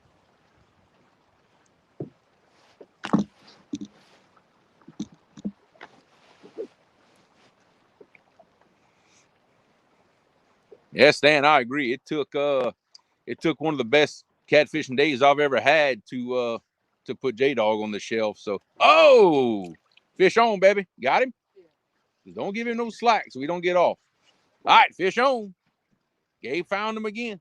See, they moved. Every time you hook one, they move. This one could be one for bait. Oh, you think? Unless you hooked him in the head and he ain't pulling very much. Really? Is it an Asian carp? I hate to say it. It's small. It is small. Oh, we might have bait. We might have bait. Is it? Is it an Asian carp though? I didn't see it. No, dude, that's a buffalo. Yeah, that's a buffalo. Look at him. We ain't gonna take that for bait. Do you have to kill those? No. You can actually release that. You can release it. It's only the Asian carp that are. I'll tell you what. If you bring it to you and you grab that swivel, that's 150-pound mono. He ain't going nowhere. Just don't break the rod. Yeah, look at that. A carp of a different flavor. How about that? Not the carp stand one. Huh? Not the carp. Not the carp we were after, but a carp nonetheless. Yeah. So we're gonna gently take the hook out of that one, and we're gonna actually release him. That'll be a CPR. Now, so we don't have to dispatch those. So being I'm not keeping him for bait, that's what we're gonna do. We're gonna be gentle with him, turn him back loose, because that hook's way up in his side, above his backbone and everything. So he'll be just fine. Boy, he don't let you put that thing in his mouth, huh? No. Well, that's the thing. Those fish grips really ain't made for a fish with a mouth like that. I don't know how good they would hold anyway. They go slip out. Well, maybe not. Maybe not. Oh, look out. No, Bug Man, I'm not gonna use that for bait. That's not a good bait for us, actually. It's not. And not a pretty one though. Yeah. He's probably what, 4 pounds? Probably. Yeah, about 4 pounds, I'll say. All right. So he got CPR'd. He gets to live another day. Like I said, by law, we have to dispatch the those big Asian carp, but the rest of them we can let them go. That fish will live no problem. So, well, he's getting back on the front deck, so I'm assuming we're going forward again. I think it's saying one of the CPs. Yeah, go for it.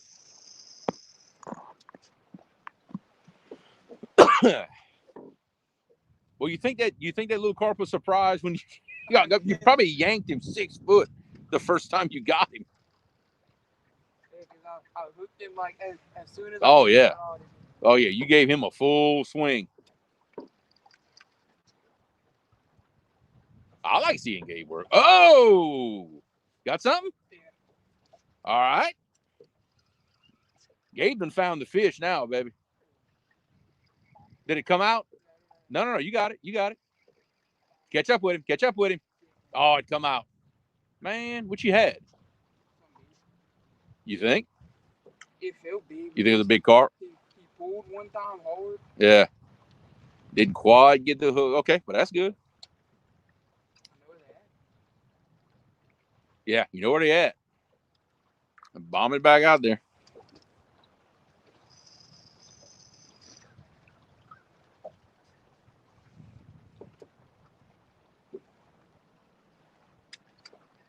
Yeah, I've heard them buffalo ribs are real good. It's a lot of trouble to clean them to get. Whoa! All right, Don't give him no slack, Bubba. Well, first pull and you stuck him. What in the world?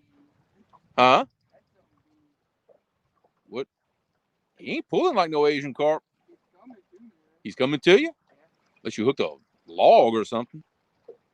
Is it fighting back? Or are you just dragging? Nope, let go. What was that? Yeah, but look, yeah, but, hey, look how there's trash on that hook again. I think you hooked into some. I think you hooked into a tree pounder. I don't think that was a fish.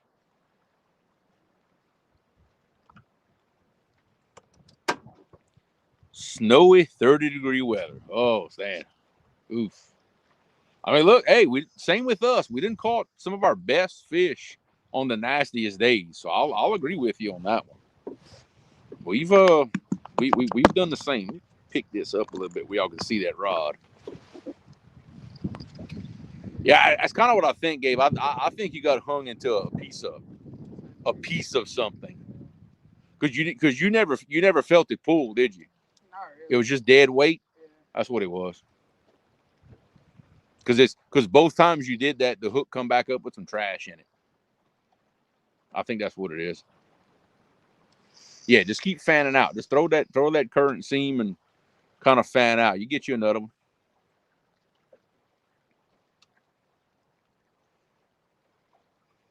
I'm having fun. I'm just sitting back here chilling, talking to y'all. Letting Gabe do all the work.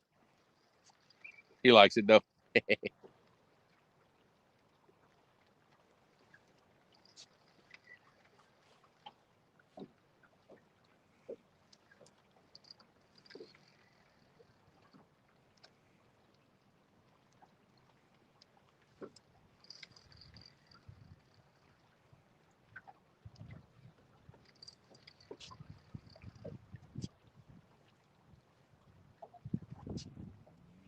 Now see, during the spring and the summertime, you go up like kind of close to the dam at that hydroelectric plant. Good Lord.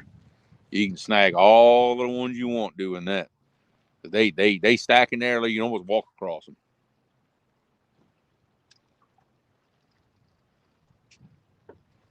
That poor reel.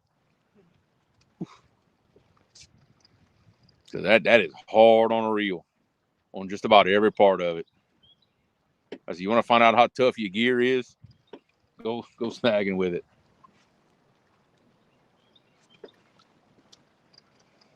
I mean, Stan, really. I mean, besides the cast net, the only way you're gonna catch them. I mean, they're filter feeders. There's that's all you're gonna do.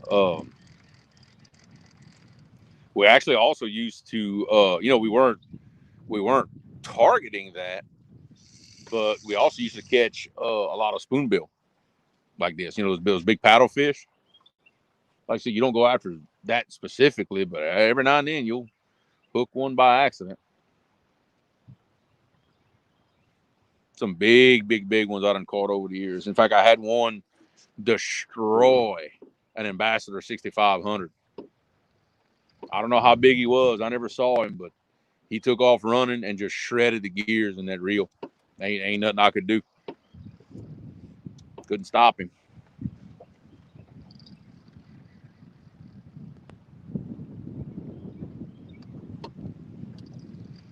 Well, Gabe, you go sleep good tonight. Hey, at least we got a good lunch when we get home. Yeah, we got us some Lebanese food last night. Never had that before. I am definitely a fan now. Ooh, man, that's some good stuff. And the plates were so big that we got plenty of leftovers for lunch. Kind of getting excited about that now that I think about it. Getting kind of excited. That's a shame, isn't it?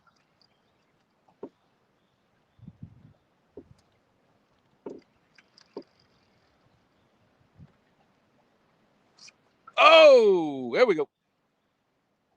Got into something. Don't give it no slack. It's fighting? Kinda. Okay.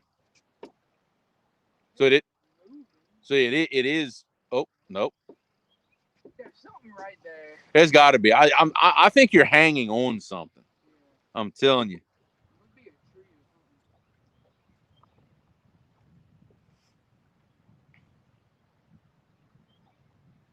Yeah, because look, every time you hook into whatever that is, you come up with some trash. That's an old treetop or something down there. There ain't no telling. Yeah, Stan. There's certain times of the year when the shad really stack up at the dams.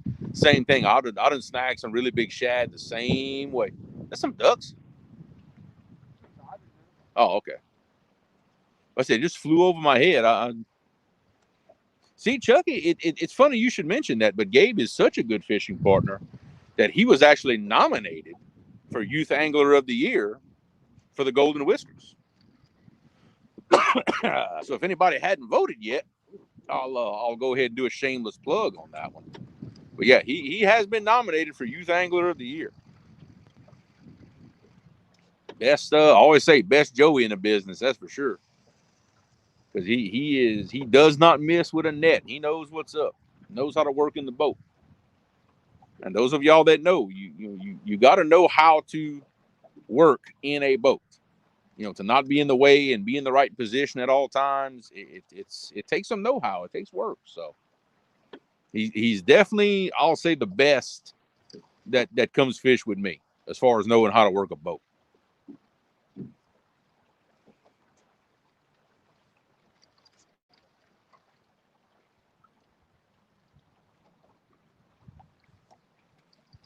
Well, you just can't get another one, huh? Besides that log or whatever in the world is down there.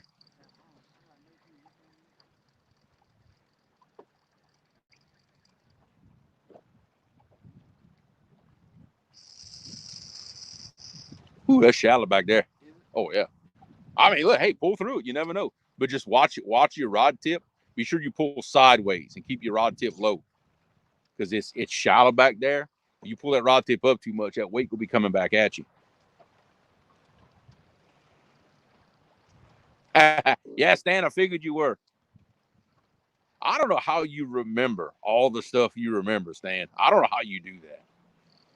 I mean, I watch a lot of YouTube too. I try to keep up with everything, but man, you got a mind like a steel trap. I tell you, Uncle G, what's happening? Everybody's favorite troll.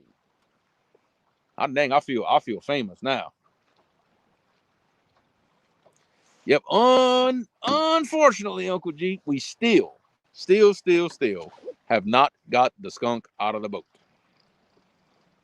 We got some Asian carp in the boat, but yeah, no catfish on the day. It's been a frustrating day. Very, very, very, very, very frustrating. Catfish do not want to cooperate for whatever reason. That front that come through during the day today probably had something to do with that. When that wind started picking up, that was it for the bite.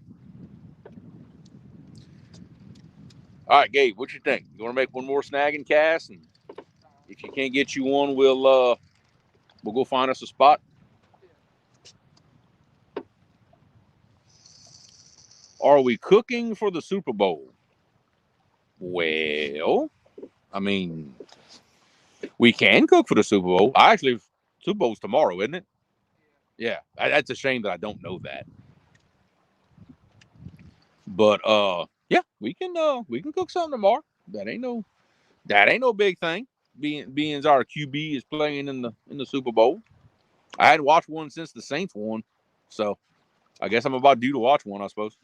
Let's see. I thought I saw a question. Yeah, rod knockers. Actually, yeah, we did fish that confluence. A couple of lazy bites, and that was about it. They are not, man, they are not cooperating today at all. The catfishing is not. No, rod knockers. We ain't boiling crawfish. The price is a little high right now. Well, I say a little. It's a lot high. So we gonna let the price go down before we boil any crawfish. Huh? Yeah, the season just started, so we got plenty of time for all that. Okay, we are going to try to find us another catfish spot. So we're gonna take a little boat ride. Oh, if one of my mods doesn't mind, take care of that. We got a bot in the chat, so I guess I'm famous now. I got me a bot. So somebody wants to knock that out for me, I'd appreciate it. And what I'm gonna do, I'm gonna put y'all back on the console. I'm gonna mute the mic so the wind noise doesn't beat y'all up too bad. Like I said, it'd be about a 10-minute boat ride, something like that. We'll be there in about 10 minutes, and we're gonna go check it out. Let's see. I'm gonna put this down here. Yeah, we got to find us some catfish somewhere. Yeah, I know. Like somewhere. We can't do it on a catfish. I know, right?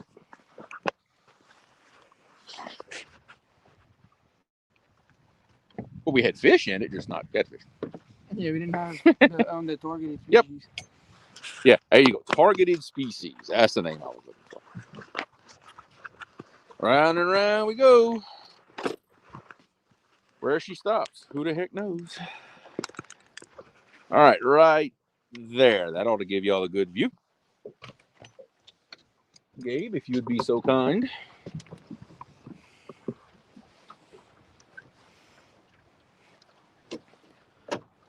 A super stand day tomorrow morning.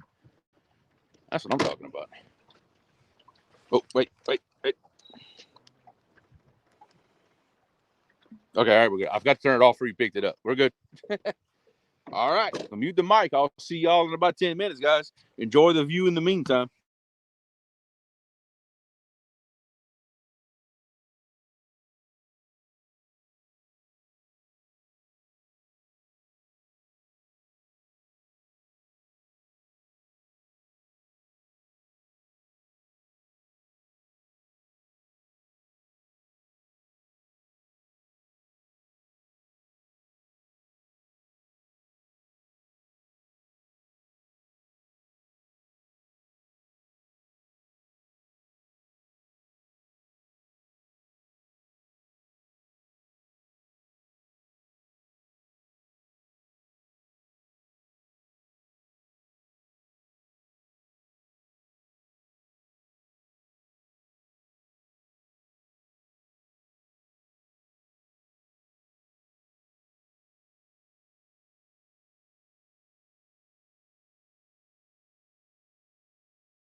All right. Hopefully the wind noise isn't too bad. We're kind of heading right into it right now.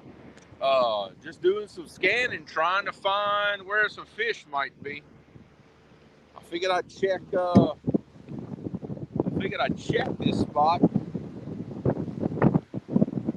coming towards this hydro here. And we don't see nothing here. I got a few more spots close by that I can look at.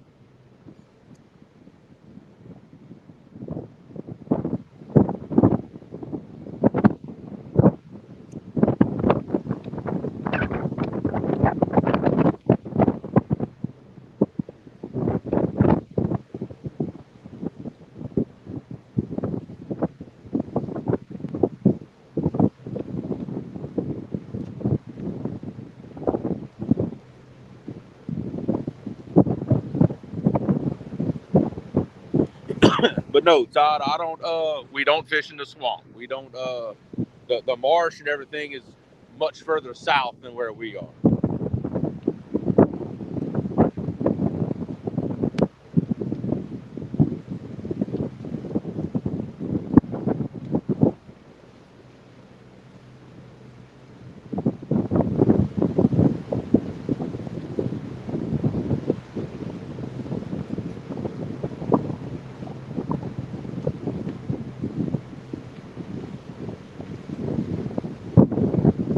Nothing here. We're gonna go to the other side of the channel.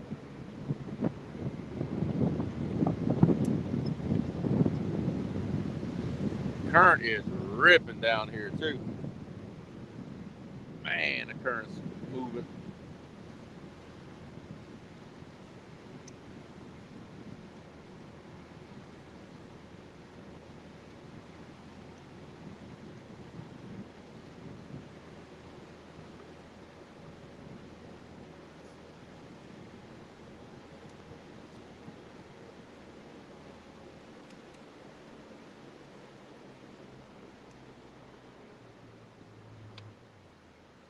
Another little spot we're gonna check right here.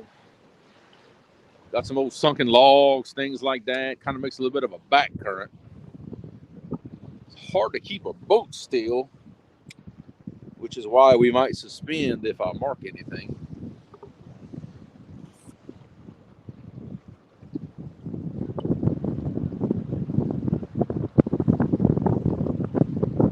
Let's see. No, those are not the jug lines for spoonbill. Those are jug lines on hoop nets for catfish. Yeah, it's definitely not for spoonbill. I can tell you that for sure.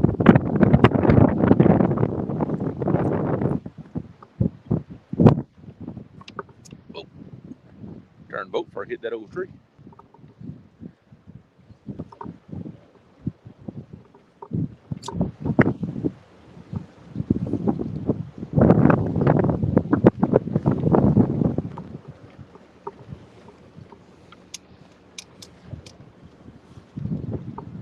Believe it or not, Gay, marked a few fish. Yep. Believe it or not. I think it might be. Oogadoo, we're going to go along the bank right here. I'm going to make a turn. I'm going to come back up a little bit and kind of take a look. But there was some fish over there. Watch me. Let me go ahead and turn around. They were all piled up right before you get to the edge of where that tree sticks out. Yeah. Just before that. There's a little hole right there. There was a lot of bait out here. See it? See all that bait on top of that bump? Alright guys, like I said, hopefully the wind noise isn't too bad. This boat, the wind's blowing right at us right here. But if I get the boat set up, I'll put the phone behind me where the wind noise won't be so bad. See, that's not catfish. See all that yellow in there? It's not catfish. That's most likely Asian carp or something like that.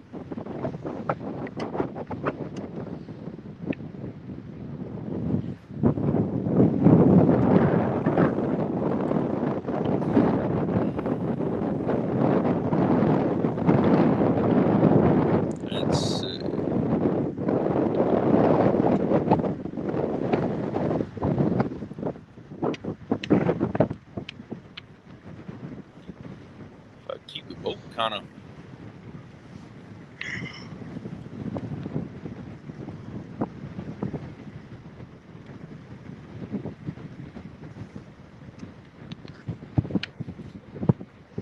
So I saw them like right here. Yeah. Just off right there.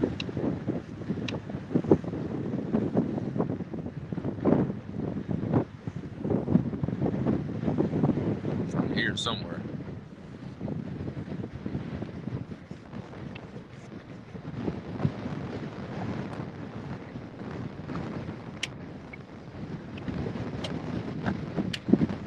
God dang, the wind's blowing Yeah, right now. it's blowing. Yeah. Look. See? The saw. Yeah, there it is. There's actually a couple of fish right here. Yeah, gonna get a trolling motor. Let me see if I can get all this under control. Yeah, go ahead and let it down.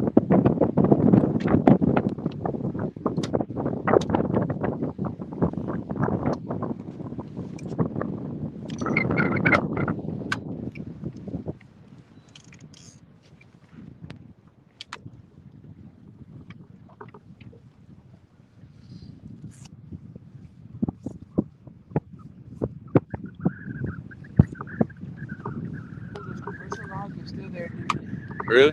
That one's got the Yeah, I know, right? You want to go all. The wind is blowing right down this channel. Yeah, definitely all slipping.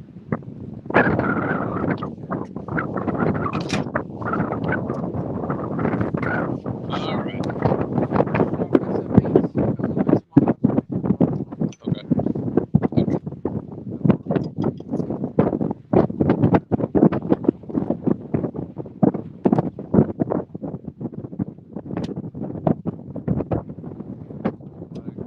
still right here.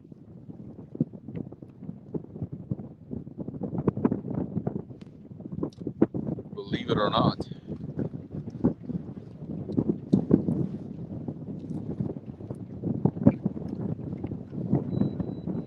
I'm gonna back us up some.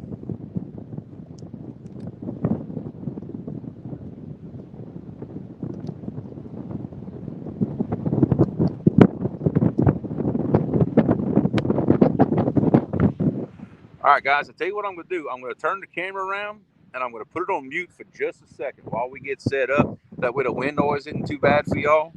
And then once we're all set up, I'll put the camera behind me. Okay, so y'all just bear with me just a second.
All right, we are back. I said, hopefully the wind noise isn't too terrible. We're just trying to kind of maintain a setup right here. It's not the best spot. The boat's moving around. It's hung up. What about that other one? That one. The Uncle Lou rod. Was it hung up or not? It was, but I got it out. Okay. All right. You got it out? Okay.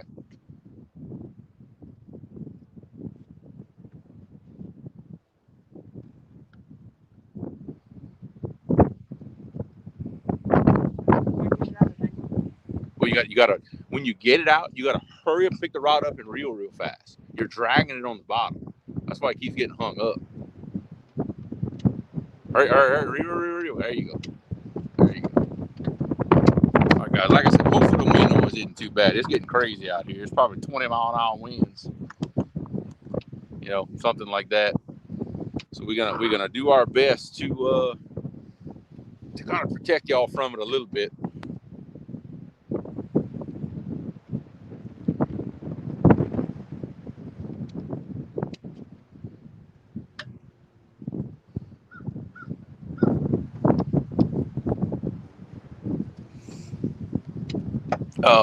No, I do not. I don't carry two anchors most times. I mean, I fish in current so much. There's no need to carry two anchors. A lot of times, what I'll do,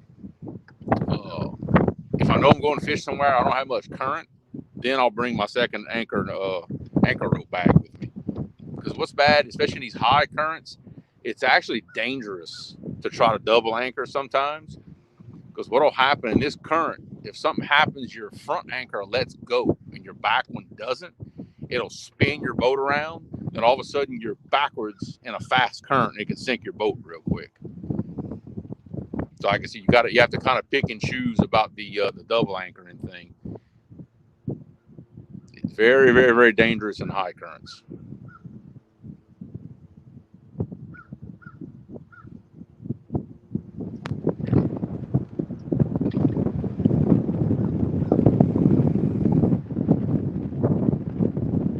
Cool game, number 5. That was a decent move right there.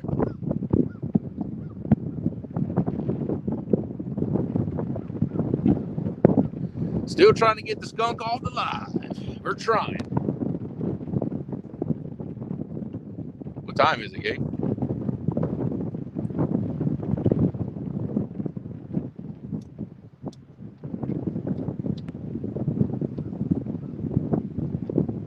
Huh? It's 2 o'clock? Yeah. Okay, number 6 just got tapped too. It's 1:55. Okay, that's 2 o'clock.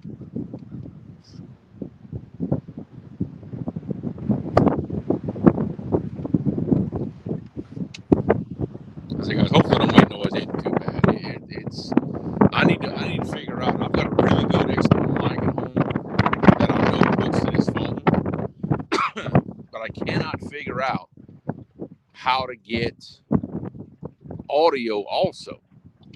You know, the external mic will hook up and y'all can hear me, but like if I have a guest in, I don't have any sound. I can't hear them.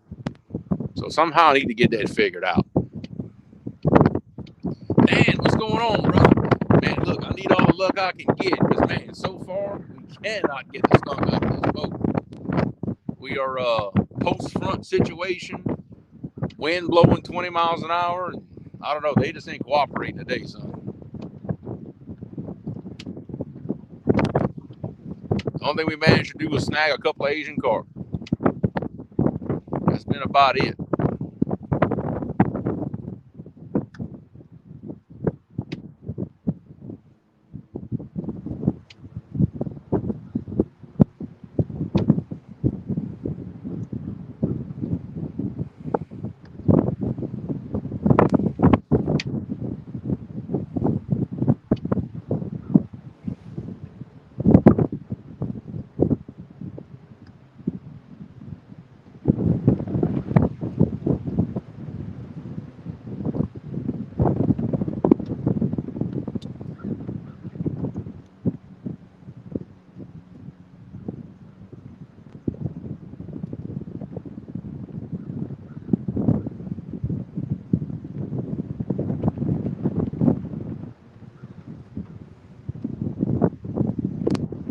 That number 6 got hit again.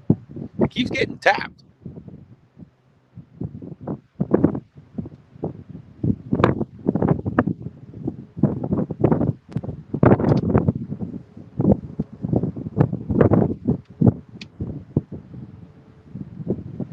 But that's yeah, I did say that yesterday, didn't I? I was hoping maybe we'd get out early enough and catch it right before the front came through, but I didn't. I mean, we came out as early as we could, but the front was already on its way through. And sure enough, we had I call it a hot bite. We had a hot dink tap this morning. Rods were moving around a whole bunch, but it wasn't long after that it shut down on us. Yeah, that's the one thing I can't avoid is these post front situations. When that happens, man, it shuts these fish down.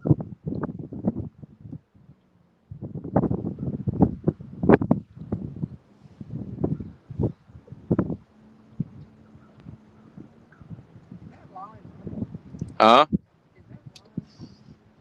I mean, they're both moving sideways. I mean, that's why it's moving like that.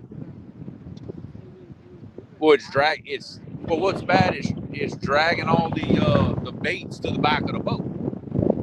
Like I said, the boat stayed perfectly straight while we were getting set up. The minute I cast the rods out, the boat goes crazy. Never fails. Ian Tipton, what's going on, brother? Fishing is not going well this morning. Not at all. We haven't caught a catfish yet. It's just one of those rough days, I tell you. Very, very, very rough day. We still trying, but not too good so far.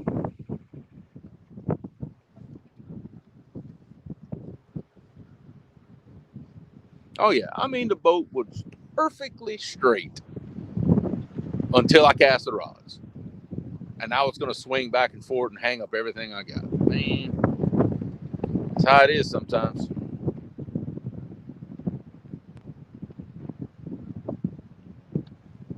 Boat positioning is,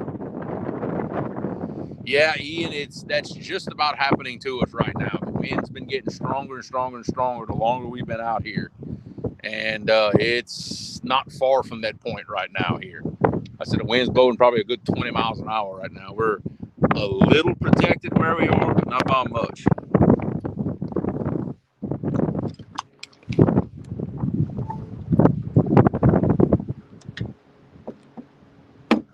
Let's see. Let me check something real quick. I want to be sure of something. Yeah, okay. I want to make sure my phone was charging. Oh, yeah. It's just, I don't know. They can't be all. Sometimes you just have a tough day, and that's all there is to it. It happens. But the wind, between the wind blowing and the shifting current there, that's basically a lot of my frustrations right now. I can't hold my boat where I need to hold it because of the high wind.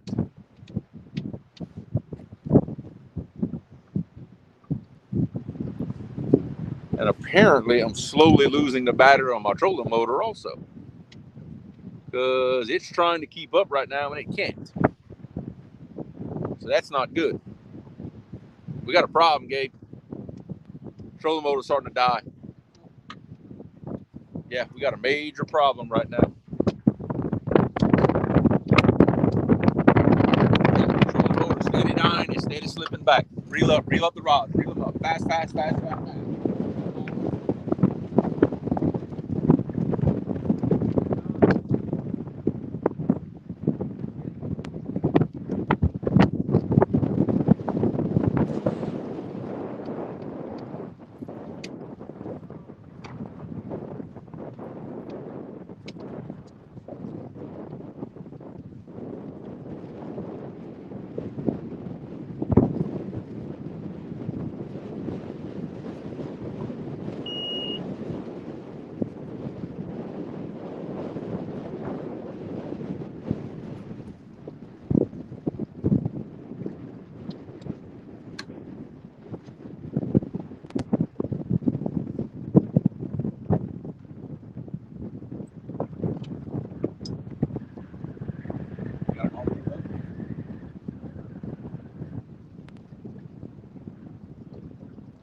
That didn't work.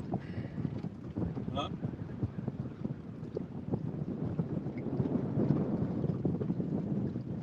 Oh, it's no anchor right here. What you think?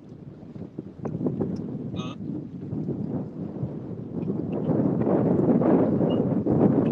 Wasn't there for long either. I think he just without the trolling motor now.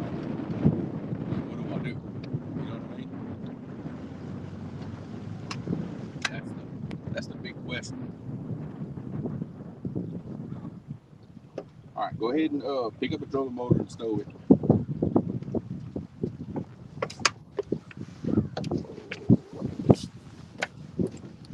All right, let's see here.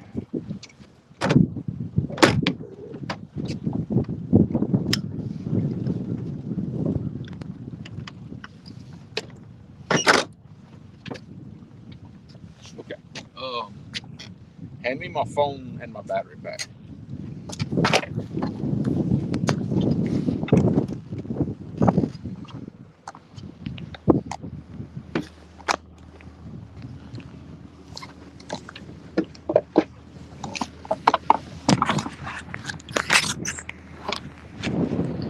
All right.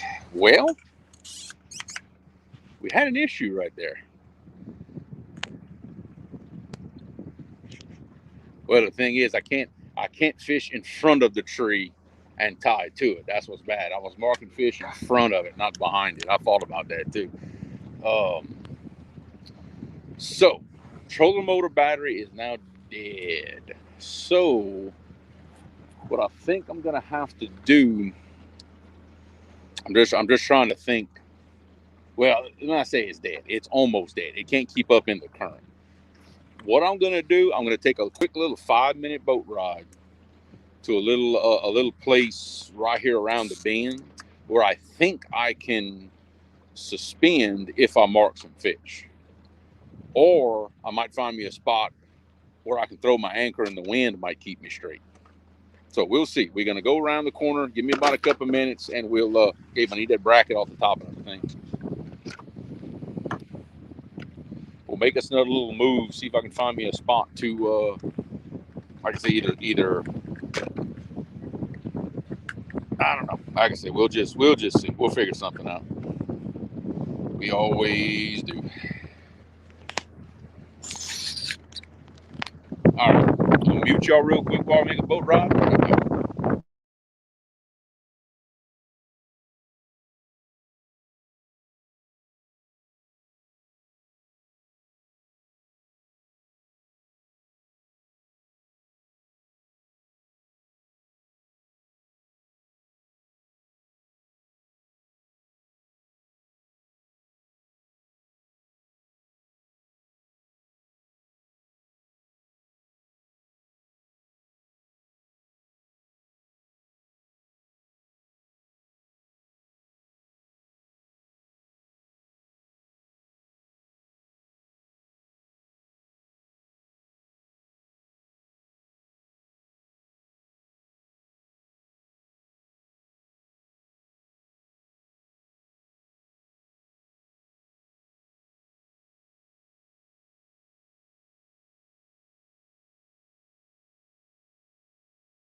right, guys, we're still looking for spots right now. Just kind of coming in here in some of these deep holes, seeing if I can mark fish. The wind has picked up a lot. The wind is a lot worse than I thought it was. Not too far from the point where, like I said, there's certain spots that are a little dangerous right now because of the wind. So that's kind of what I'm trying to keep in mind too. Some of these spots I want to try to fish.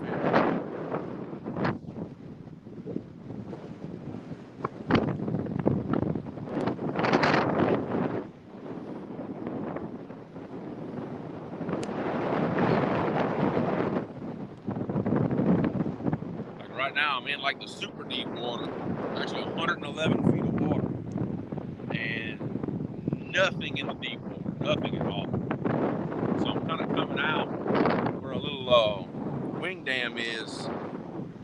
Now there's no current where I'm at right now. There's no current. What y'all are seeing in the screen is just the wind blowing across the water. So I'm gonna see that there might be some fish a little bit up shallower where this wing dam is, where we can set up. The wind's not as bad, I'll say that. So that's a bonus. It's still blowing, but not as bad.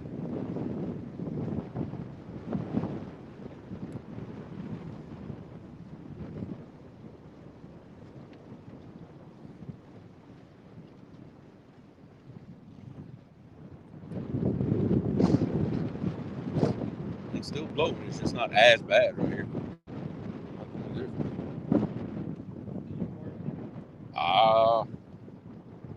Marking a couple of fish, believe it or not.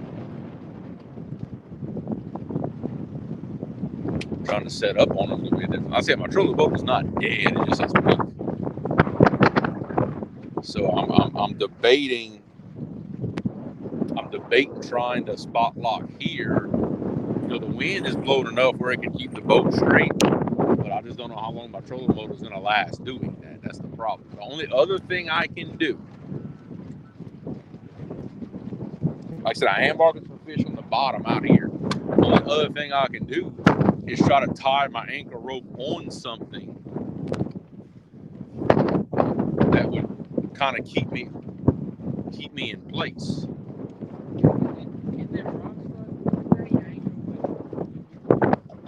I mean, you could lay the anchor like in them, and it would hold me.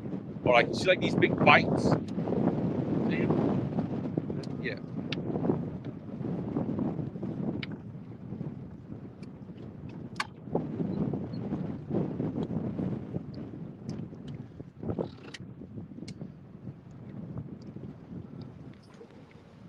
See, the thing is, the wind's not blowing right here, which is good and bad. It's good because I can hold myself. Oh, the wind is blowing right here. Never mind. I just want to turn the boat around. Okay.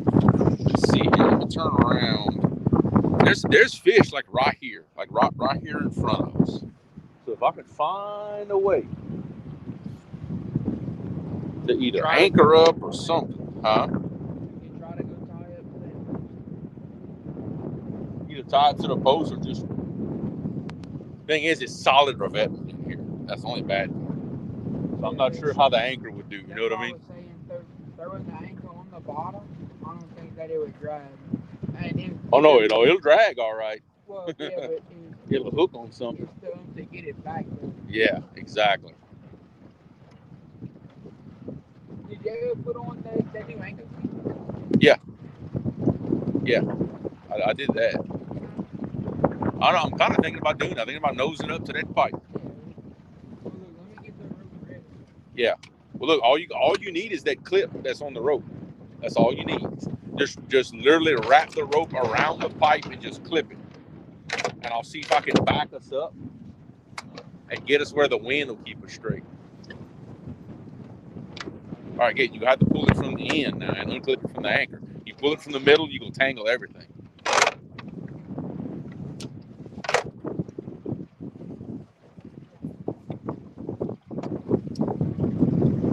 I mean, look, even though it goes back and the boat wants to rest against the rock right here, I'm good with that. It'll still be a decent position, you know. Wrap it around. Just wrap around and just wrap it around and clip it back. That's all I want you to do.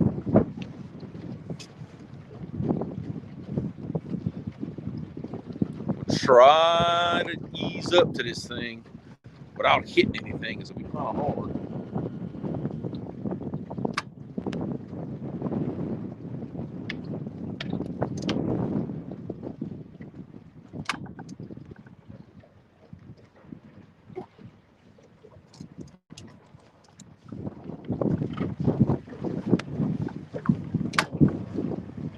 All right, it's all yours now, bub. Ain't nothing else I can do. I'm too close to the rocks. Look, just tie it. Yeah, there you go. Tie it to the top of that pipe. Because you guys got that little thing on the backside. It's going to keep the rope from slipping down. So go around the very top of the pipe.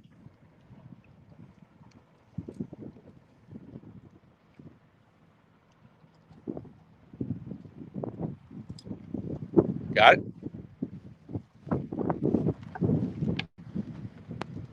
You got it? Okay. All right, look, I'm going to put the motor in reverse. I'm going to start slipping backwards. Just let some rope out.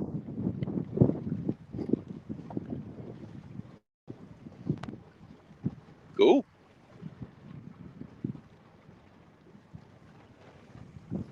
Guys, we trying something right here kind of sketchy. But we going to see if we can make it happen.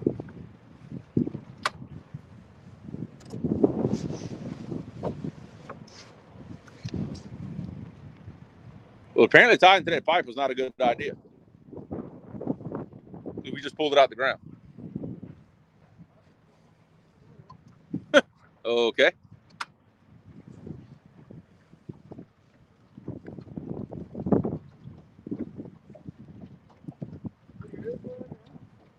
It pulled it down. Jesus. It's always something, I tell you. I don't know. Problem is you got to get the rope back off of it. That's the problem. Oh, come off. All right. Okay. Yeah, we just pulled it down.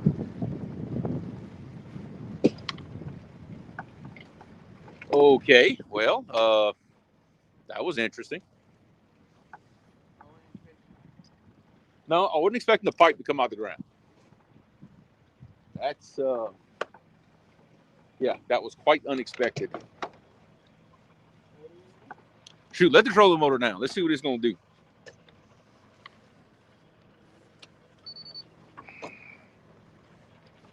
It'll either work or it won't, you know.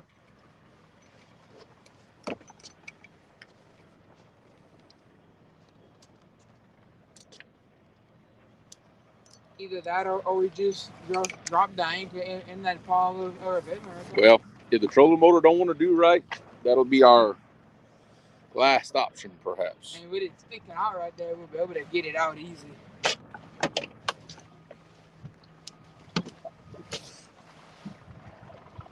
I mean, all that's going to hold us is the little bit of wind. Yeah. You know, that's really all we got that's going to hold us. Current, so the trolling no, motor should hold it should keep up. Like I said, just with the wind ought to be just enough to kind of hold the boat, kind of halfway straight a little bit. Okay, I think we can do something with this. I think we can do something with it. You want to set up my phone on the tripod for me? All right, guys, we gonna try it out. We gonna see what's gonna happen.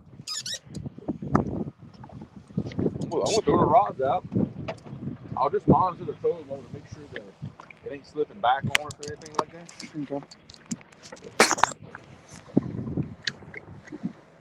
Yeah, the wind's actually not bad right here. Okay.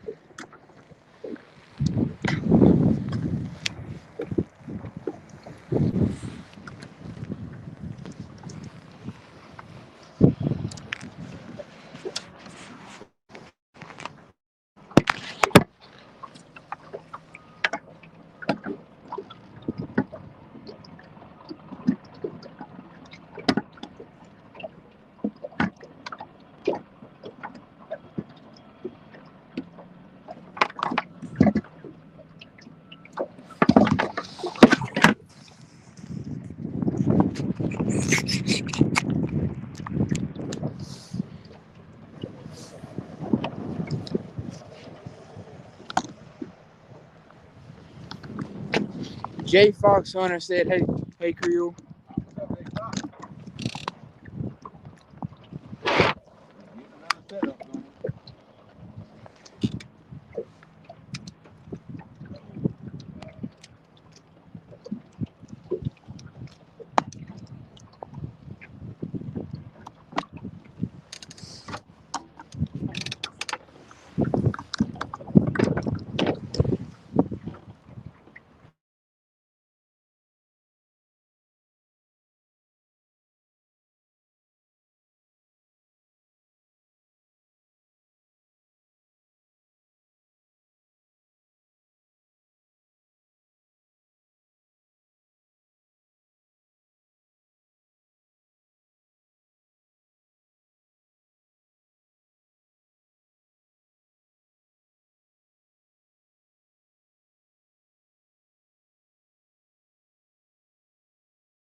Coming up a chat for a little while.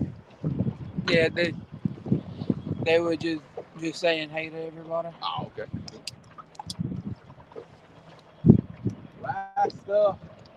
Last spot of the day. See if everything wants to work out. The boat kind of halfway home still. Yeah, we're staying still. Yeah, we're staying decently straight. Now, again, you have to move the phone over. That way your body kind of blocks it. Kind of blocks the mic. That's what I had to do earlier.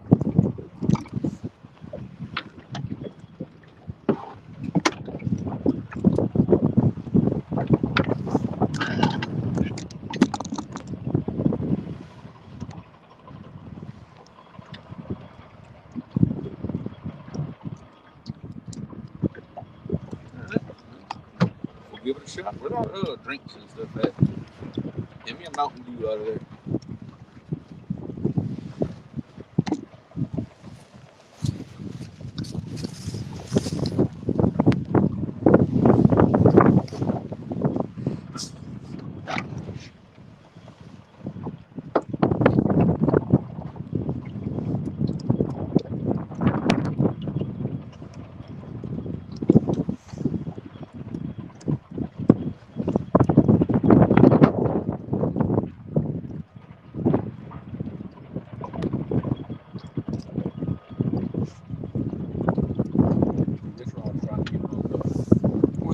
6. Yeah.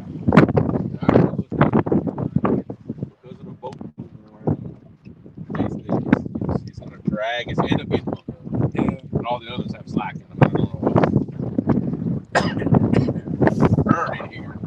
So the rod should be staying pretty straight, you know? Yeah. But Quiet man Curtis said, hey. what's going on, bro? Like every one of them wants to come to the boat. Nope. There might be an undertow or something. I don't see how the dam's not open.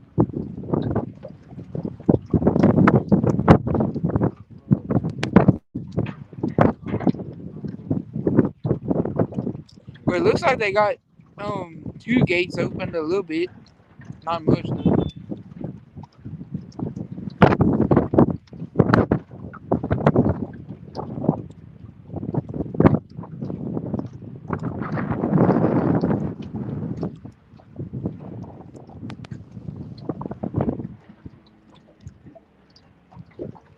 Dragging this one. It's going to end up hanging. Probably.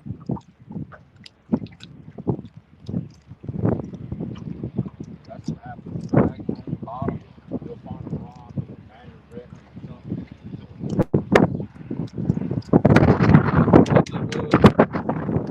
Let the bait soak for a little while and see what happens. That's all we do.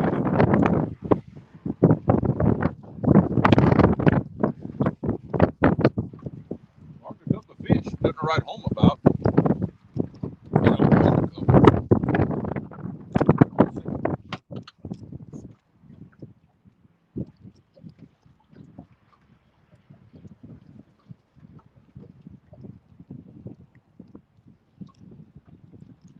We can try and see. yeah, that's all you can do sometimes.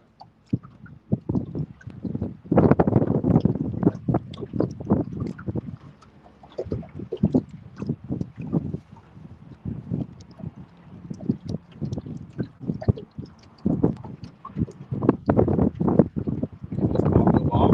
Get that. Yeah. I don't know where we can. Almost with the skunk. Technically, we didn't skunk. Well, I wouldn't count snagging the car.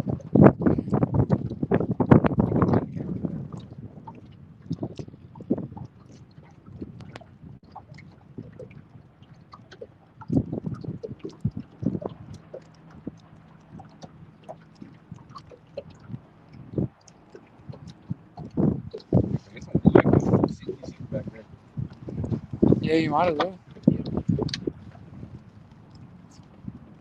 Yeah, because I'm going to make myself nervous pacing around. My great. Big Mike said, hey. What's up, Big Mike? Now, we've caught some nice fish here in the past. Yeah. Like, this is where you caught your PB yellow cat. Yeah. But they had current come out of the dam. Yeah, and it was. And the water wasn't 45 degrees. Yeah. Very, very different conditions. I like when there's water flowing out the dam. It makes it back. Yeah. Right here behind you. We actually think the boat's going the other way.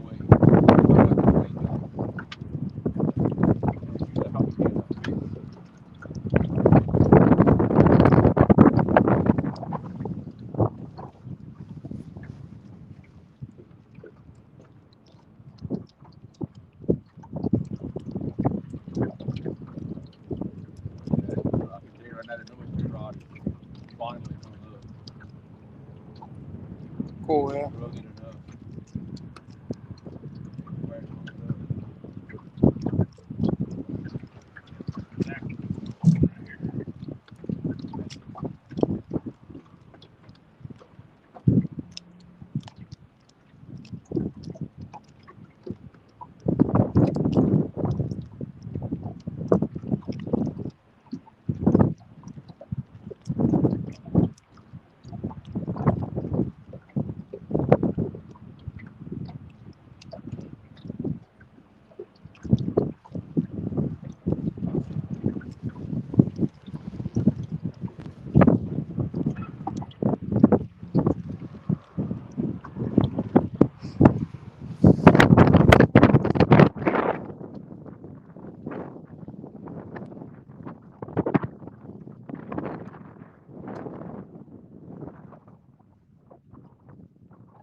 Mike asked what we caught so far today.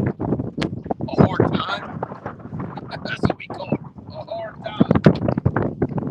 Thought we snagged a couple of Asian carp earlier on today just to kind of play around. But catfish count is 0. Unfortunate. But hey, can't catch fish all the time.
It's peaceful out here though.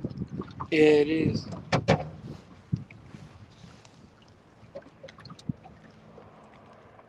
can just catch a fish. What's going on in chat, eh? Don R said he's back to lurking and listening. Yeah, I'm sure we could have brought more action than what we did. Ah, you know, that's fishing.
What's going on in chat? Nothing else so far.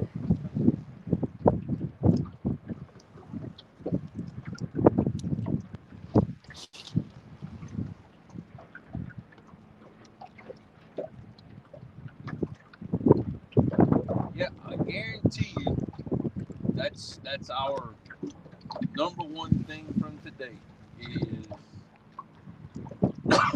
that that front that come in. Yeah, it messed us up. Shut them down. Like what you said, we could have had to come yesterday and fish.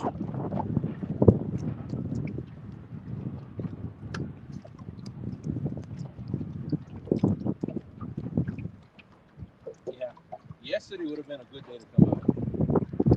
We'd have been 24 hours ahead of that front. Yeah. Oh, we could have. I bet we could have burned them up yesterday. We'd have done better than what we did today. Yeah, couldn't have done no worse, right? No. I don't know what it is, but there's something I keep seeing stuff.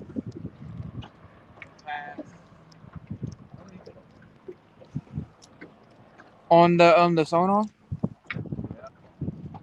So I'm gonna suspend one rod just to see. You know? Alright.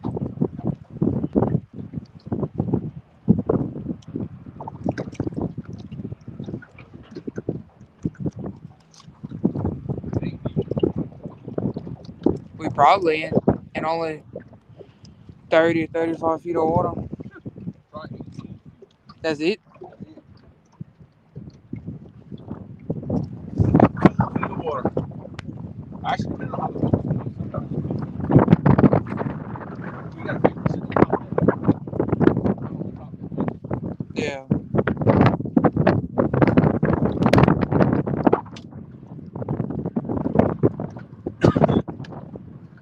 I don't know. I don't know what that is. If it's a catfish, I got something. It's not 100% though, because it's a very thick mark. Yeah.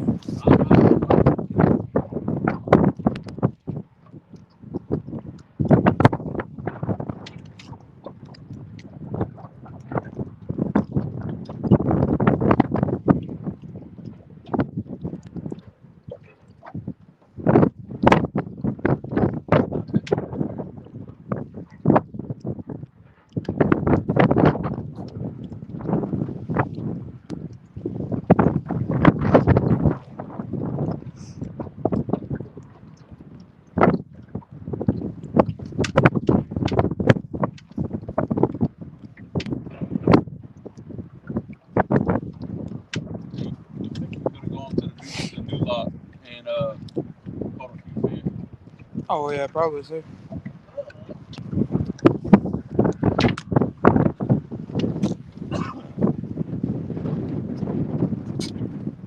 don't let us go there no more.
That's straight.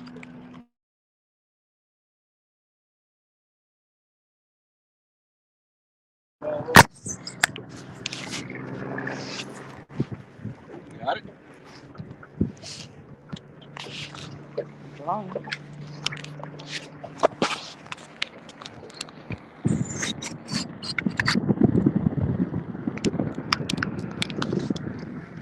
Alright, now I got it.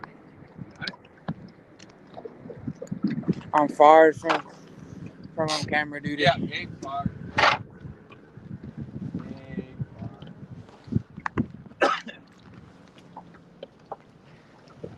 Well, cameraman knocked over the camera.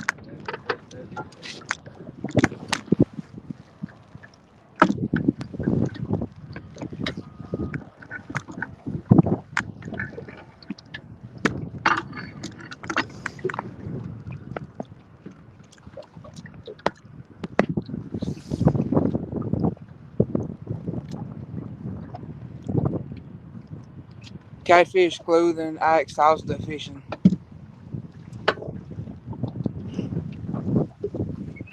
That's how the fishing is, Chris. Oh man. The skunk is stinking up the place. But we're in a post front situation, so you know, we kind of couldn't expect too much.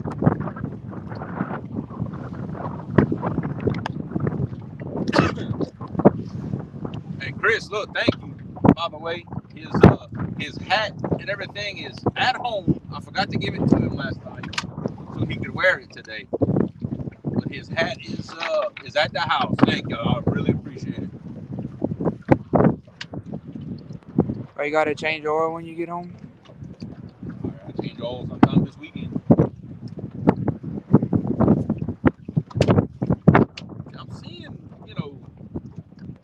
I'm seeing some stuff move around down there. I ain't confident that it's catfish. I don't know. Those arches kind of look funny to me.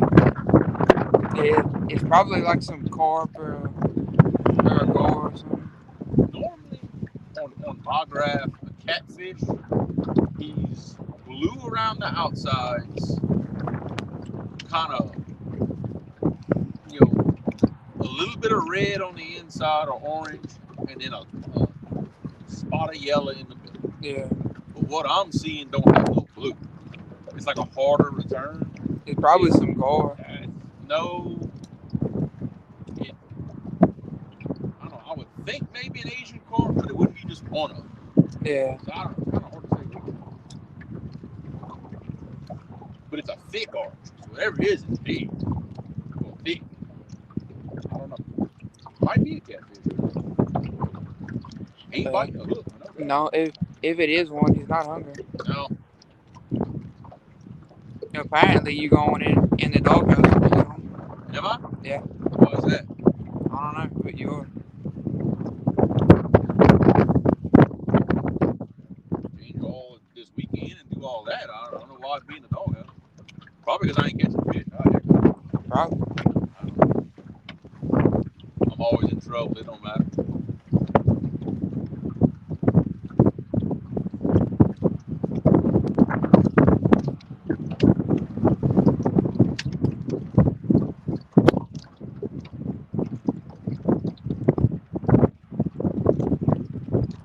What time is it, Gabe? 2:48. Ooh, it's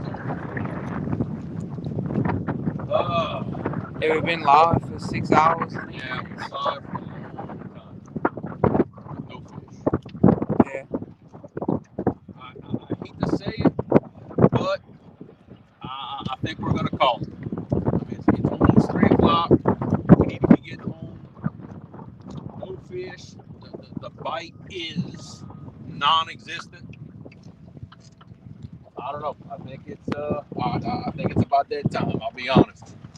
I hate to, man. I really hate to, but I just think that's all we can do. Let's see. Let me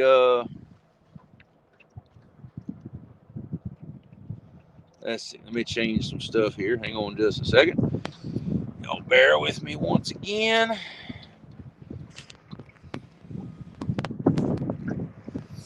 All right. Whew, what's going on, Jerry? Well, guys, we tried. We tried. Moved around, fished different spots, fish shallow, fish deep. It just was not happening today. That front coming through just killed the bite. We had a couple of little taps and bites this morning, but once that front started pushing through, that's it. It shut us down.